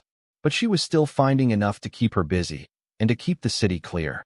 However, Karl's group were the only ones aware that not everyone from the team was on the wall, and the rest of them simply thought that there were no further attacks by the crocolisks after the main battle ended. They couldn't see the threat, and they didn't have Kara using chaotic foresight to try to guess where the next challenger would appear. She had horrible accuracy, and most of her visions were of other continents or other centuries. But every now and then she would see things happening around them. Ray just had to watch the sense of the others, and when their thoughts registered a threat, she could shadow step to the location and hunt it. That greatly increased her hunting efficiency with the team spread to both sides of the city. But it was a shame that Karl was in cat demon form and not in dragon form, where he would be large enough to see further. His priorities were all wrong, and he was just cuddling with his Dana mage instead of helping her hunt. I can see far enough. I'm looking in the right direction, Karl countered. But you're not even paying attention. How are you supposed to give good warnings? Karl pulled Dana onto his lap, facing him. Fine, now I'm more focused on the appropriate direction. Ray laughed at his loophole attempt. Now he was paying very little attention to the battlefield at all, especially after Dana started to kiss at his neck. But she could hear the updates from the Dark Elven Kings to Karl, and they were actually eager to see the crocolisks continue the attack, so they were paying close attention to anything that moved in the distance. However, it was Dana that noticed when the army reinforcements arrived, as they opened a portal in the middle of town and marched 50 mythic rank warriors through, with a pair of clerics taking up the rear of the convoy. You can get your hands out of my shirt now. The army is here to take over our position, she whispered in Karl's ear, taking advantage of the sensitivity of the enhanced form. Good plan. There are far better places to put my hands. But first, I suppose that we should find a room. It's only polite, after all. Dana laughed as she wrapped her legs around his waist. Carry me over to the reinforcements. The elves can watch the wall for the last few minutes before we switch shifts. The commander of the relief force laughed as he saw a large cat demon step through a portal with a fox-eared girl wrapped around his waist. They seemed much less concerned about danger than he had been led to believe should be the case for the area. But in most cases that confidence came from a level of lethality that was far beyond whatever the threat was. You must be the avatar of the world dragon. The palace steward said that we would meet one named Karl here. The commander announced. That's me. And this is my Dana mage. If I put her down, she will get distracted and run away to help people. Dana laughed as Karl squeezed her backside, and the dragon chuckled softly. It's a hard life. Newlyweds, I take it. It's been a few months now, but yes. But down to business. Our team and the dragons who have been hunting survivors of the invasion with us have taken positions along the wall, as the local city guard are exhausted from the siege. We drove off an immortal rank threat earlier, but did not manage to kill it. I don't know if it will be back. The crocolisk numbers are much lower than they were, but we haven't found them all, and they are almost certain to continue attacking anything that leaves the city. Other than that, the situation is much less dire than it was a few hours ago. Prince Nathan called your unit to assist the city guards, as they're going to need more than one shift to be back up to operational capacity. Karl elaborated. So that is the situation. How are their losses? Karl shrugged. You would have to ask the nature priestess. I forgot to ask. They haven't suffered any since we arrived, but we've only been here a few hours now, and the latest attack didn't reach the city walls. Letting the commander deal with Lotus instead was a brilliant move, Karl decided. The nature priestess was asleep on top of Leo, who was sunning his shell as he floated above the walls. But the moment that the commander cleared his throat to get her attention, and Leo wobbled to wake her up, Lotus was right on top of the battle report. Her retelling involved dramatic hand gestures, props, and even a musical interlude. The commander of the relief force was so stunned by the nature priestess's way of describing the battle that it took him half a minute to process it and come up with a suitable response. Are you perhaps trying to progress onto a Bard class path? He finally asked. Bard? Oh no, that's not for me. I just like story time. It really was an incredible battle to observe. I didn't have much to do in my position as healer once the local guards were all patched up, so I just waited and watched.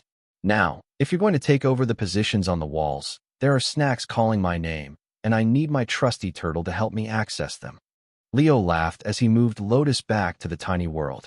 There had to be an easier way than having the beasts move her in and out, but Lotus couldn't teleport, so unless they opened a full-sized access at her location, he couldn't think of one. Where did she go? The commander asked, realizing that he hadn't gotten to ask any real questions. Into a separate space. You can ask Karl, Dana suggested. The commander nodded. Avatar, sorry to bother you. Do you have an estimate on the remaining monster count, or any other information on future attack patterns? The attackers spread over the entire swamp. I don't have the original attack size data, or a proper count of casualties since, but given what we removed in this battle, I suspect that the remaining number is less than 100, spread over the whole swamp. The longer we give it, the more likely they are to cluster and spread into territories, like any other mythic beast.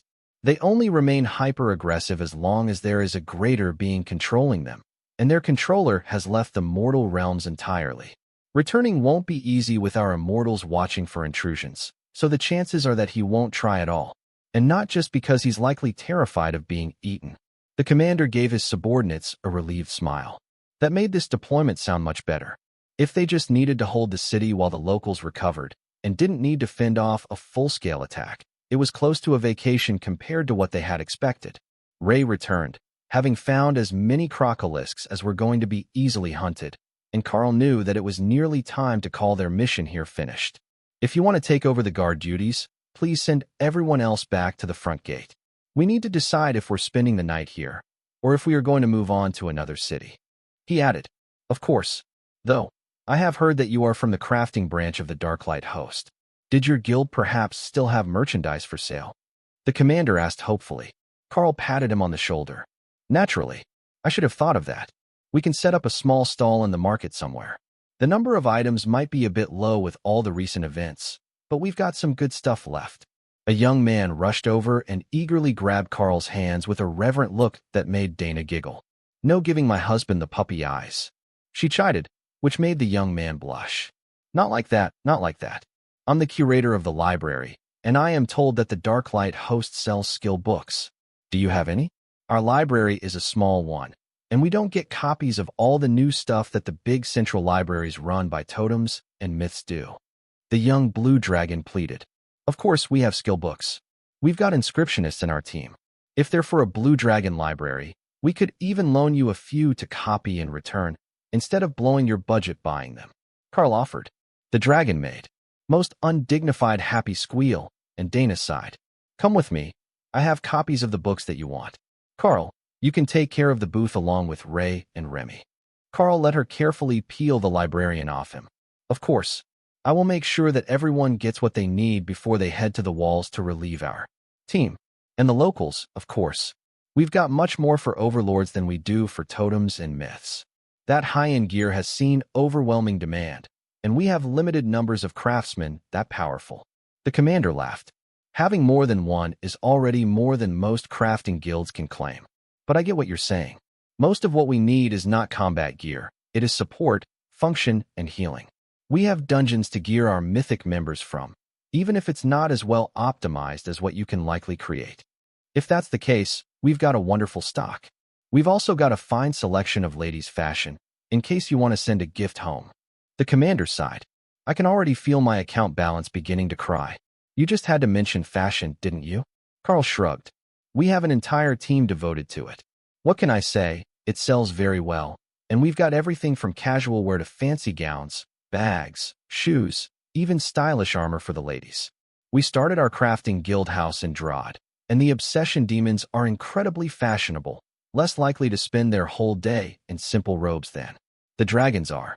The commander laughed and looked around the area, where half the locals were wearing simple robes and pants in their patron deity's colors. It was their usual casual wear. Don't worry, we have a full selection of colors, so you can keep honoring your patron, but with more flair. Rack informed them. Today would be another good sales day. Karl was highly satisfied with the turnout once they set up their stall in what appeared to be an empty former furniture store. There were still pricing signs for sofas and beds hung on the walls, but the store itself was empty, so Karl had set out cabinets from the guild storage to create a proper store for customers to come visit. You know we're only here for the day, right? Prince Nathan asked as Karl finished decorating. It will all clean up in seconds, since I'm just putting it back in inventory. They don't have an open-air market here, apparently, and this is what they found for us to set up shop. We will just sell what the locals need for a few hours, and then call it a night. One fight a day, cleaning up the leftover monsters across the islands, should be more than enough work for the king to accept that we're not slacking. Karl joked. Prince Nathan laughed. If one major battle a day was the standard for not slacking, what was the rest of the world doing? Was that not called overworking yourself? But he didn't say that out loud. Instead, he took a moment to consider what the motivation behind the Darklight host wanting to fight so much and in so many places might be.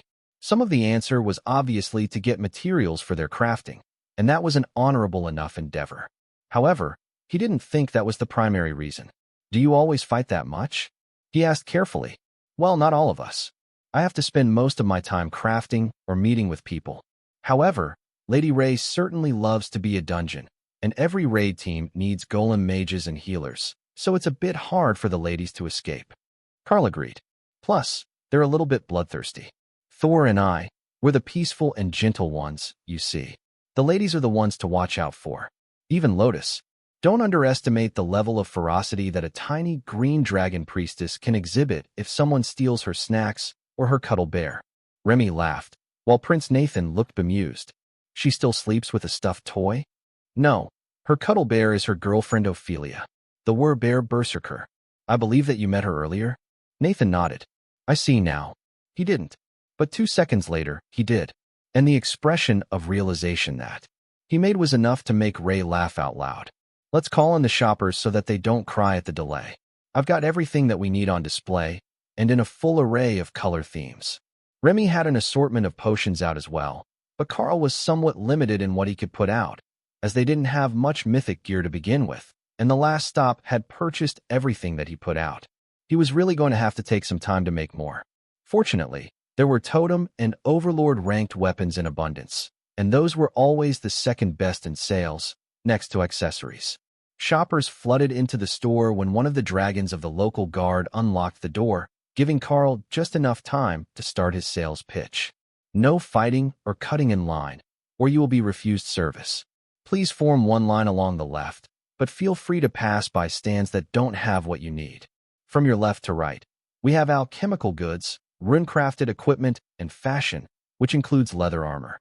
He had to include that, since people didn't realize it was an option last time. The crowd surged forward, and the concept of lines basically vanished as they crowded every side of the tables.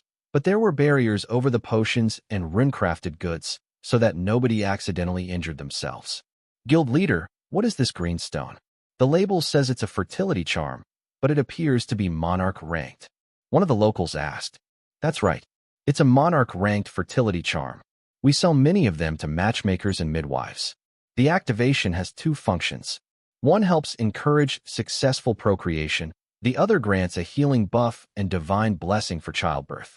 They are not inexpensive, but they work. The man looked skeptical, but an old woman reached out to inspect it.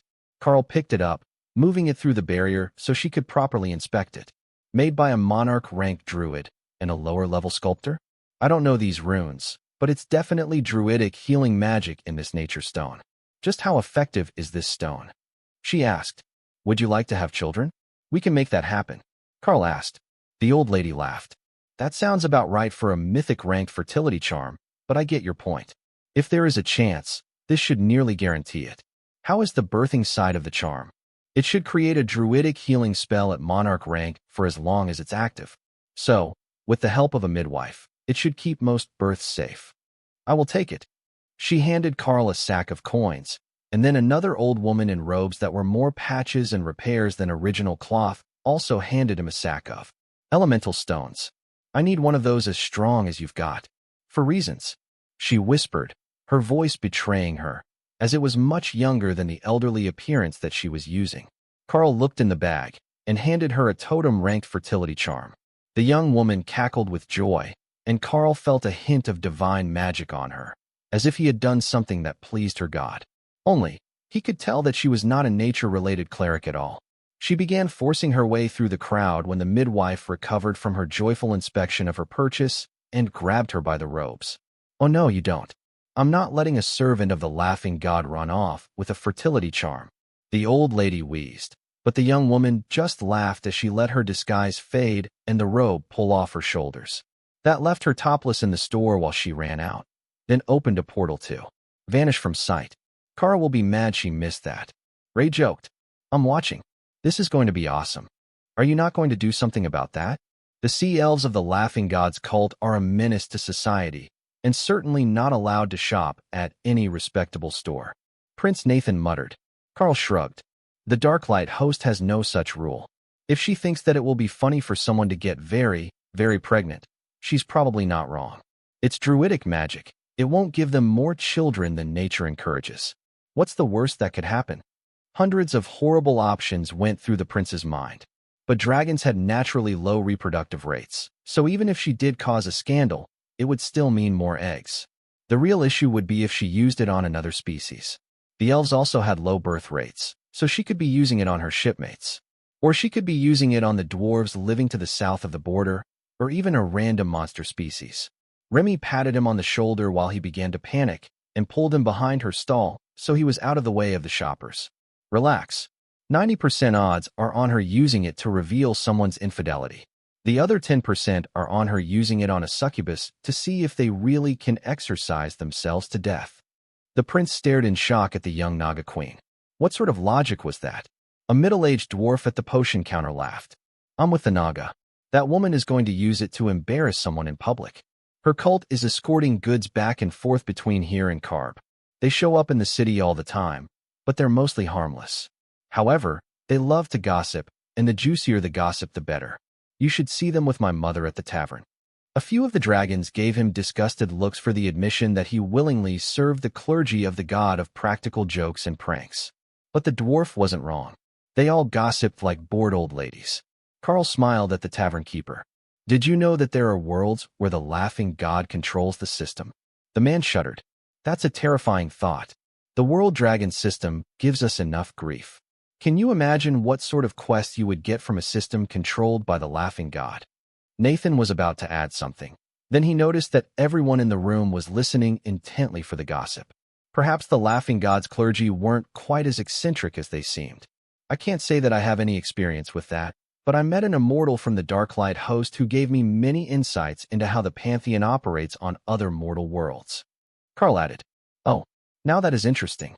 So, when you advance, you might have friends who can help you settle in?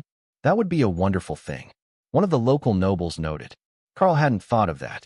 He could go to the Darklight host on an immortal world after he advanced. That would let him continue to grow, but it would also give him a support system that would help him settle in and adapt to whatever the rules were in the immortal planes. Well, I've got some time before that. The journey to immortality isn't a short one, and I'm hardly old enough to be called a proper adult. If the dragons had known that he was born a human, they would have laughed themselves silly at his assertion, but they all thought that he was either a greater demon or a world dragon, as he had been introduced as avatar of the world dragon. Either of those would explain reaching mythic rank in early adulthood. While they made jokes, Karl accepted payment for a few more items, ones that nobody saw the need to haggle over. They weren't cheap, but they were the sort of thing that wasn't usually available anywhere else, so if they upset Karl, and he decided not to sell to them, there wouldn't likely be another chance to obtain them. That made the shoppers much more reasonable, and the same was true at Remy's stand. Only on Ray's side, where the ladies wanted bulk discounts for large clothing purchases, were things getting chaotic. As always, the clothing was their highest volume sales item, and it didn't matter that much of it was lower grade items, but Ray's standard. It was stylish and made of high enough quality materials for them to show it off without fear of accidentally damaging it. If they weren't attacked by a monster or a skill, there was little chance that even a commander-rank silk dress would be damaged during casual wear. At worst, it might be stained, but seldom ripped or frayed. You could just open a chain of clothing shops all over the Dragon Isles and make a fortune every month. I can't believe how popular her fashion line is. Prince Nathan whispered to Remy as he watched the people shop. This is nothing. She's not bringing out the really good stuff today because it's out of the budget of the shoppers.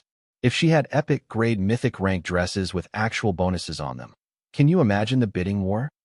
Remy's voice was low, but there were still a few alchemy shoppers nearby that heard her words.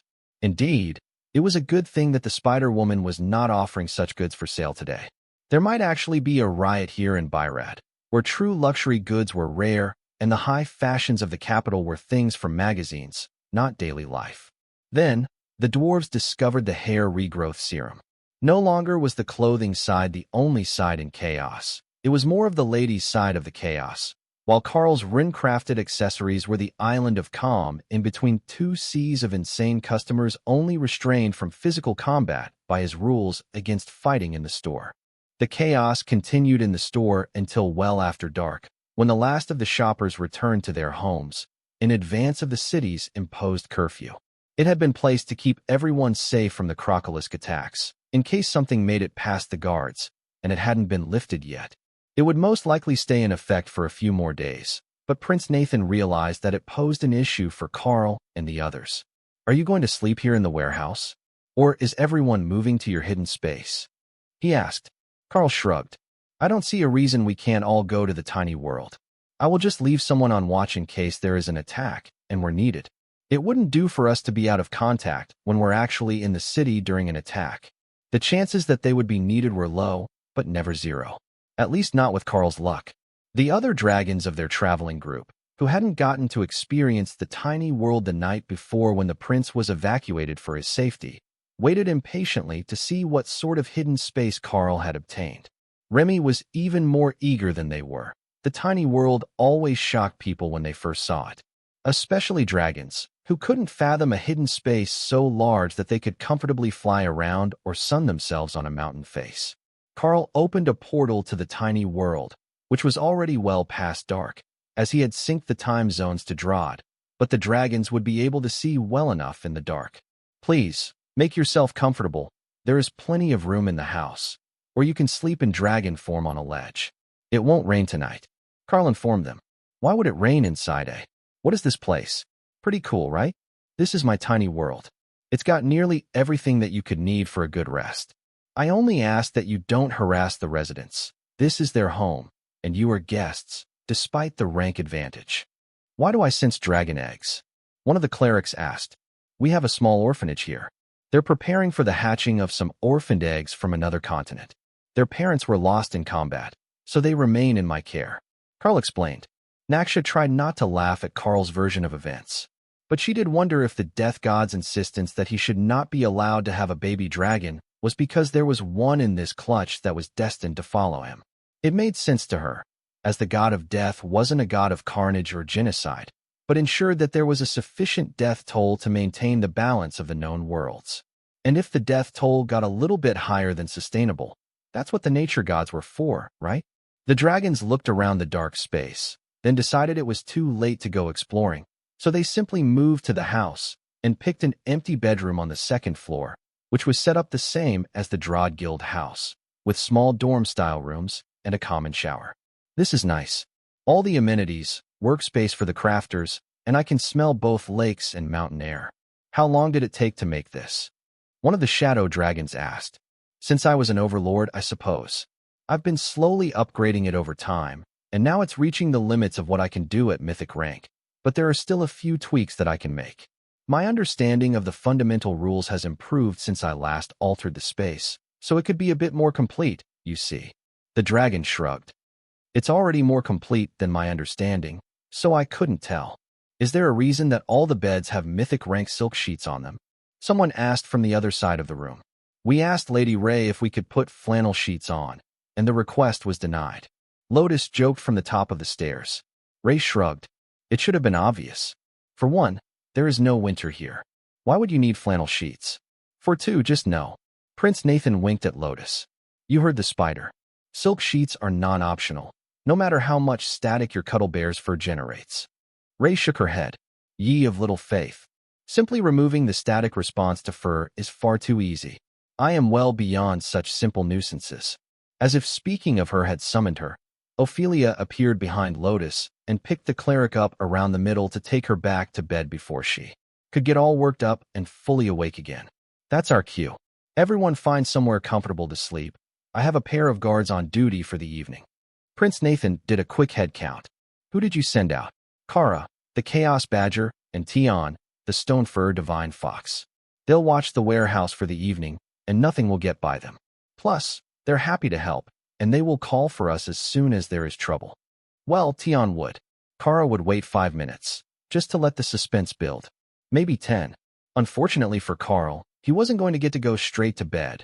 There were items to be made before their next stop, if they were going to keep trying to build up the reputation of the Darklight host, and possibly build enough goodwill that they could start another branch.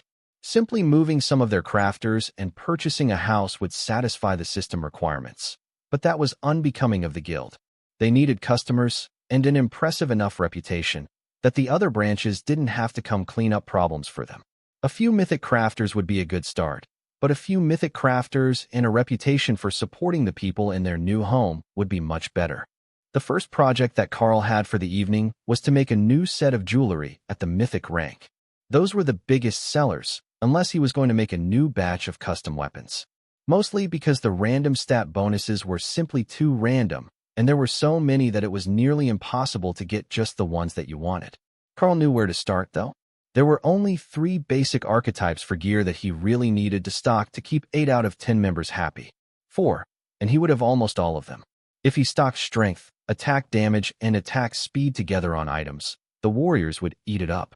The same with the mana regeneration, casting speed, and spell damage for mages. Then the mana cost reduction, mana regeneration, and healing effect bonus for the clerics, and you had the majority of mythic gear covered. The final one was the least requested, but the most important. Tank gear, damage reduction, more damage reduction, and regeneration. Or he could swap some of the damage reduction for extra strength to add to their skill damage, which also helped many warrior class defensive skills. The rare few left over were the rogues, agility warriors, and some of the specialty casters. Rogue classes were rare among the dragons, Karl had noticed. He wasn't sure if it was a species affinity thing or cultural, but there were far more among the demons and humans than there were here in Githuzan. The warriors got their equipment first, as there were so many more of them than anyone else, and Karl gave silent thanks that he had learned to use earth manipulation to carve stone. This way, he didn't have to write everything by hand once he knew that the layout was going to work. He just had to use the spell to carve it as he added the mana, and then finalized the runecrafting to complete the item.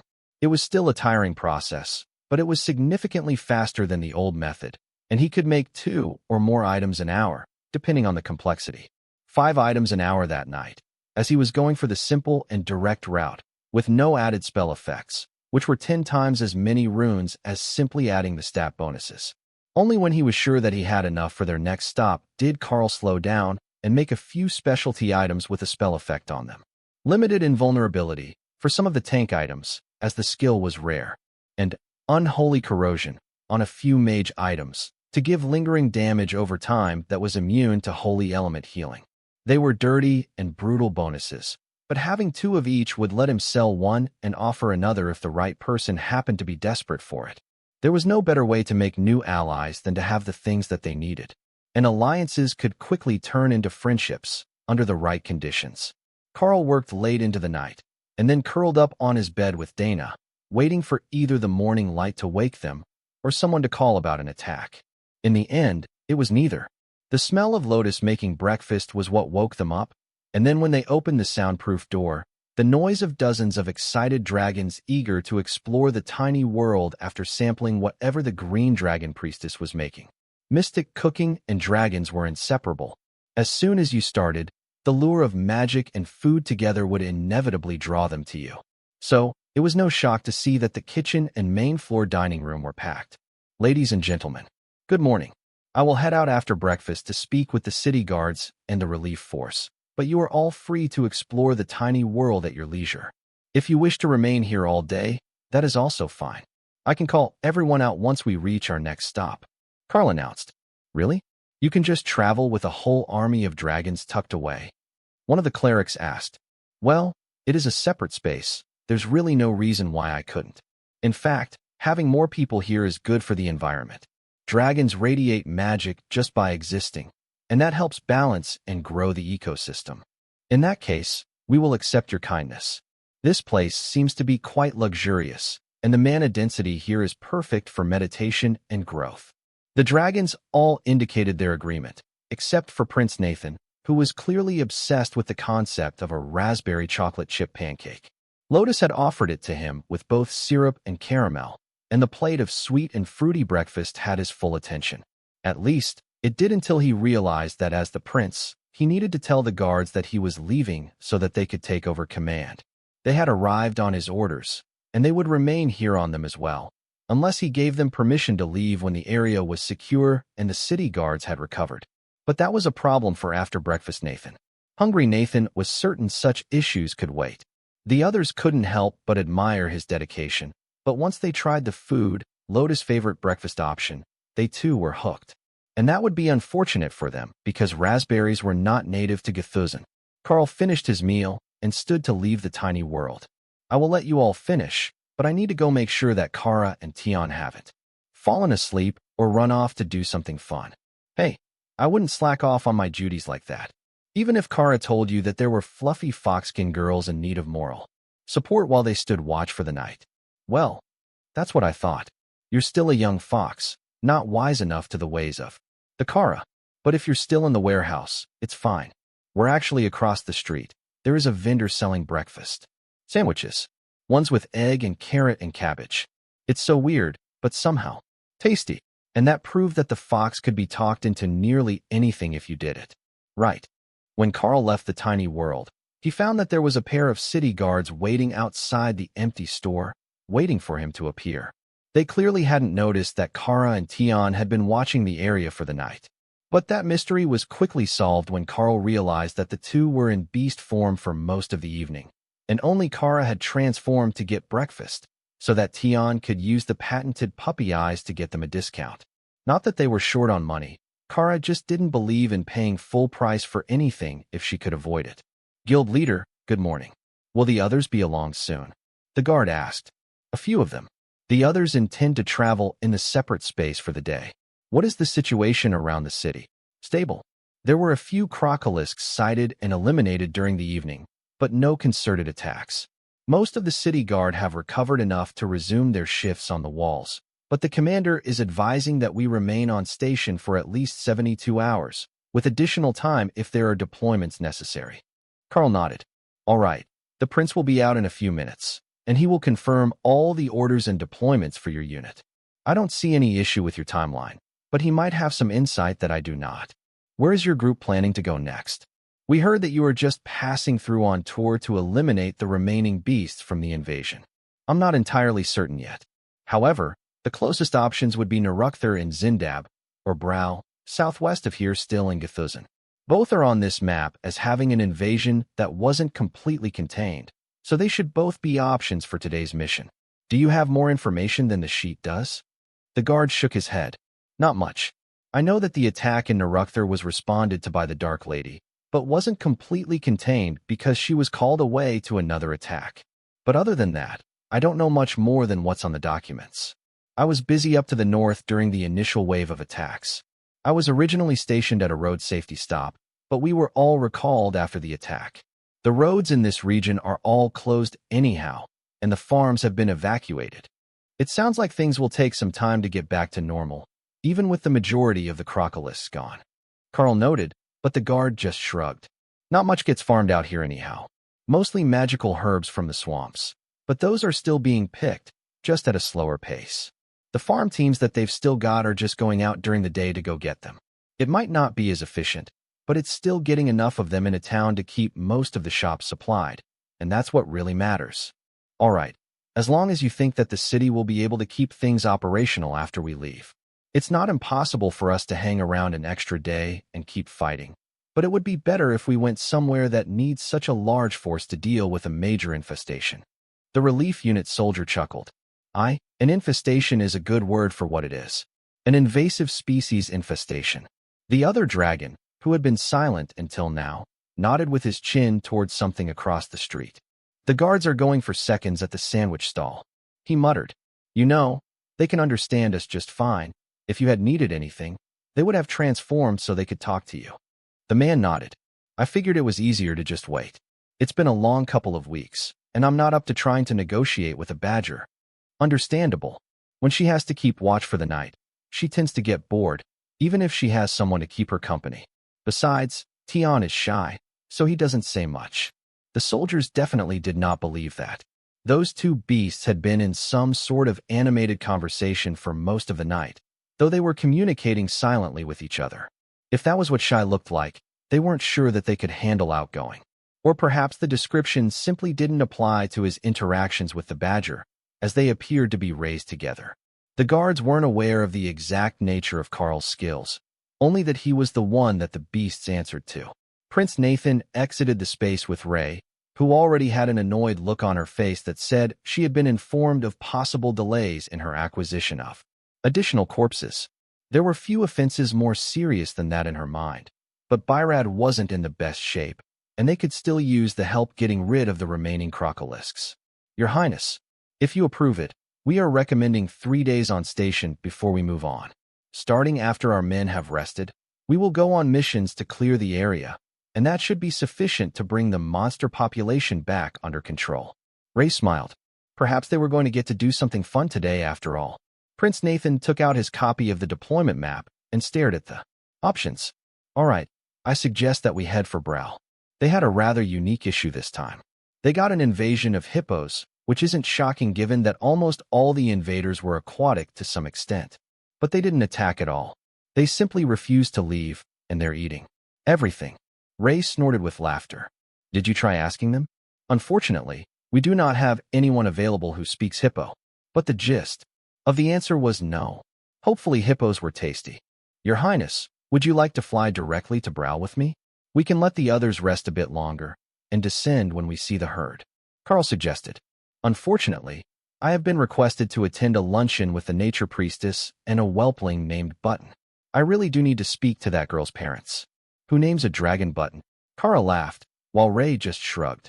She's a forest dragon. They're all hippies. Still, it's like naming your child Flower, or Petal, or Opal. Kara joked. The butterfly's exasperation was clear through the link. Opal is the perfect name. Look at my wings. What do they look like? Tian nodded. She has a point. Her wings look like opals, but transparent. Plus, she's Karl's daughter, so Opal Karl's daughter is the perfect name for her. Wait, does that make me Tian Carlson? Do I actually need 2 names? Pretty sure it's optional. I don't use one. Thur doesn't use one. Ray picked one of her own. Kara informed him. Oh, that's a relief. The two just didn't go together. Well, If you're going to a luncheon, I will let the beasts return to their space, and I will make the flight alone. That might actually be an advantage, as I will more easily be able to sneak up on the monsters than a whole wing of dragons. Karl decided. You know that you're huge, right? A mythic world dragon isn't sneaking up on anything capable of looking up. Hey, I'm capable of being stealthy. I can transform into a Tengu and fly. Karl countered. He could also fly in cat demon form, but that was an entirely different skill. Prince Nathan sighed. Whatever you think is best. It's a cloudy day, so you could likely get away with staying a dragon, as long as you have a way to see through the cloud cover. That I do. If there are mythic beasts beneath me, I won't miss them, no matter how high I am flying. Go ahead and attend your luncheon. I will call for everyone when I am there. Ray took the prince back to the tiny world, while Kara and Tion finished their breakfast, then switched locations to get a second breakfast out of Lotus. It really was worth taking the night watch sometimes. The pair of dragons shook their heads in dismay. What a pair. That little fox is so young, but the amount of holy magic that he radiates is astounding. He's growing exceptionally well, I agree. I just worry that his power is getting ahead of his body. He's still only half grown, but he's so far through the mythic rank. The Stonefur Divine Fox isn't meant to reach the peak of mythic rank until they are adults. Karl agreed. The dragon shrugged. It's the same with prodigies in the dragon species. They grow faster in power than they rightfully should, but it won't harm them. They eventually reach a bottleneck, and their growth slows until their body can keep up. But really, Karl was more concerned about what would happen when someone reached the immortal rank. Both Ray and Kara had complete, or close to complete, understandings of a fundamental rule. If their bodies reached the bottleneck, it was entirely possible that they would trigger the immortal rank tribulation without warning. Good luck, gentlemen. I will head out as soon as I reach the edge of the city. Karl offered. Not going to just fly from here. Karl shrugged. I could fly up and then transform, but there isn't space for me to shift into dragon form in the street. The pair nodded, assuming that his cat demon form was a disguise to hide his true age, and turned to follow him to the edge of the city. I hear that the Darklight host is intending to make friends all over the Western Islands this trip. Any particular reason? Now they were on to the important questions, once they could make them sound more like idle chat than an interrogation. We were thinking of having a new branch house founded by some of our higher-ranked craftsmen. If we transferred a few totems and a myth to a new guild house, they could establish a presence on the Western Islands for trade and recruit more craftsmen. Our Drod guild house is getting quite full, you see, and Xylaz isn't a true guild house, just an alliance house that doesn't grant additional members, even if it allows guild bank access from a greater distance. Karl explained. That would certainly be a welcome change for whatever city you set up in. We've seen what your craftsmen are capable of, and we would welcome them anywhere in Githuzan. Karl nodded. I thought as much. Mostly, the decision will be on the craftsmen that we transfer, but I have a few places in Githuzan that I would recommend. That they consider. Who knows, if our next stop is an interesting one, it might also be a spot for them to consider. The soldiers laughed. That is if you can convince the hippos to go away. That one was the strangest invasion ever, but the damage they're doing to the plant life, while trying to get enough sustenance for such large herbivores, is really concerning the local guards. Not that they would trade it for the hippos assaulting their walls, but they still need to eat. Do they at least taste good? The dragon shrugged. You'll have to ask them. I think they've mostly been on a live and let live policy, so I'm not certain whether anyone has even tried it yet. Some of the mythic beasts are surprisingly tasty, though. The frog legs have been a huge hit everywhere that got them. That they were. Drod was loving them, as were the warriors from Xylaz who had come to help out during the battle. Even with a bounty on them, most had chosen to keep at least a few for themselves, just for the sake of stocking their guild's freezer. Karl flew west out of the city, gaining altitude so that he didn't scare anything on the ground. Not that there was much to see. After the invasion, the number of monsters in the region had been so high that everyone who could retreat to the safety of a walled city had done so, and they weren't particularly interested in hurrying back home to find out what the damages looked like. Especially not when the damages were done by something multiple ranks higher than themselves. Most of the rural areas were worked by dragonkin here, and while they were strong by the standard of the Golden Dragon Nation, nowhere in the Dragon Isles would call them that with a straight face. Royal-ranked adults were barely considered tolerable, after all. Brow was over 300 kilometers from Byrad, and up in the hills, but apparently the hippos didn't mind that they weren't right on the river. However, the further he flew, the more that Karl realized that the region was incredibly densely populated. There were a dozen cities with tens of thousands of people in them, and one looked to be close to 100,000 as he flew over. Surely, this region could have dealt with the hippos if they had wanted to. Their combined population was more than the capital, and Karl could sense that there were dozens of mythic dragons in each of the cities. But they hadn't. That was somewhat suspicious, as the people of Byrad had been clear that the hippos were eating everything that grew in the region where they had arrived, so the locals should have done something to take care of the issue. Brow should be the furthest west of this cluster of cities, according to the map, but it was not the change in population that told Karl he was in the right spot. It was the lack of vegetation. The hippos really had come through and eaten everything, pulling up plants by the roots in many spots and leaving little more than bare dirt. However, they were no longer next to the city, and he didn't see stragglers, so this must be some sort of herd animal, unlike the hippos that Karl knew from picture books. Those were portrayed as solitary creatures. Karl continued to fly high over the region, looking for the source of the damage, but only continued to see more stripped fields, barren former grasslands, and rocky hills. From this altitude, all he could see was a wave of destruction spreading west from Brow, but no sign of what caused it. No, there was an edge to the cloud of dust, and he could see trees to the northwest. So, that was where Karl flew next, looking for the actual hippos. As he got closer to the river, the glow of mythic rank souls became clear, and 1,000 creatures basking in the water marked the edge of the destruction. He had found them, but he had also found the reason that nobody was messing with them. The hippos weren't operating alone, they operated as a herd.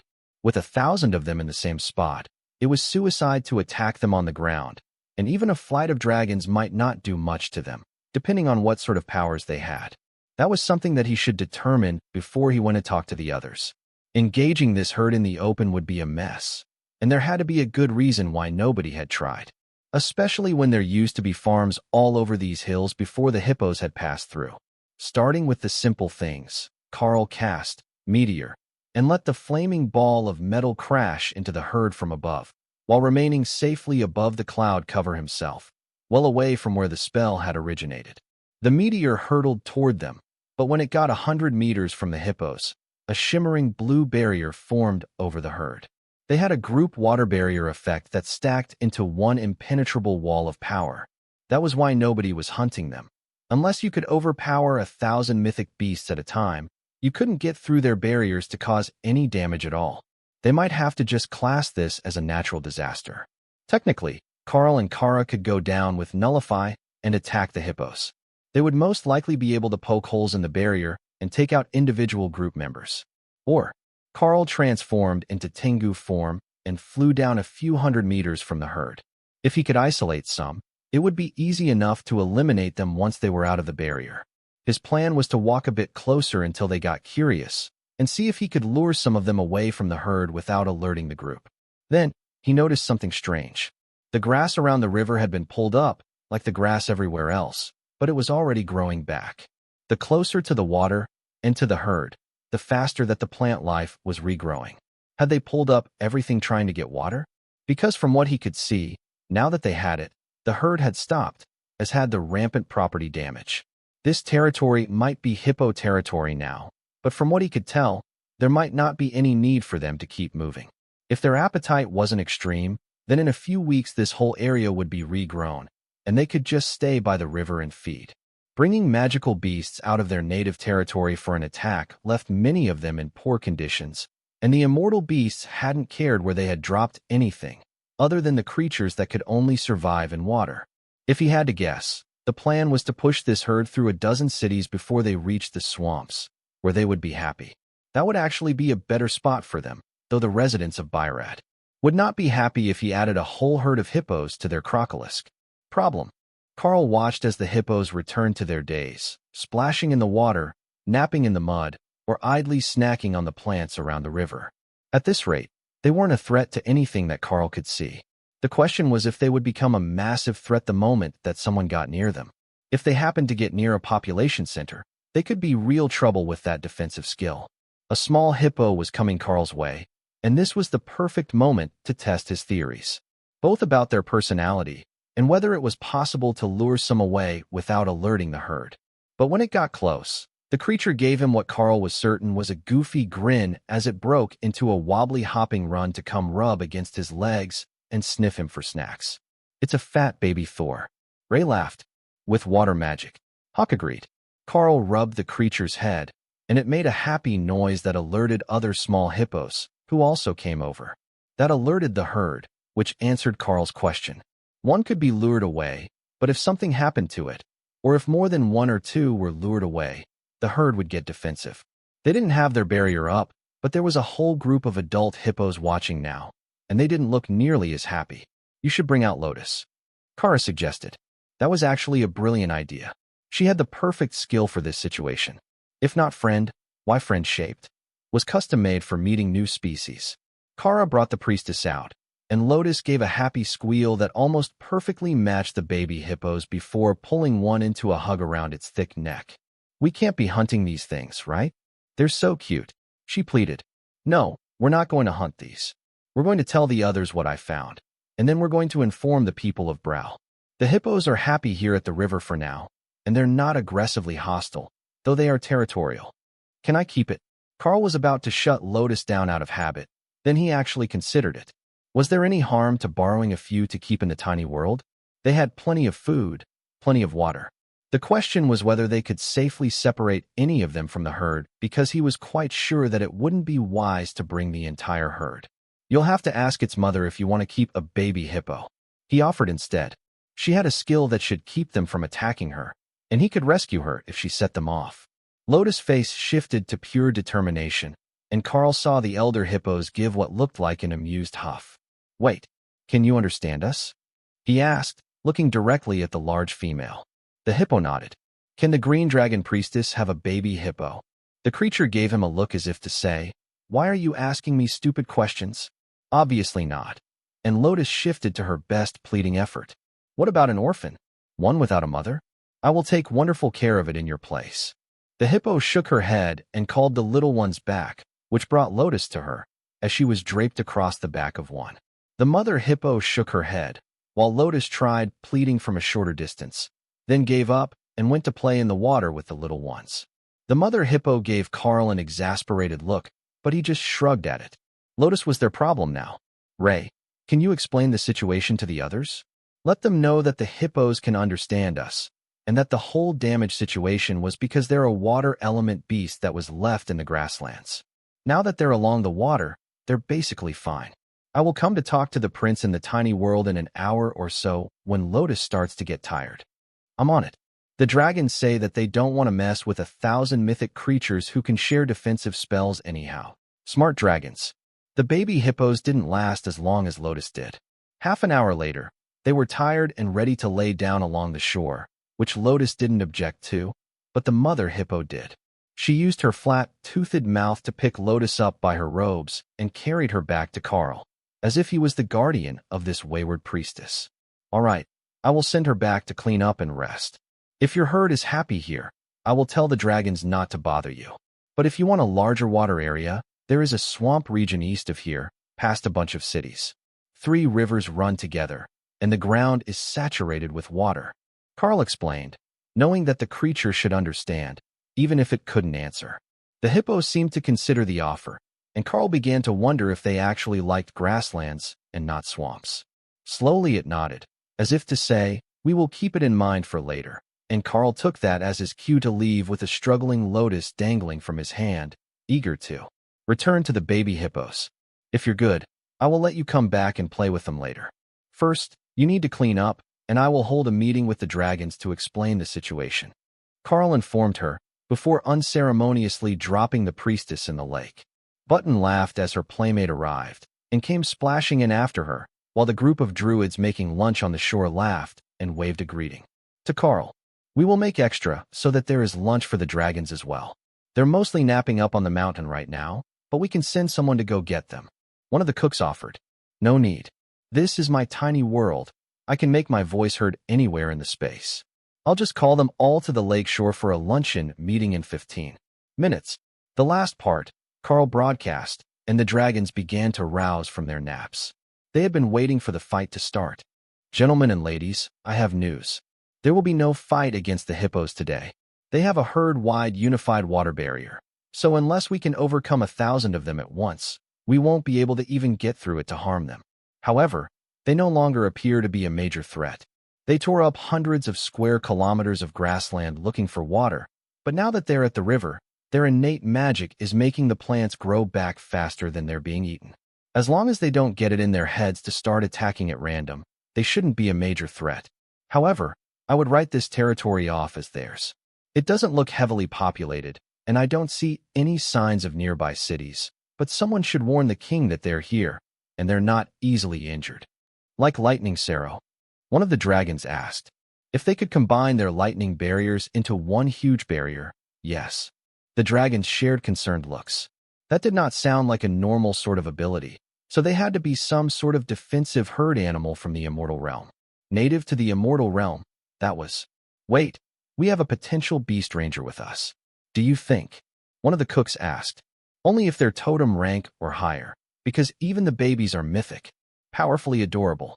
We had to physically remove Lotus from her chosen friend. The cook sighed.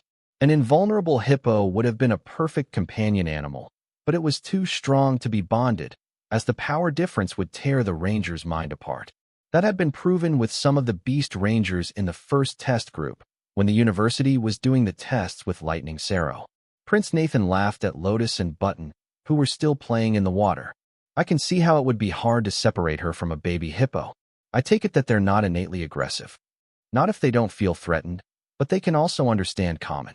So, while they can't answer, they can pretty accurately gauge your intentions, and they're intelligent. That is wonderful news. They will control the other monsters. Then, which side of the cities are we on? You said they moved. Prince Nathan asked. Northwest of where we thought they were. I don't know the name of this river, but it's a good-sized one. The prince nodded. All right, I have a good idea. I will send a system message home so they know not to come picking fights with the hippos. The green dragons will be very sad. Karl smiled. If they have animal affinity skills, there's no reason that the green dragons have to stay away. Lotus has a skill for it, and they didn't attack her. But they also didn't attack me, and I have no formal skill for it. I do have an affinity for beasts, but not a skill like Lotus has. All right, I have notified the king that the situation is under control. I have also warned him about potential downfalls of breaking the balance, or about letting too many green dragons come to see them all at the same time. See, I knew that you would figure it out.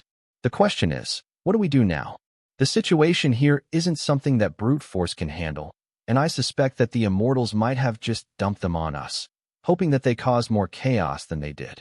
If they had turned towards the cities on their way to damper climates, they just might have caused mass casualties. But for now, they've caused a year or two of ruined crops.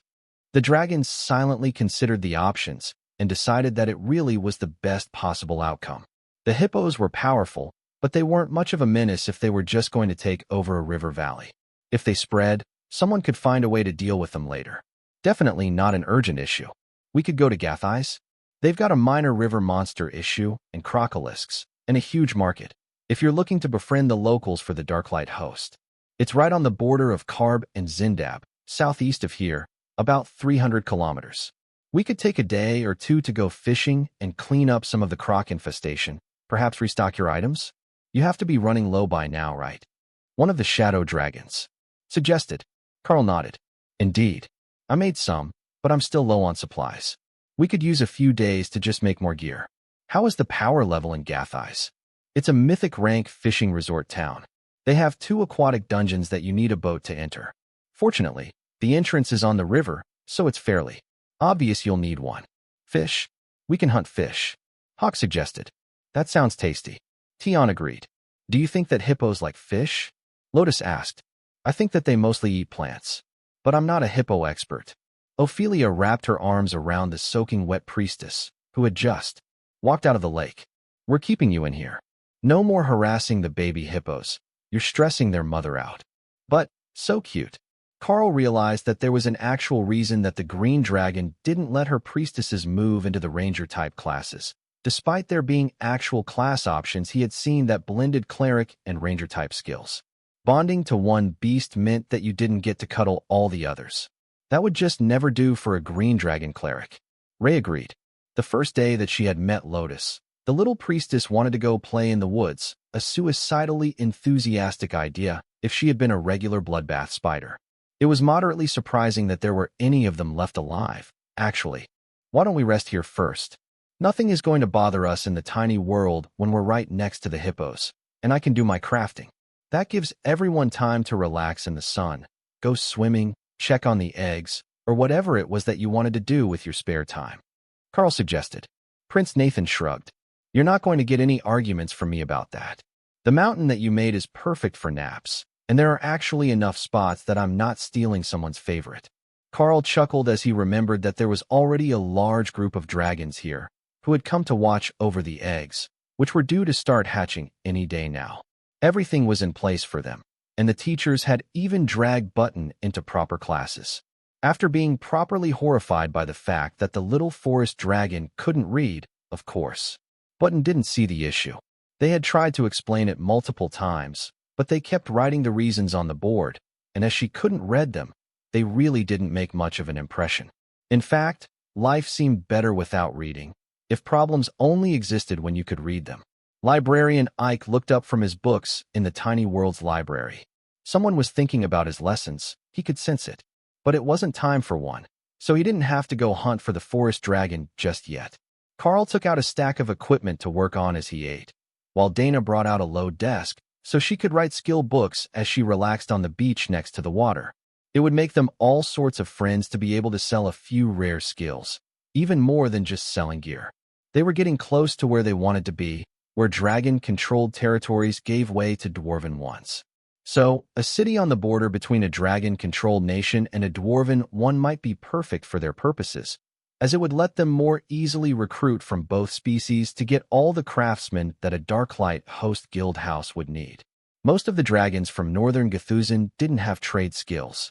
There was no need for nobles of their lineage to take up something as mundane as a day job, so they had never bothered. However, seeing the mythic pair from the Darklight host at work, they were tempted to start. Just the profit that could come from such a rare skill would be worth it, and then there was the recognition that would put them above their peers. With the system fully active again, it wouldn't be long before the battle for family leadership got much more intense, instead of going to the only strong heir in the younger generation. That sort of upheaval would completely change the culture. You know, I can talk while I work. You all look like you have questions that don't have to do with my runecrafting, Karl suggested. You were in Gthuzan during the last resurgence, right? How were things then?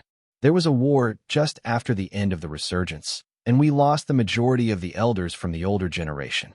Prince Nathan asked. It was actually early in the last resurgence.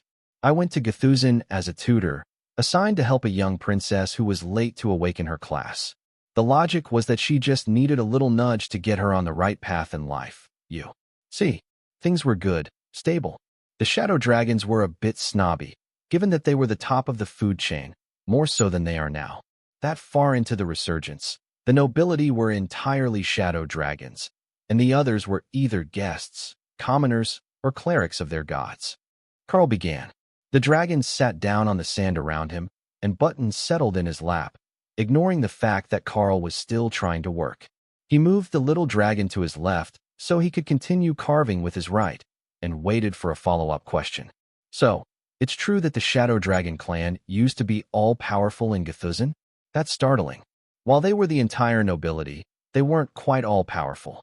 There were plenty of other powerful dragons in the world at the time, and I'm told that the queen who took the throne just after I left gained immortality.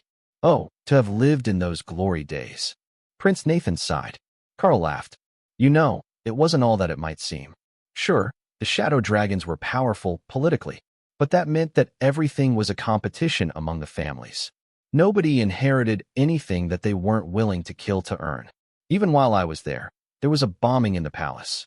A princess that had been born at ascended rank was showing too much promise, and it threatened the queen, who was about to become the queen dowager. Though, she wasn't the crown prince's mother. He was born of a concubine that was killed in the palace ranking struggles. But he was the most powerful of his generation by quite a bit, so he was crown prince anyhow.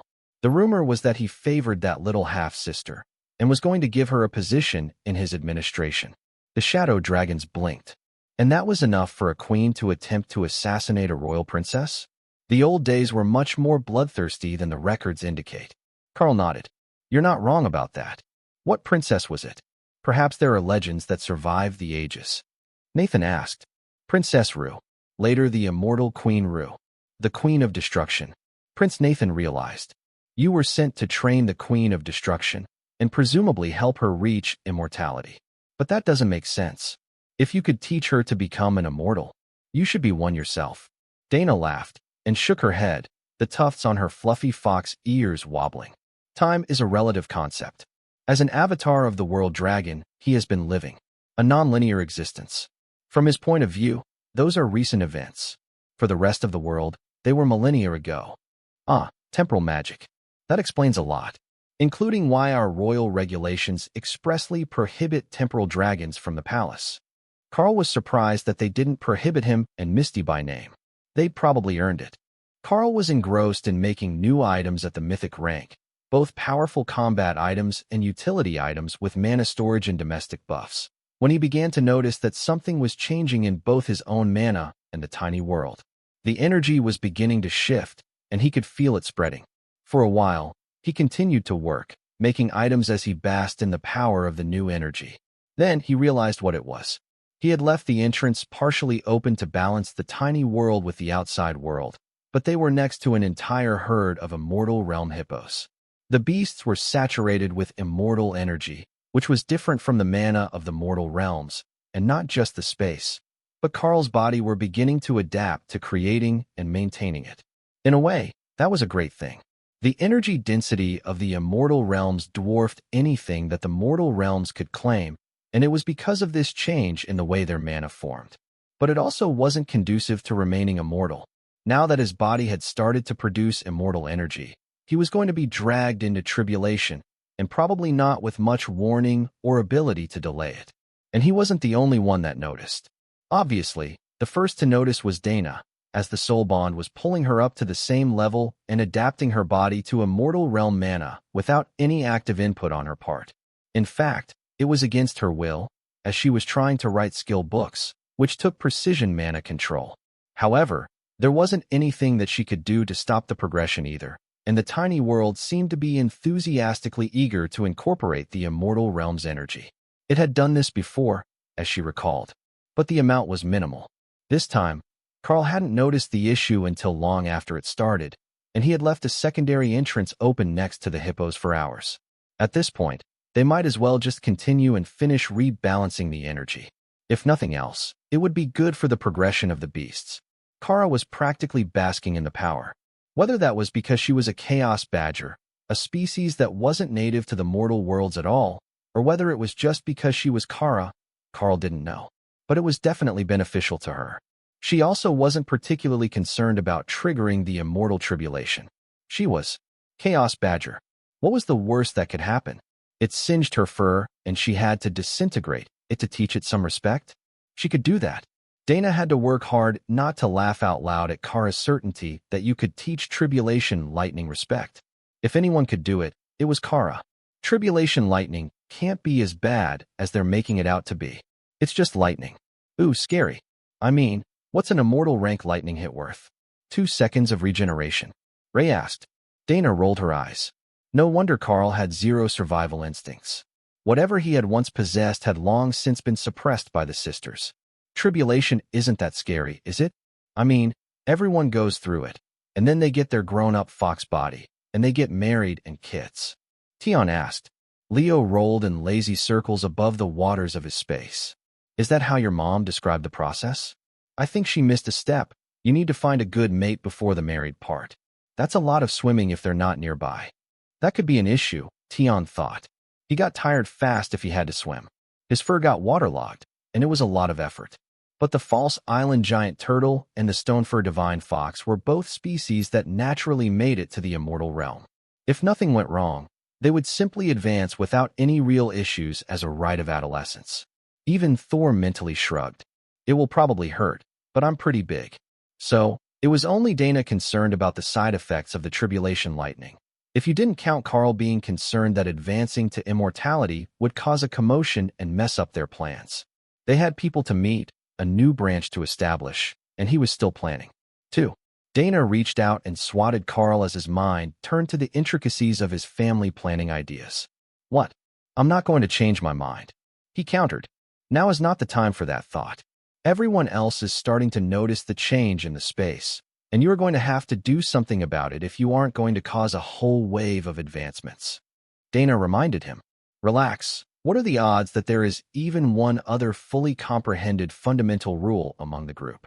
There is a good reason that nobody reaches immortality, and it isn't potential or opportunity. It's comprehension. You can't force it, and as far as I know, you can't even really teach it, without writing your memories directly into someone else's head. Was that a possibility? Opal saw potential in the process. If she could just implant illusions directly into someone's head, it would be a brilliant way to show them an alternate reality. Though, that was more of a hallucination than an illusion, a deviation from her path. Perhaps simply putting the illusion directly in front of their eyes so that it was all they could see and they couldn't look away? That could be funny. Something simple, like a system notification box with a select option to close, would lead to hilarious outcomes. That was brilliant, Opal decided. What? I'm not going to change my mind. He countered. Now is not the time for that thought. Everyone else is starting to notice the change in the space, and you're going to have to do something about it if you aren't going to cause a whole wave of advancements. Dana reminded him. Relax. What are the odds that there is even one other fully comprehended fundamental rule among the group? There is a good reason that nobody reaches immortality, and it isn't potential or opportunity. It's comprehension. You can't force it, and as far as I know, you can't even really teach it, without writing your memories directly into someone else's head. Was that a possibility? Opal saw potential in the process. If she could just implant illusions directly into someone's head, it would be a brilliant way to show them an alternate reality. Though, that was more of a hallucination than an illusion, a deviation from her path. Perhaps simply putting the illusion directly in front of their eyes so that it was all they could see and they couldn't look away? That could be funny. Something simple, like a system notification box with a select option to close, would lead to hilarious outcomes. That was brilliant, Opal decided. Brilliant, but absolutely evil, Kara agreed. Now she was becoming eager to learn, to use illusions, just so she could troll people with fake reward messages. There were so many ways to implement chaos, but she was only physically capable of so few of them. Prince Nathan also quickly noticed the change in the mana of the tiny world. Karl, is there a reason for the mana change? He asked. I left the door open next to the hippo herd, and they're leaking mana from the immortal realm. That one's my bad. The tiny world spell is highly attuned to it, so it's beginning to integrate with the space. The shadow dragon paused as he considered that answer. It made sense. This skill was an incredibly powerful one. But attuning the tiny world to the immortal realm would make it a peerless training ground for anyone who was in the peak levels of Mythic, with faster growth, and an extremely high chance of reaching the peak. Not even the Mythic rank dungeons had that advantage, and they came with great risks, as well as monetary instead of growth rewards. After a certain point, money really did cease to matter as much. Then, something else caused his mind to freeze. You're raising eggs in here. Dragon eggs, which will naturally absorb the power of the world around them. If they're in an environment like this, with massively increased mana, both in density and quality, what sort of incubation are they going to have? Karl shrugged. Well, they started out on a continent with the system locked and mana suppressed, so they had a slow growth in the early stages. This might just be enough to get them back on track. Or, we might end up with some royal rank hatchlings, and that could be highly entertaining. How would that be entertaining? Well, they're all orphans, right? So we can find them good homes. Perhaps with noble families whose glory has faded. Or decide branches of great families. They could all use an heir that was born at royal rank, right? Karl joked. That's awful. The amount of damage that could do to the political structure among the noble families. Oh, that was the point. Never mind. The dragons who were living in the tiny world all laughed at the expression on the prince's face. You get used to it. We're all coming to terms with the fact that we're going to be the weakest members of the group much sooner than planned. Librarian Ike, the blue dragon assigned to the tiny world, joked. None of them were the strongest of their batch. That was how they had ended up on an assignment to an isolated separate space. Even if it was operated by Karl, avatar of the world dragon, who the gods were immensely curious about. And through that, their clerics were also immensely interested in. Karl was going to tease the prince about wanting to stay in the space until he advanced when he suddenly sensed an immortal rank presence outside. Perhaps today wouldn't be boring after all. One moment, while I go talk to a guy about a thing, he declared, then left the space, and a whole group of confused dragons. Karl stood alone among the hippos, many of whom came over to have their heads rubbed. If he didn't know better, he would swear that they were actually a domesticated animal. But what he didn't immediately spot was the immortal. He could still sense the mana disturbance. It was close, but it was disguised. There, on the right. Karl turned and cast Nullify on the spot, as it was the least threatening option to reveal the intruder, in case they were a researcher sent by Azov or something equally innocuous. Dakarian smiled at Karl, who was still in Tengu form after his flight to visit the hippos. Well, fancy meeting you here. I've been dying to see you again. You're a bit further south than the last time I saw you. I almost missed your arrival. The avatar of the death god declared. You have been waiting a very long time to use that line, haven't you? Dakarian laughed. I actually saw you not long ago in Xylas, but you didn't notice my presence, as I was with old Azov. You're no spring chicken yourself. Not anymore. Congratulations on reaching immortality. Dakarian's laugh startled the hippos, who gave him annoyed glares. Thanks. I don't think I've gotten congratulations on my advancement for 20,000 years. I reached immortality before Ru did, not even a decade after you left Gthuzan for the first time. Or was that most recent time? I was talking with Bishop Misty, and she tried to explain, but you know how she is. The avatar grumbled. Yeah, her version of the timeline is a bit hard to follow, and that's when she's not including possible alternates in her descriptions. What brings you here today? I sensed the immortal realm mana growing, more than the presence of these lovable balls of hunger and hatred could explain. I didn't realize that it was you until you came out of your separate space. And that's why you hid. So I would have to search for you. I've gotten quite good at hiding my presence. There is a legend in the immortal realms that death walks unseen. The pinnacle of skill for an avatar of the death god is to reap those who should be reaped without anyone else ever knowing that you were there. So, I spent a few thousand years mastering the skill before I came back here. When the previous avatar passed away unexpectedly, Karl frowned. Is the myth of the Kabtumia continent not an avatar? He's been there since the last resurgence. Dakarian shook his head. He's actually a mage, not a cleric. So while he is highly favored, he's not the avatar. Karl nodded as if that made sense. He wasn't a cleric, either. You know, we should likely move you to somewhere that's a bit less environmentally sensitive before the tribulation hits. Is your soul-bonded partner ready to advance as well? Karl shrugged. We were about to get to that part of the conversation when you showed up. Did you want to come visit? Dakarian dismissed that notion with a wave. I can't leave while Matilda is gone. It would upset the balance. If Dakarian couldn't leave, Karl could just bring Dana out to meet him. Dana, meet Dakarian, the immortal avatar of the Black Dragon. Dakarian, this is my Dana mage. He's been left alone with the badger too long, hasn't he? Dakarian asked, smiling at Dana. It started with the hawk. Well, now he's a dark flame phoenix, but he was once a wind-speed hawk. Dana replied, not disagreeing. Talking with bird species is always a challenge. Even the sentient ones tend to be a bunch of bird brains. I am so glad that we don't have large populations of harpies on my island. Was there a reason I was dragged out the second I finished a skill book? It's still on the table. Dana asked. Karl grabbed the book and handed it to her, then gestured to Dakarian. I wanted you to meet my friend. Plus, he has some concerns about tribulation, and I didn't know if you'd reached full comprehension of a fundamental rule yet. Dana rolled her eyes. What made you think that I was slower to comprehend the fundamental rules than you were? Dakarian laughed. Oh, I like this one. She keeps you humble. What rule did you master? I am reasonably sure that Karl went for chaos, so are you order to bring him balance. Karl never finished chaos, but Kara did. Karl mastered mana manipulation, while I have finished the fundamental rule of mana manipulation, and I am working on completing the rule of conjuration. Dakarian looked impressed. And here I thought that Karl was the prodigy. He is. But he's not the smart one. Karl just shrugged. It might hurt to hear it, but she wasn't wrong. When it came to studying, she was always the genius of the academy. He preferred to crowdsource his decisions, in case someone had a better idea than he came up with. Of course, we have better ideas. Your ideas are boring.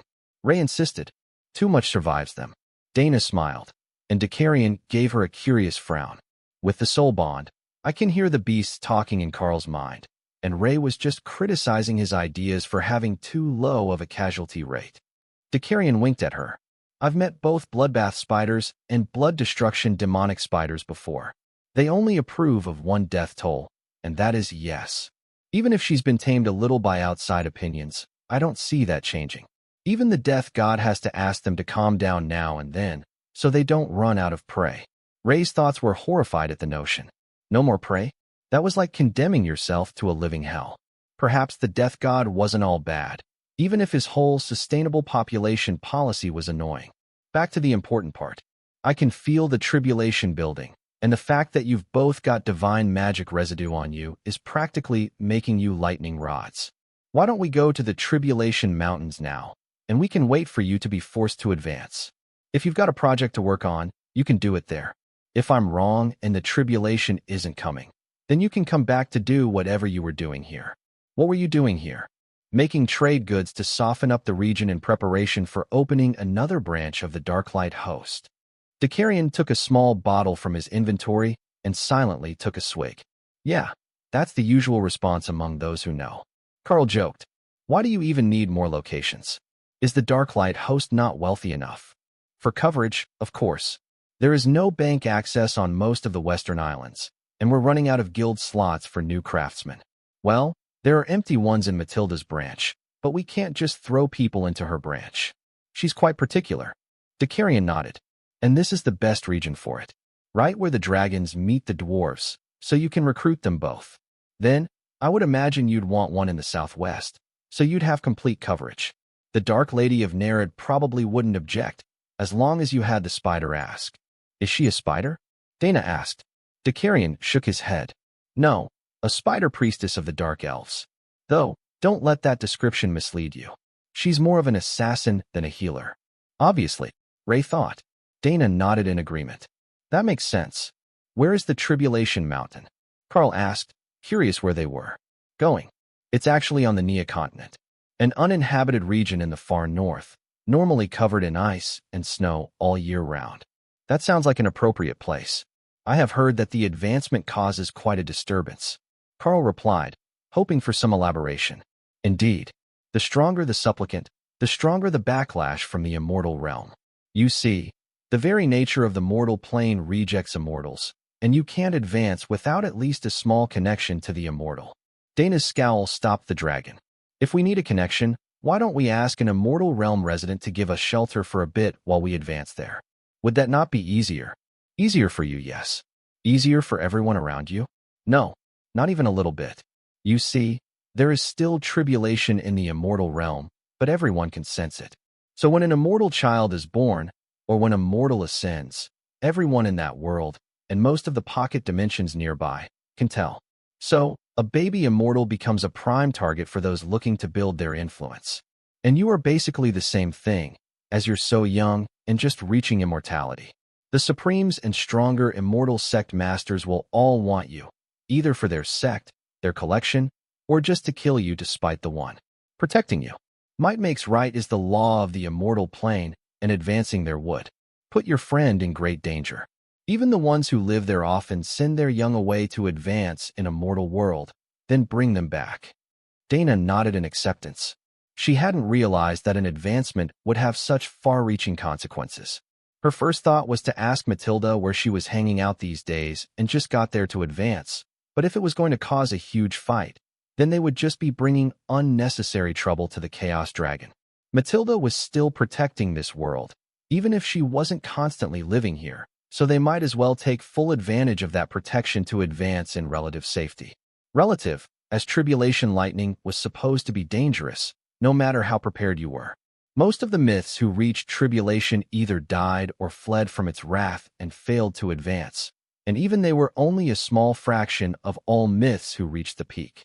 Actually succeeding was so rare that Dicarion likely knew the names of everyone in the world who had succeeded in the last 10,000 years. We should probably let everyone know that we're going to be doing a thing.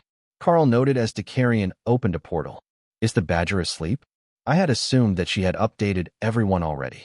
Karl checked for her and found that she was currently operating a betting pool on who would advance first and how many lightning strikes each of them would get during the tribulation. You're right. Never mind. She's already informed everyone. The black dragon avatar laughed. You'll understand once you advance. Your tiny world's entrance is open. I can tell what's going on inside without physically looking inside. Oh, that will be an interesting ability to have. Karl's senses are so much more sensitive than mine. Dana realized. I'm sure his senses will still be ridiculously overpowered when he advances, given that he can see souls, and in a larger spectrum of light than most species. I can see by echolocation as well. Karl added helpfully. See what I mean? Trying to blind him is nearly impossible. But with so many ways to perceive the world, it also opens opportunities for deception. Those with the best senses are the least likely to question what their senses tell them. Dicarion informed them smugly. Oh, that must be one of your abilities. After all, hiding from every sense is too much to ask. But masking yourself and letting the target question their own sense is much easier. Ray made a mental note of that. If that was the best way to hide, then paranoia wasn't a bug. It was a feature of a successful hunter. Until it's used against you, to make you crazy with fake input. Opal reminded her. Right, there was a balance there somewhere. Becoming the perfect immortal hunter wasn't going to be as easy as she had hoped. There were still far too many tricks to learn, using skills that weren't possible even at the mythic rank. Karl followed Dicarion and Dana through the portal, and then shook out the wings of his Tengu form as icy wind blasted through them. Man, how are we supposed to get any work done here? It's like 40 degrees below freezing with 100-kilometer-an-hour winds. He complained. I didn't think of that part. Well, I suppose it doesn't matter much either way. There is a lot of lingering immortal power here, and the presence of the two of you is already starting to cause a storm. We will have to separate you onto separate peaks, so that you don't resonate and mess up each other's advancements. Karl, if you would pick one, I know that you can use a portal, even here. Karl saw what Dicarion meant when he tried. There was so much immortal power here, and the mana was so unstable from past tribulations that just trying to open a portal to somewhere in his line of sight was a challenge. So, he opened it well above the next mountain peak and flew back to the ground. But as the storm began to gather, he realized that 30 kilometers was not going to be far enough from Dana to stay out of the influence of her tribulation. Storm. The clouds were gathering over her head, spreading in a swirling circle, as if there was going to be a tornado, but the lightning in the sky was a rich purple, not any sort of natural shade. Dicarion was also backing away now, so that his immortal presence didn't interfere. Outside interference could help to some extent, mitigating the damage done by the tribulation lightning. But the Avatar knew that while you could pass the tribulation that way, it would cripple the growth of the immortal after that. Point. For many eons, it had been the standard for helping children advance. Letting them suffer direct tribulation lightning was seen as cruel and inhumane.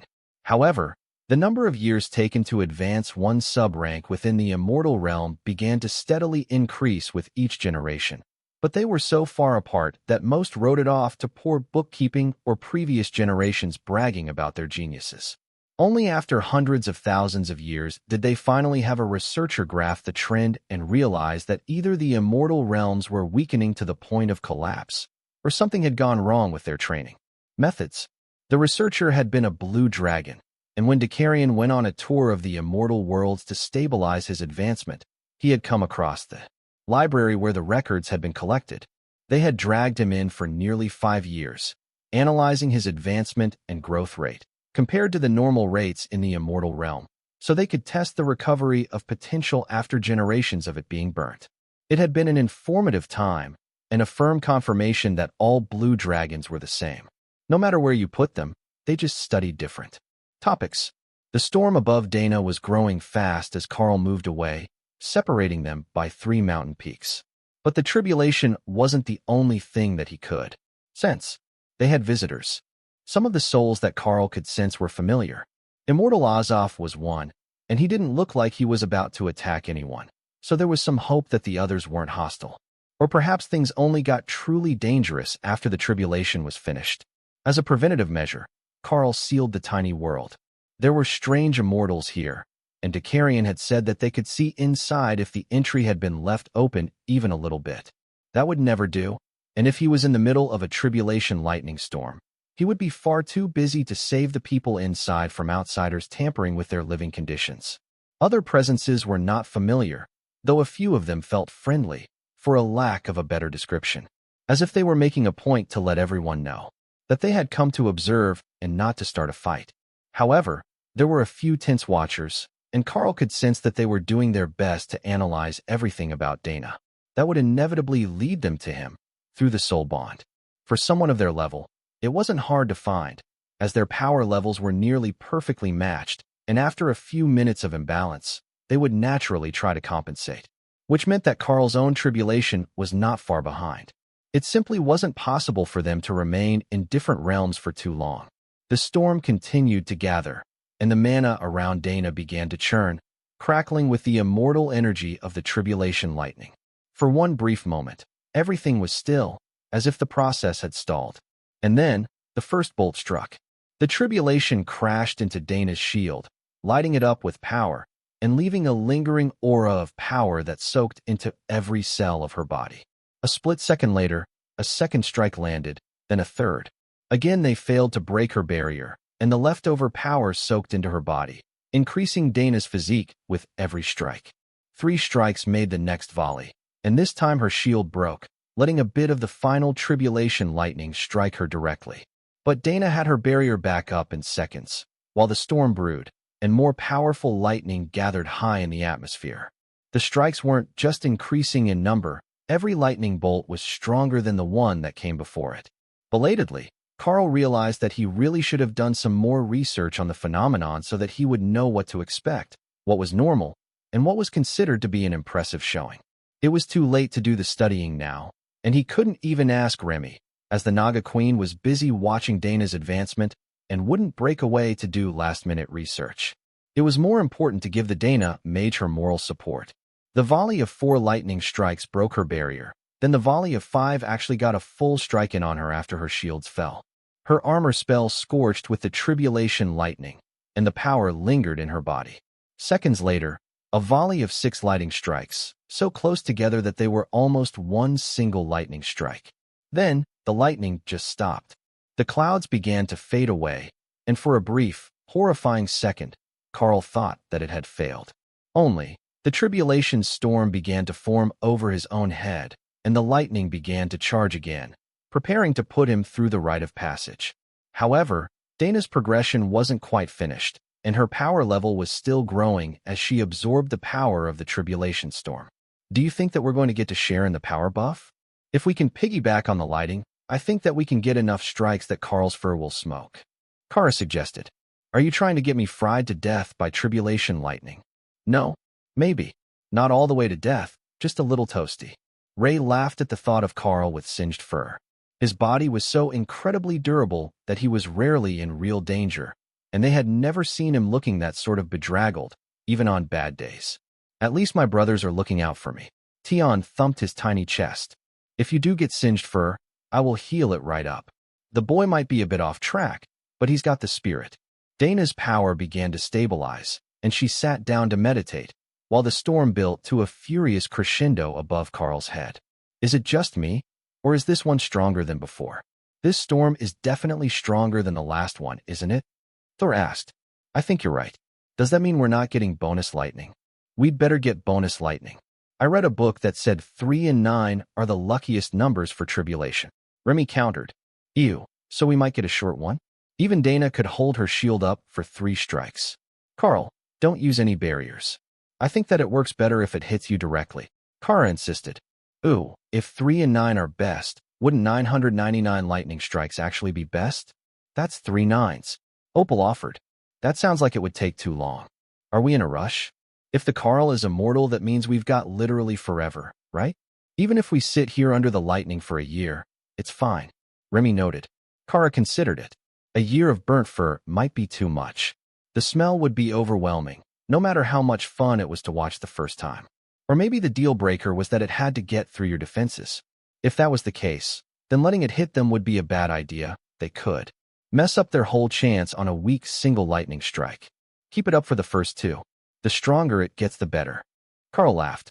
Remy, read the book fast. See what the overview on the first pages says, and then tell me what you found. They still had a couple seconds, as the lightning storm was continually building, and they hadn't reached that momentary pause that would mark the release of the first lightning strike. He had been paying attention to Dana's advancement, but what Karl hadn't anticipated was that there would be exalted guests to watch his own. The other immortals were present, which was no shock, but Karl could sense the arrival of someone who had divine energy in their body, a demigod rank or higher being. Someone who really shouldn't be in this world at all. Oh, maybe it's the cat.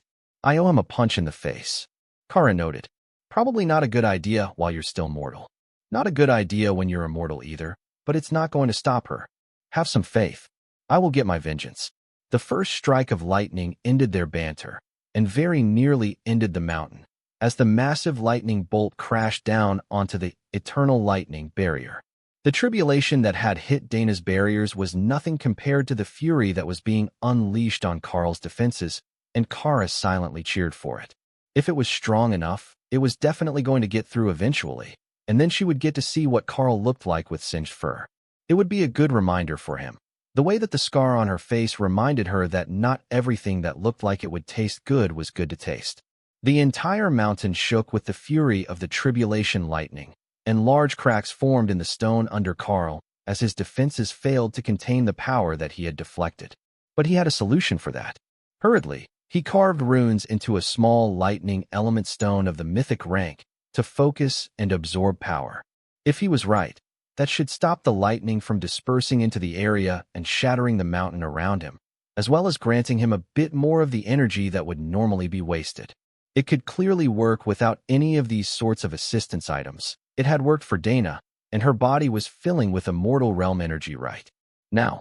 But with them, he might have a better baseline starting point. Karl brought out the stone and activated it as the second wave of lightning charged. The immortals in the distance were watching intently, but it was impossible to tell from this distance whether they approved of his technique or not. The immortal realm should have all sorts of information and standard practices for the advancement, as many species were born mortal, even there. But none of that knowledge was shared.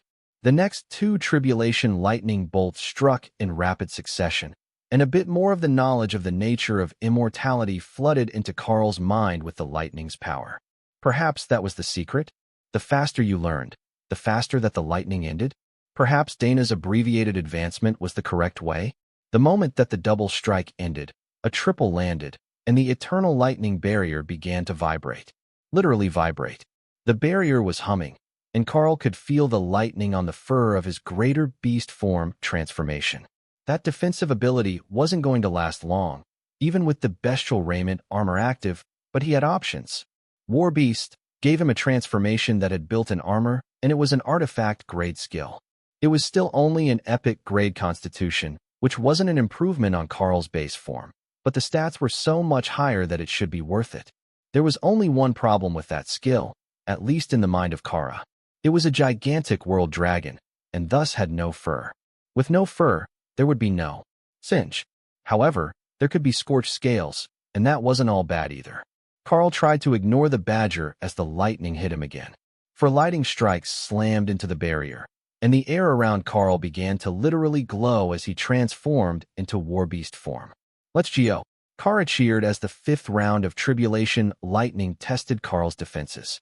From a distance, the immortals watch in rapt attention as the transformed avatar of the world dragon was forced to shift. 4 rounds without needing to leave a cat-demon transformation was pretty impressive, but only the ones who knew him had any idea why he had even bothered. Normally, you would prepare your defenses and start the process in peak form, not casually with only a single barrier up and in a non-combat transformation.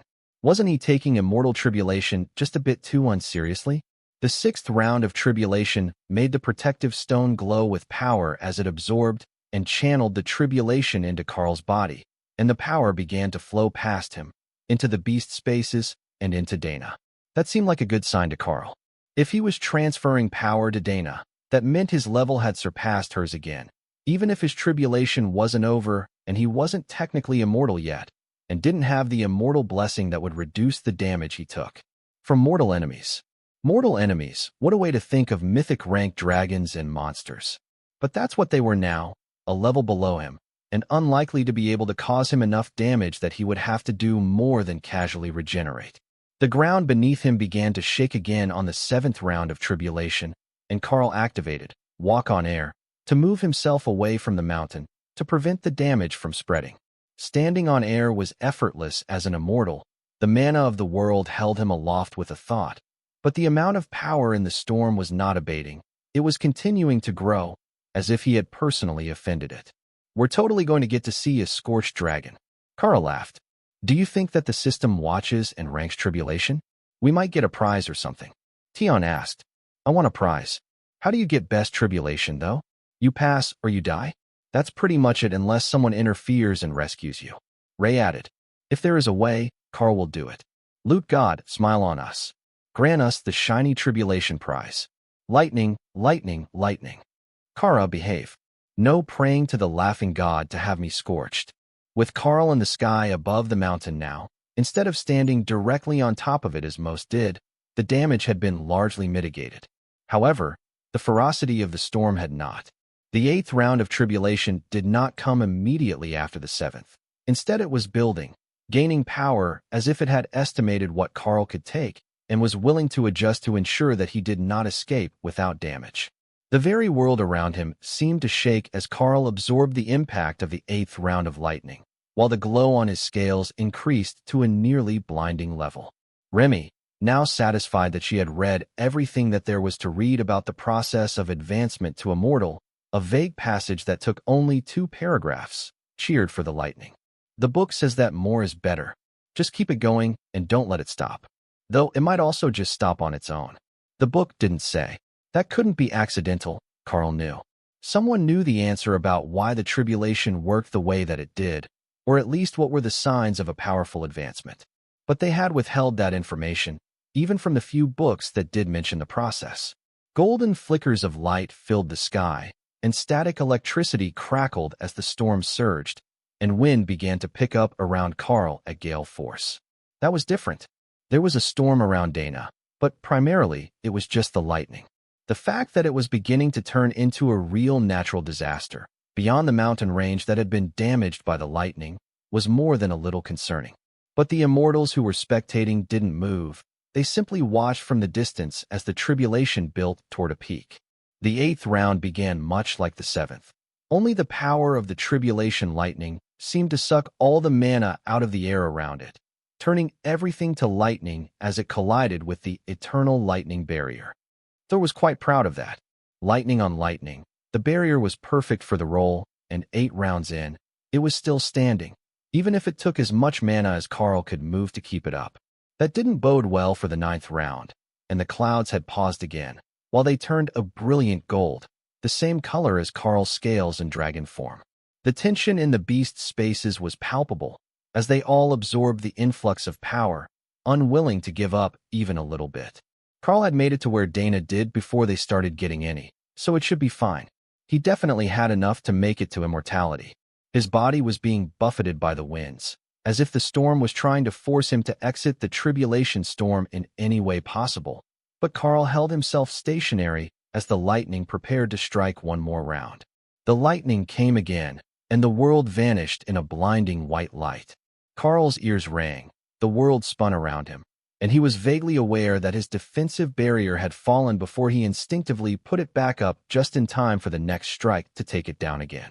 Then again, over and over, long after he had lost count of the strikes. Logically, it should be 9, no more, no less.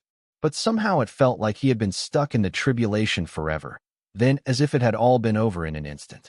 Blinking away the afterimages of the lightning strikes, Karl tried to steady his mind for the next round of lightning. Only there didn't seem to be any more storm above him. No, there was. He was just turned around and looking to the side. Only vaguely conscious, Karl brought his barrier back up and prepared for the onslaught of tribulation lightning. while the beasts eagerly absorbed all of the immortal energy that had been left by the 9-strike volley that had shaken him senseless. And then he waited, and waited. The storm began to fade, and Karl let out a relieved sigh. The storm had passed, and he was still alive. Alive and immortal. Rotating himself back upright, Karl straightened out his body and shook the lingering aches from draconic muscles before transforming back into his preferred form. Then, he descended to the mountaintop and settled in cross-legged to let the power surging in his body balance. If he didn't, then the beasts were surely going to drive him insane fighting over the power, and his head was already aching. After one long blink that must have taken longer than he had thought, Karl found himself staring directly at Dakarian and Azov. "Well, hello, my immortal friends. It's fine to see you again. There is something damaged in his brain. Give him 5 minutes, and he will be back to himself again." Azov noted. "At least his badger doesn't try to lick you." Dakarian countered. "She did that, but stealthily. She also stuffed cupcakes in his pockets because he didn't have anything to steal." Karl added helpfully. Azov smiled. "See, he's recovering already. The question is if one of the beasts is going to trigger a tribulation the moment they step out of their separate space. That could very well be suppressing them, and it might cause issues with our spectators. Everyone loves a good show, and you never know what they're going to do if something that is actually interesting comes along." Dakarian smiled. "Interesting like a chain tribulation, with each one triggering another through an entire group? I suppose that would count." The immortals in the distance probably couldn't hear them, but everyone was keeping their voices to a bare whisper. None of them knew the few strangers in the group as far as Karl could tell, but at least one of them had a very familiar magical aura on them. If he had to guess, he would say that they were likely a Darklight host member from another world, or perhaps just an immortal from a world that also had a system created by the World Dragon. Tired of waiting for the ones who knew Karl to finish talking, two of the strangers casually approached the two newly advanced immortals. One of them was the man that clearly smelled of divinity, but his power level didn't seem to match the scent that he gave off to Karl's beast-enhanced senses. It was more like he was coated in divinity than that he was actually divine. "Welcome to the immortal realm, young Ascendant. You have made most excellent progress in your journey. I can tell by the youthfulness of your soul," the man declared. "Thank you. I appreciate you taking time out of your day to come witness my tribulation." Karl replied carefully, not quite sure what to make of this odd man. Nothing about him seemed to add up, and even Karl wasn't eager to anger him. Test him, yes, but not anger him. "I know that you are surely frazzled from the advancement, but tradition dictates that you choose right now whether you will cripple your progress and remain in this world, or come with us to the immortal worlds." The man continued. Karl turned to Dakarian, who nodded. "It's not an exile. Not exactly. But if you choose to stay here, you will have to start your journey to the immortal worlds entirely without guidance from a local, while if you do go today, your welcome back to your home nation only depends on your relationship with the local leaders.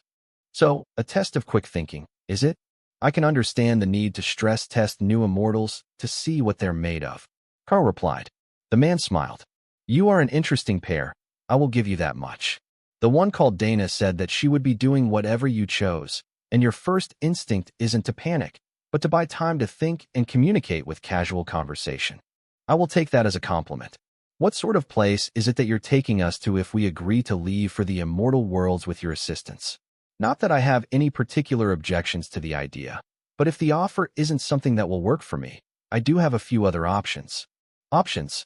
the other strange immortal asked. "Fellow Darklight, host members. I could apply for a transfer to one of their branches." The immortal nodded. "Interesting. Yes, the Darklight host is active on many worlds, as I recall. However, a transfer for a newly advanced immortal that they haven't ever met? That's a fairly large request from a guild master." Karl shrugged, unconcerned. They had been at his wedding.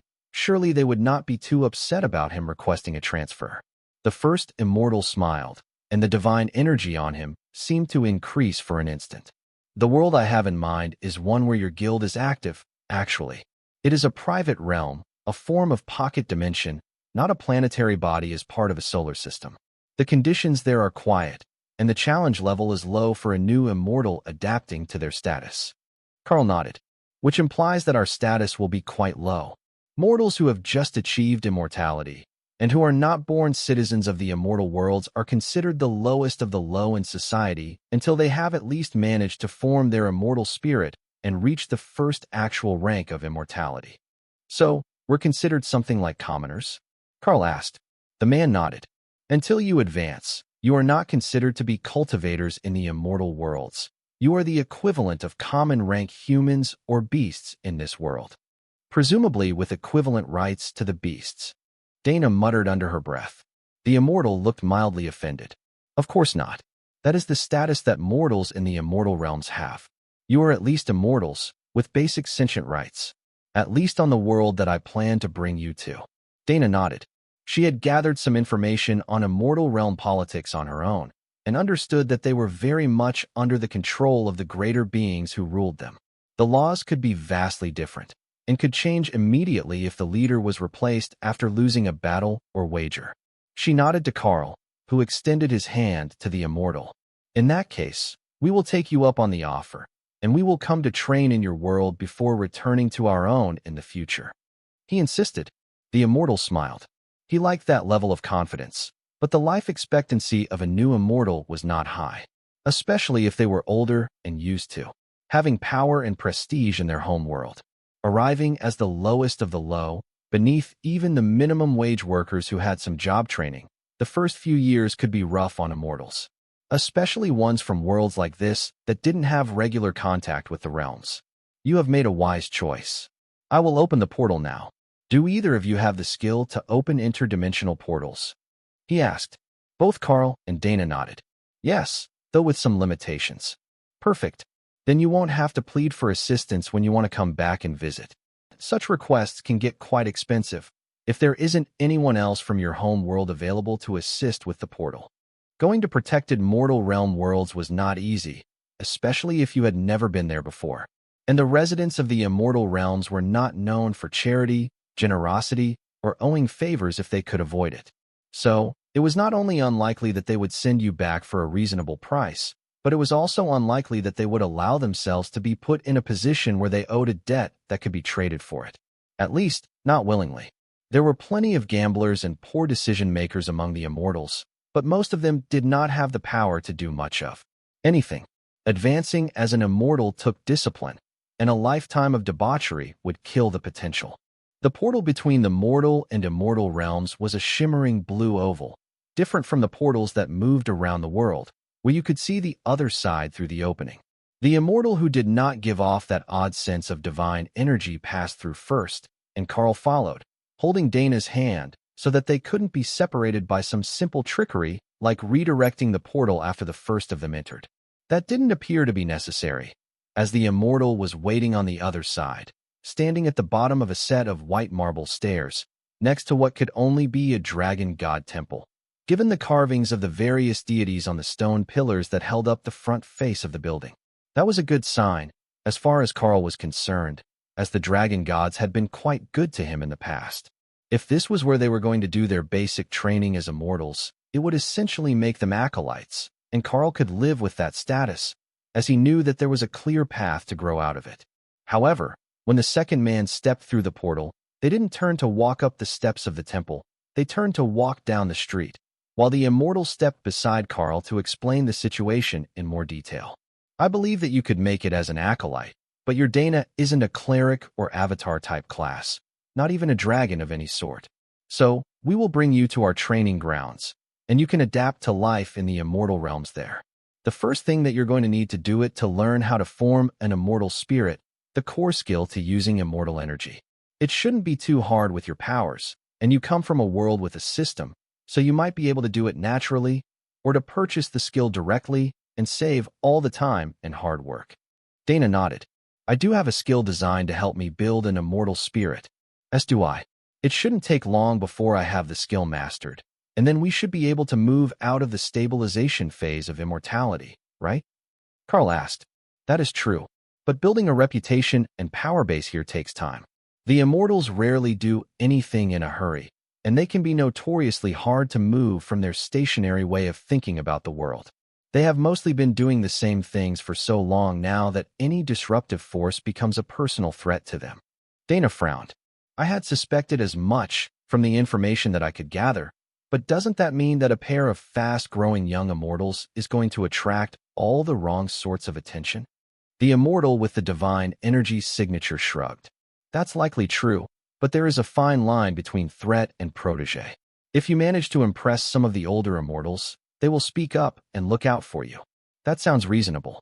I still feel like there is some sort of catch here, but I'll follow your lead, she agreed. The system here is similar to the one that you grew up with, and as it's also from the World Dragon, there should be a chance that your old system will continue to progress, though possibly in a new direction, one which will better fit the immortal world. The other man added, that would be interesting. I heard that there were as many sorts of systems as there were worlds under the guidance of the World Dragon, but I had never thought about what it might mean to move from one to the other, where things were done differently. As long as the system functions don't become inactive entirely, I don't think we will have too many issues. We have learned most of the skills through the system, and I don't recall what it might mean to stop having access. We should remember the skills, I would assume, but some things do become impossible on our world while it is in recession. Karl explained. That does not happen here, but in this world the system classes are based around your fundamental rule. Perhaps it's a difference between your world, where skills define the system, and immortality, where understanding defines power.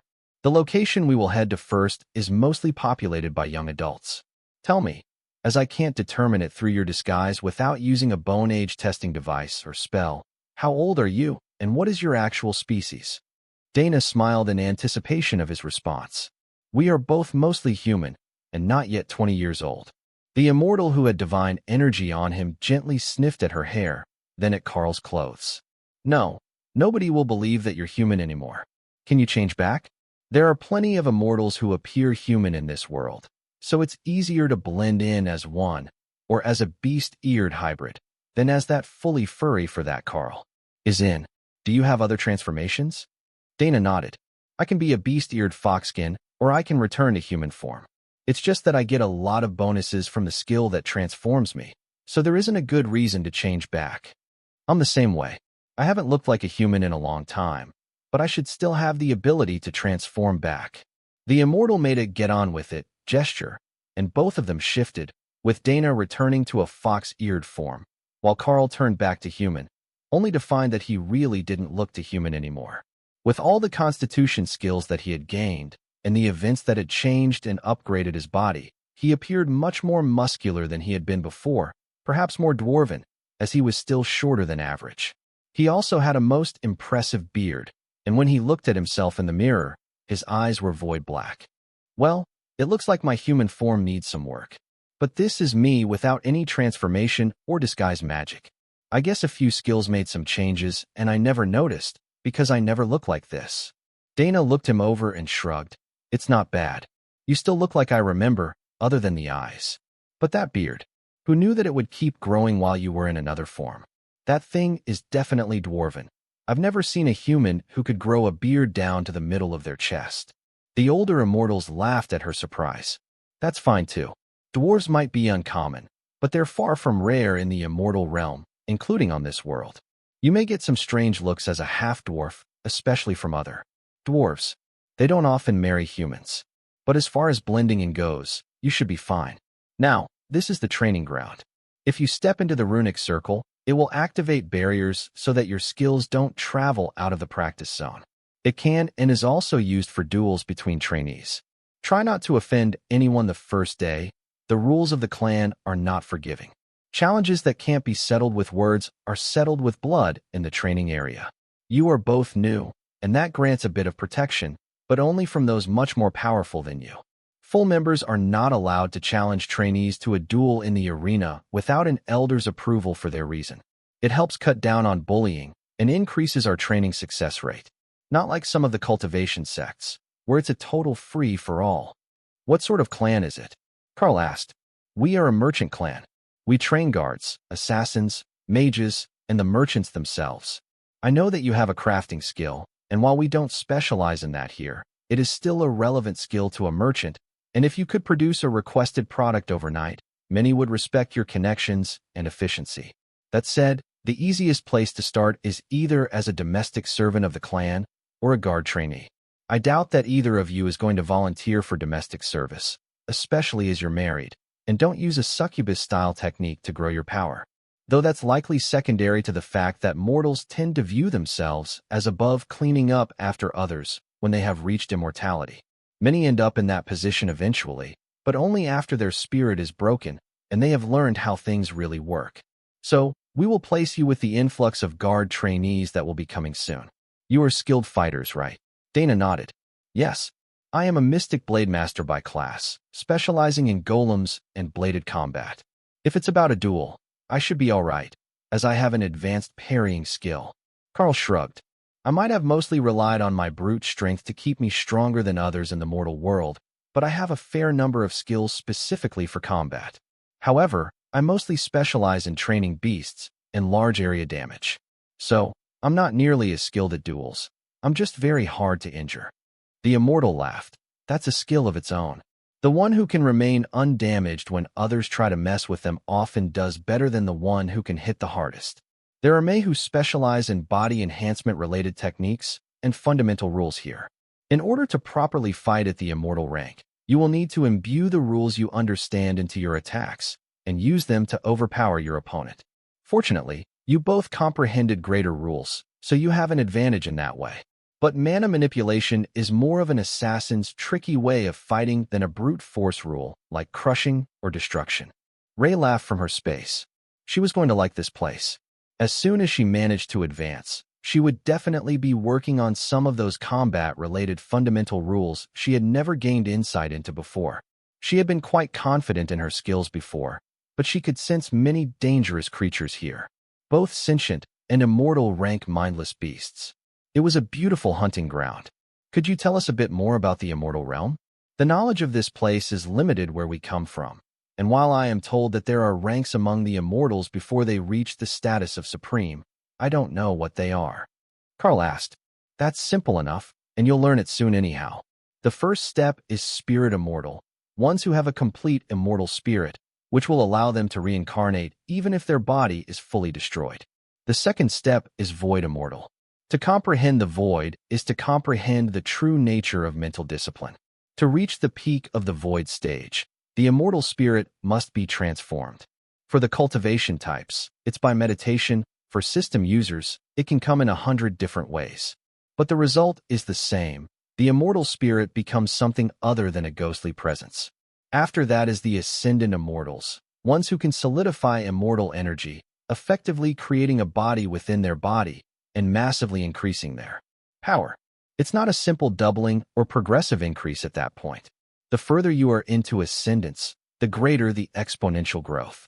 Even if someone you meet has only touched on the basics of ascendance, they will be far beyond your ability to deal with, no matter how well you are trained at the lower ranks. Then there are the true immortals, or the peak immortals. They have fully ascended, and they are working on the nature of supremacy, the complete dominance of the immortal realm. We won't get into that here. Too many would love to know the secrets to reaching peak immortality, as I have. But rest assured that the clan elders, the ascended and peak immortal members, are not pushovers. Welcome to the new home merchant clan. We look forward to seeing your progress, young immortals. Inside the tiny world, there was a sorting going on. Lady Matilda had sent an avatar clone of herself to the space, and she had gathered all the visitors from Gthuzan for an announcement. After the tribulation, the Karl has been sent to the immortal realm for training. So, the tiny world will be moving with him, and you all need to be removed to go home and finish your own advancements. She explained. Wait, all of us. Alia, the matron of the tiny world's orphanage, demanded. Not all of you, just the ones who don't live here. The Darklight host members can stay if they want. There will be opportunities for them inside the tiny world. But the others need to go back to Gthuzan and their home nations, or it will interfere with their intended life path. I have already sent someone to inform the Guild and Alliance members that Karl and Dana have advanced and will be gone for some time in the immortal realms. They were fine with it, as the basics of their crafting skills were left behind, and the Drod Guild House is capable of continuing everything that they had started. Sapphire is not happy with them, as she is technically the ranking member now, and the acting guild leader with them gone. Tessa laughed. Did you at least do something to help calm her down? She might just quit if she can't spend time with her books. Matilda's avatar nodded. Indeed. I finalized the potion that Remy was making to advance totems to myths when they reached the bottleneck, and that made the blue dragon exceptionally happy. But she has also recruited more dragons from the church and some dwarves to run the Xylaz Alliance house. As it turns out, when things are already settled, finding a new raid team isn't that hard. It helps that Matilda actually has copies of all the golem spells and inscriptionists to make them for the new members. The new team is a cleric, a paladin, 2 shamans with golem spells, and a warrior. Or 3 warriors and a golem creation amulet for the cleric, if someone steals the mythic shamans to work as healers. I suspect that is how it will usually go. Tessa nodded. That sounds like it will work, and the Alliance can't say that we're slacking. Most of the Alliance financing from our side comes from the arena and the items or sale anyhow. The group from Gthuzan were simply staring at the two in awe. That was the Supreme Lady, now a true legend. What other guild would have the honor of getting her to simply show up and take care of issues for them while their branch leaders were away in the immortal realm? We will gladly take your offer of assistance to head home. Prince Nathan agreed, speaking for the others who had only come along to hunt monsters, but had gotten trapped in the tiny world when Karl closed it to advance. Lotus turned to Ophelia and Naksha. Are we going back to play with the bunnies? Or are we staying to play with the dragons? That was actually a fine question. They would need years to be ready to reach immortality, possibly longer, which meant that they would be trapped in the tiny world for the foreseeable future. However, something about Matilda's smirk at that question said that it might not be such a bad thing to remain here for some time. Possibly because of the way that the mana was changing after Karl's advancement. The tiny world was still being fed by him, and it had begun to change after being left open near the hippos. So, it more closely resembled the immortal realm now than the mortal, even with the dense mana on the Dragon Isles. We will stay for now. Once Karl and Dana are comfortable in their new home, we can get him to open us a portal to the Xylaz Guild house so that we can go back and forth. Lotus nodded in satisfaction. That was a good option, especially with the adorable griffin-patterned golems in that house. Mythic rank gargoyles would keep their house safe while they were gone. They should have let Karl make them new stuff to protect the houses, but they could bring it back the next time that they went to visit, and that would still be fun. It might make some of the locals, like Lord Drod, a bit insane if they had immortal rank gargoyles in the house, but Lotus knew the trick to blocking the feeling of their presence now, so it should be fine. If you were in the house, you would feel the difference in the mana from the active spell, but it wouldn't terrify everyone like a bunch of actual immortals would. Plus, higher-rank fluffy creatures were somehow fluffier than the mundane ones, and she would get them faster by staying here. We agree to your terms. We will train in here for now, and then when it's safe to open the portal again, we will go check on the Darklight host back home. The projected image of the Chaos Dragon gave her a knowing smile. I knew that you would see it my way sooner or later. All right, dragons, time to go home. Everyone line up, and I will open the portals to Gthuzan. Say your goodbyes to the guests here in Karl's world. The goodbyes weren't tearful, but the dragons were still reluctant to leave this strange and powerful place full of strange druids and dragon eggs. It had been an adventure of its own, just being here for a few days on what would amount to a vacation, given that they mostly sunned themselves on a mountain face or played in the lake. Ophelia knew that they would spread word of their trip to the nobles of their nation, and then slowly to the rest of the continent as gossip. The question was whether anyone would believe it. Telling everyone that both leaders of the Darklight host branch had reached immortality on the same day would seem like an absurd dramatization to anyone who didn't know them, and the soul bond was a rare bit of magic that most had never actually seen in action. The immortals led Karl and Dana to a small lobby surrounded by dorms in the back of the compound, where many other young immortals were living. Most were gone about their daily tasks right now, but a few sensed new arrivals and came to poke their heads out. Clan elders, greetings. Are these more newly ascended mortals? They look quite young. Did they come from the immortal realms? One of the others, a woman with black cat ears poking from her hair, asked curiously. They came from a mortal world and reached immortality within 20 years. The elder who had the aura of divinity on him replied, "Oh, now that is curious. They're the fastest out of everyone from the mortal worlds. Jeff is going to be mad." The elder stared at her for a moment. "Who is Jeff?" You know, the one with the purple hair. The divine lightning dragon? His name isn't Jeff. But I can't pronounce his name in Draconic, the Catwoman replied with a casual shrug. From behind a door down the hall, the dragon in question roared out a name that sounded like an extended peal of lightning, combined with a furious roar. But somehow, it also sounded like Jeff. See, it's not that hard. The elder chided. But cats were not meant to make that noise. To her credit, she did try, but the end came out sounding more like purring, and even the elder couldn't hold back a short burst of laughter. All right, you can stick with the multi-species friendly nickname. It is probably less embarrassing than having you purr at him in public. Jeff came out of his room in purple robes and did a double take as he saw Karl and Dana standing there. This pair is really odd. They're perfectly matched. Like exactly the same power level, like they're clones of each other. Not even identical twins have ever matched that, as far as I know. The Catwoman nodded. Ooh, good point. Jeff would know, too. He's been with us for quite a while now. Not his fault. A cruel punishment from his former sect crippled his potential and shattered his immortal spirit. Do you always share other people's most embarrassing secrets with strangers? Neighbors. The elders are moving them in next door. Does that mean you're married? Like a permanent couple? The cat asked. Dana nodded. Exactly like that. And soul bonded, so our powers always match. It's a pleasure to meet you. You can call me Nyan. The cat replied with a cutesy pose. Is that your name? Or do you just want to see Dana say Nyan? Karl asked. The cat giggled, and the elders sighed.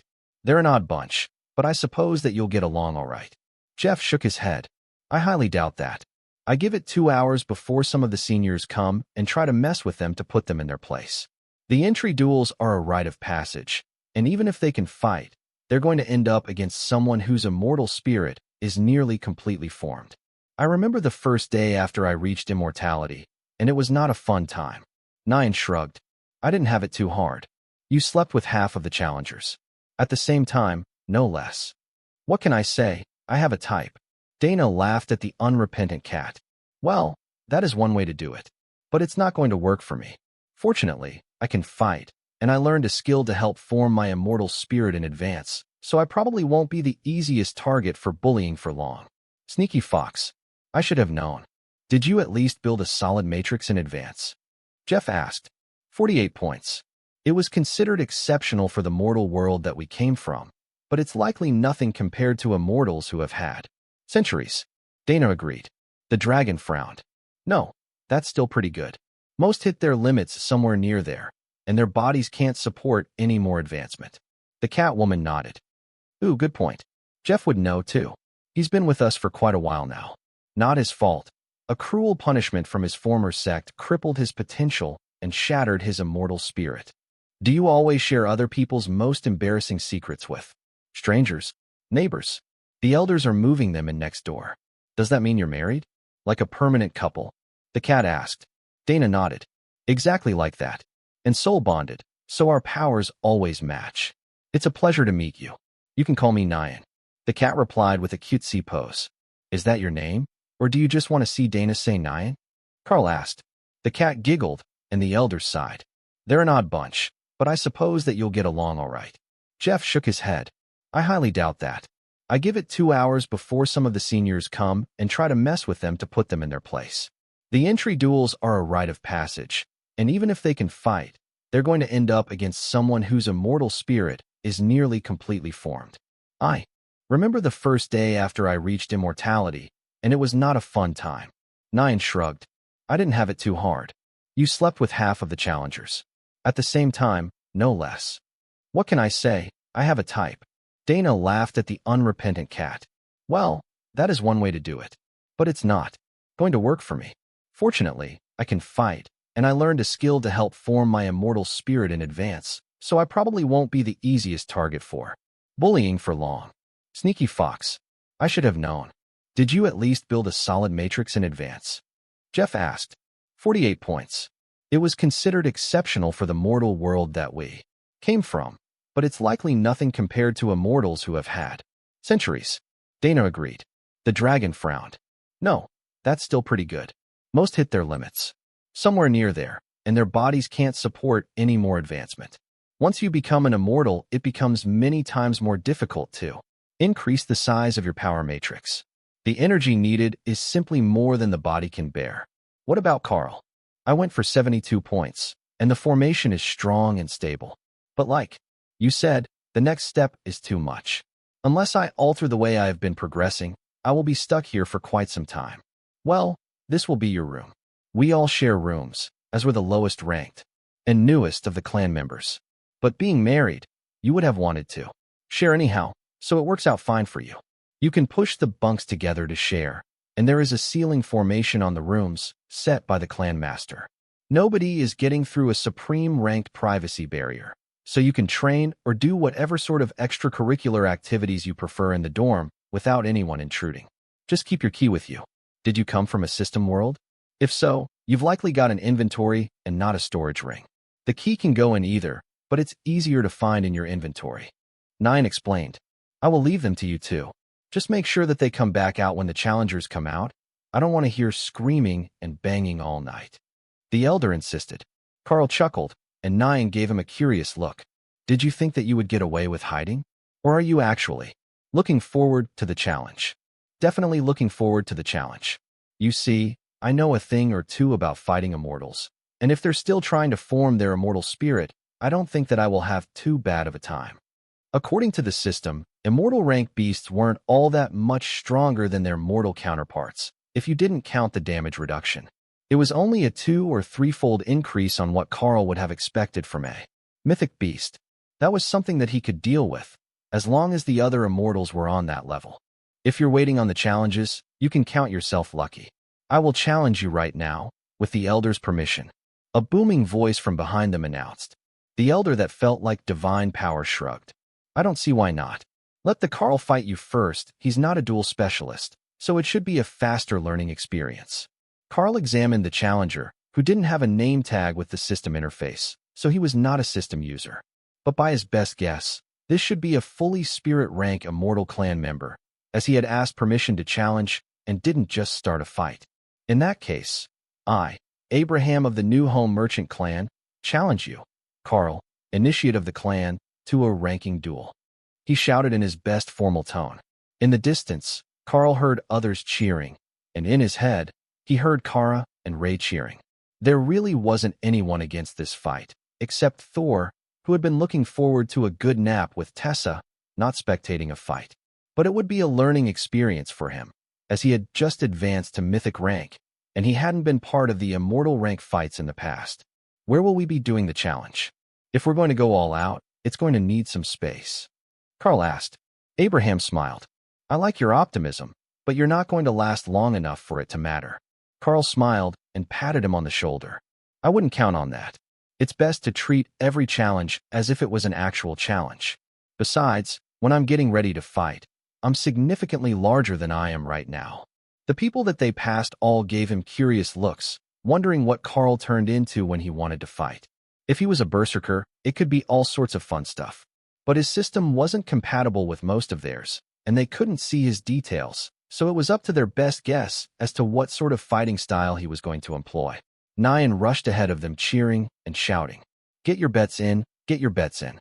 Abraham versus the new guy Karl. Who will win? How long will the fight last? Will the Karl's wife leave in tears or over Abraham's body? Abraham growled at her, and 9 made a mocking swipe at him with her hand curled into a paw. The elders led them to a massive courtyard, and Karl realized that they had used actual spatial magic to expand it, not an illusionary domain, the way that he built things like the trial grounds. He was going to have to study that later. Opal would love it. The two of them stepped to the center of the ring, and Abraham shifted, revealing a black-winged demonic form that Karl knew was a skill related to his class, not related to any sort of actual demonic bloodline. Karl shifted with War Beast into an armored world dragon, then waited a moment and used Behemoth to increase his size, so that everyone could see that it was a separate skill. Abraham laughed at the spectacle, amused that the new immortal thought that strength and size were related. Many new immortals made that mistake, but he would teach his overgrown dragon a thing or two about cultivation today. Or so he thought. Blade Explosion sent 100 attacks at Karl at the same time, which caused Eternal Lightning to flare with power as Karl poured mana into it. But the barrier did not fall, and a casual swipe of Karl's claw sent 5 chaos blasts at the immortal. The arena went dark as the explosions absorbed the light, and then impossibly bright as the explosion detonated in impossible colors that should not exist in reality. Abraham was flung backward across the arena, looking stunned as his sword shattered in his hands, destroyed by the blasts as he parried. What the hell was that?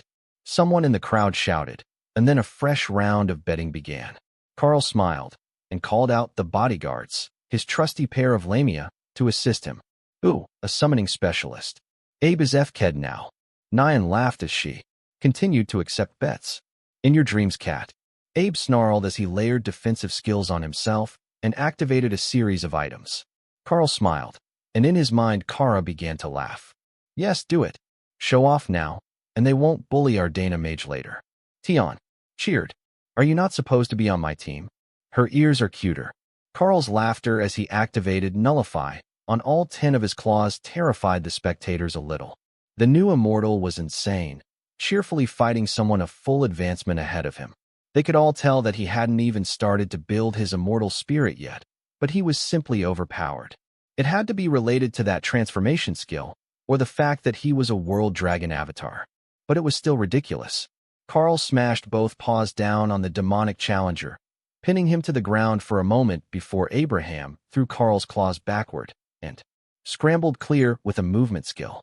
Again, Chaos Blast exploded against him, but this time, he didn't have any defenses up, thanks to Nullify.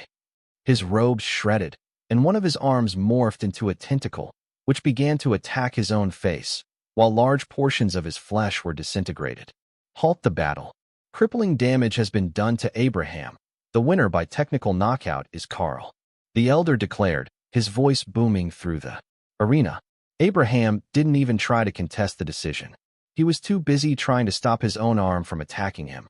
Karl transforms back to human shape and bowed to the crowd. I believe that there is a custom for newcomers that we are challenged until we have a ranking within the clan's acolytes. If the next challenger is ready, I have already recovered the mana and stamina that I used during the fight. Karl called. The other acolytes frowned, then turned to each other. The newbie was still too arrogant. They were going to have to teach him a proper lesson before he started to look down on them.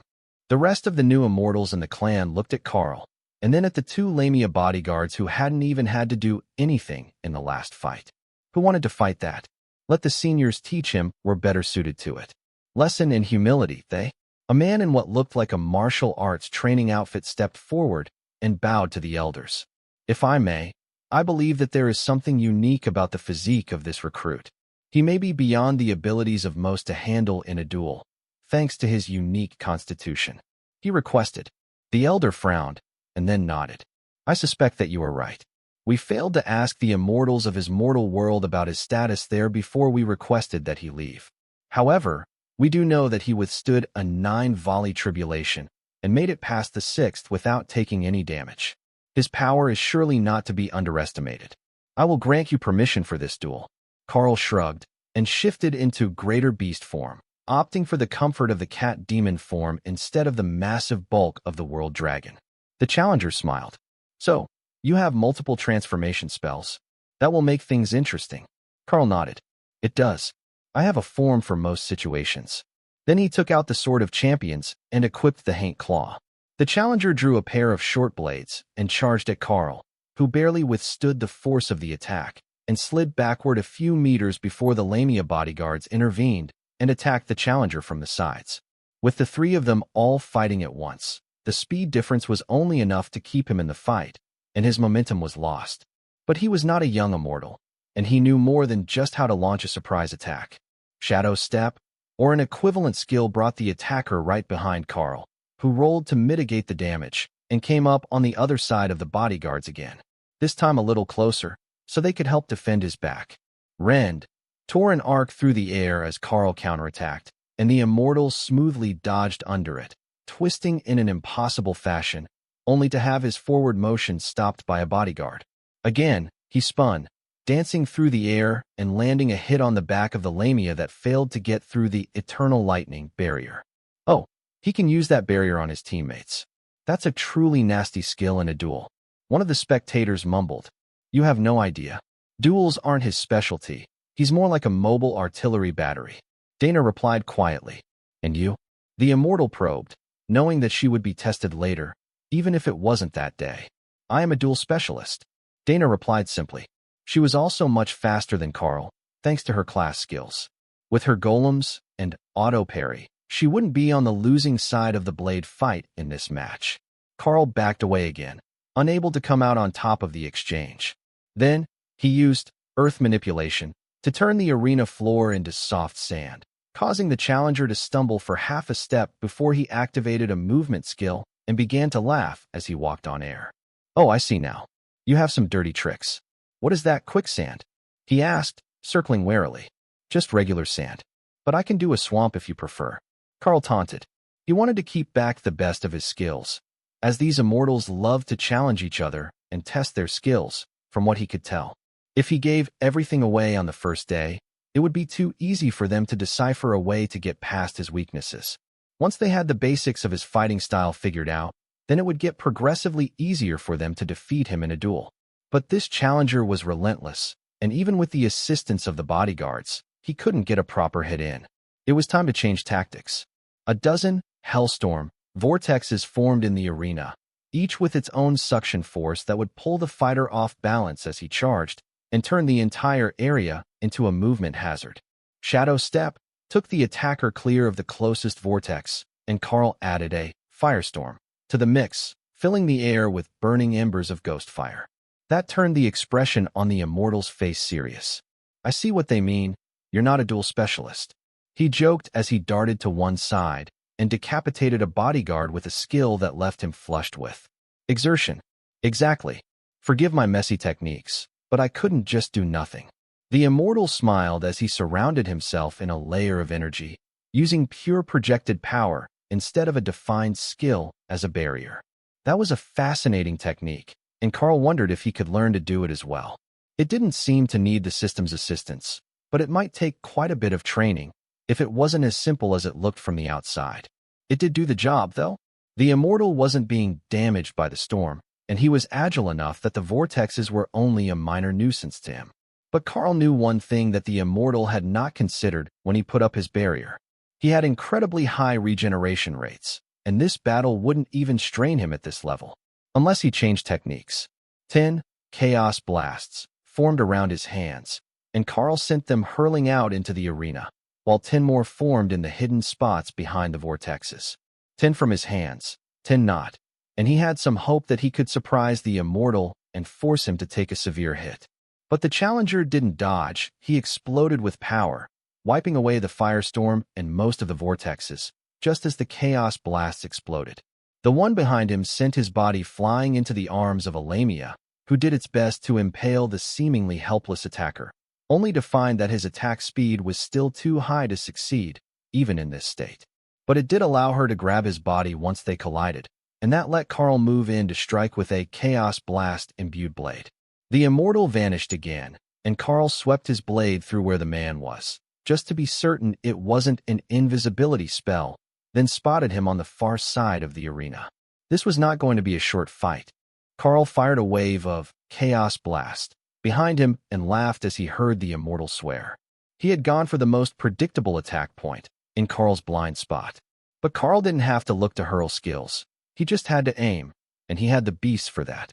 Karl felt the immortal's life force waver as his power surged, and a spike of pure power hit the Sword of Champions as Karl turned to parry. The impact was so great that the eternal lightning barrier shattered, and his hands went slightly numb. But the look on the immortal's face said that this was not the expected outcome. "Dum dum dum dum dum dum," Kara chanted, doing her best impression of dramatic drum music. "Ooh, we need a unique intro. A personal theme song for entering duels."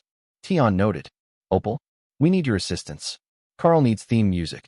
Dana tried hard not to laugh as a dozen brutal impacts overwhelmed Karl's skills, but failed to do more than scratch his armor, which regenerated along with his body. What sort of insane fight is this? Outranked by nearly 2 stages, and he's not even taking damage. One of the clan members muttered, distracting Dana from the beast's antics. "He's taking damage, just not faster than he can regenerate." She was cut off when a man in the back began to scream. That's not a player, that's a world boss. They brought a world boss into the compound. Absolute mad lads. Cringe fail, but total YOLO moment. Everyone turned to stare at him, and the elders sighed. Forgive him, he's a moron. His world system summoned common rank humans from a world without magic and gave them a system, but it did something to their brains. No, I'm not delusional. Look at the nameplate. The nameplate. It came up when he took damage. That is totally 100% a world boss. Now that he mentioned it, the clan members who came from worlds with a system, which was almost all of them, opened their interfaces to examine Karl. And they all found the same thing. His name and health bar were surrounded by some sort of fancy border that definitely indicated that he was not a normal human being. Does his name look odd to you? The elder asked Dana, his tone insistent as he finally realized that there might be an issue. Yes, and it has for some time. He's got what our world calls an epic grade constitution, a skill above epic grade that improves his durability to that of a dungeon boss. Honestly, if they're not super overpowered, I don't think that any of the immortals below Ascended are going to be able to solo him. Solo fighting raid bosses just isn't a thing that happens in our world. I don't know much about the immortal realms, but I do know that 10-on-1 at his own rank was a fair fight at Mythic. The elder sighed and motioned for 2 more immortals to go down to the sand. Help out. We need to see what the Karl can do, or we can't properly place him within the clan. Karl laughed as he realized that the fight was about to go 3-on-3, if you counted his bodyguards, and he brought the Eternal Lightning barrier back up to give his armor time to regenerate. I hope that you can keep that level of output up. If not, you're going to lose by exhaustion. The immortal joked. Ask anyone, stamina is not my weak point. Karl wiggled his eyebrows suggestively, and the immortal hit him with another flurry of overpowered attacks that tore through his armor and his barrier. Note to self, he does not take jokes well. Or, you're not his type. The bodyguards shifted to engage the new arrivals, fending off the first few seconds of cooperation with rend attacks before moving into close combat, where their serpentine bodies gave them a distinct reach advantage. That brought the fight back to 1-on-1. But with the immortal able to fully focus on Karl, the damage was beginning to stack up, and he couldn't keep his barriers up. However, neither could the challenger, and Chaos Blast had left hundreds of small wounds on his body that he was struggling to regenerate. Chaos wasn't the fundamental rule that Karl had fully comprehended, but he was very close, and when it was layered on top of the rule of mana manipulation, it caused the energy in the target's body to go even more haywire than usual. Their battle of attrition was tilting in Karl's favor, and while he had managed to summon the Lamia back twice in a row, the third time that they were defeated, the immortals had learned the trick to blocking the summoning, and then Karl had to fight all 3 at once, which went predictably poorly for him. Attacked from 3 sides at once, Karl could only parry one, and had to rely on his barrier or targeting blindly with skills to stop the others. It was burning through mana at an astounding rate, but more of the attacks were getting through than he was blocking. All of the immortals had worked and trained together, to the point that they could at least attack without overlapping skills or causing interference. But the real advantage was that they were treating him like an actual dungeon boss, where they conserved energy and focused on burning down his health and energy, while stopping him from using his big skills. It was a highly frustrating tactic. Karl thought about locking down the mana in the area, using mana suppression with the fundamental rule of mana manipulation. But he couldn't win a sword fight with the 3 of them, even if he was using skills. It would just take them a little longer to overcome his restrictions. So, he held back to the level he was fighting at, and let them wear him out, granting the victory when a strike finally knocked the blade from his hand and sent him sprawling to the ground. Winner is not Karl. Excellent placement match, young immortal. We will discuss your rank within the clan this evening. Now, Miss Dana, please take his place in the challenge arena. I'd love to hear from you. Thanks so much for watching. Did you enjoy this video? If you did, make sure to hit that notification bell so you never miss an update. And don't forget to subscribe and give this video a big thumbs up. Your support means the world to me, and I can't wait to see you in the next one. Thank you.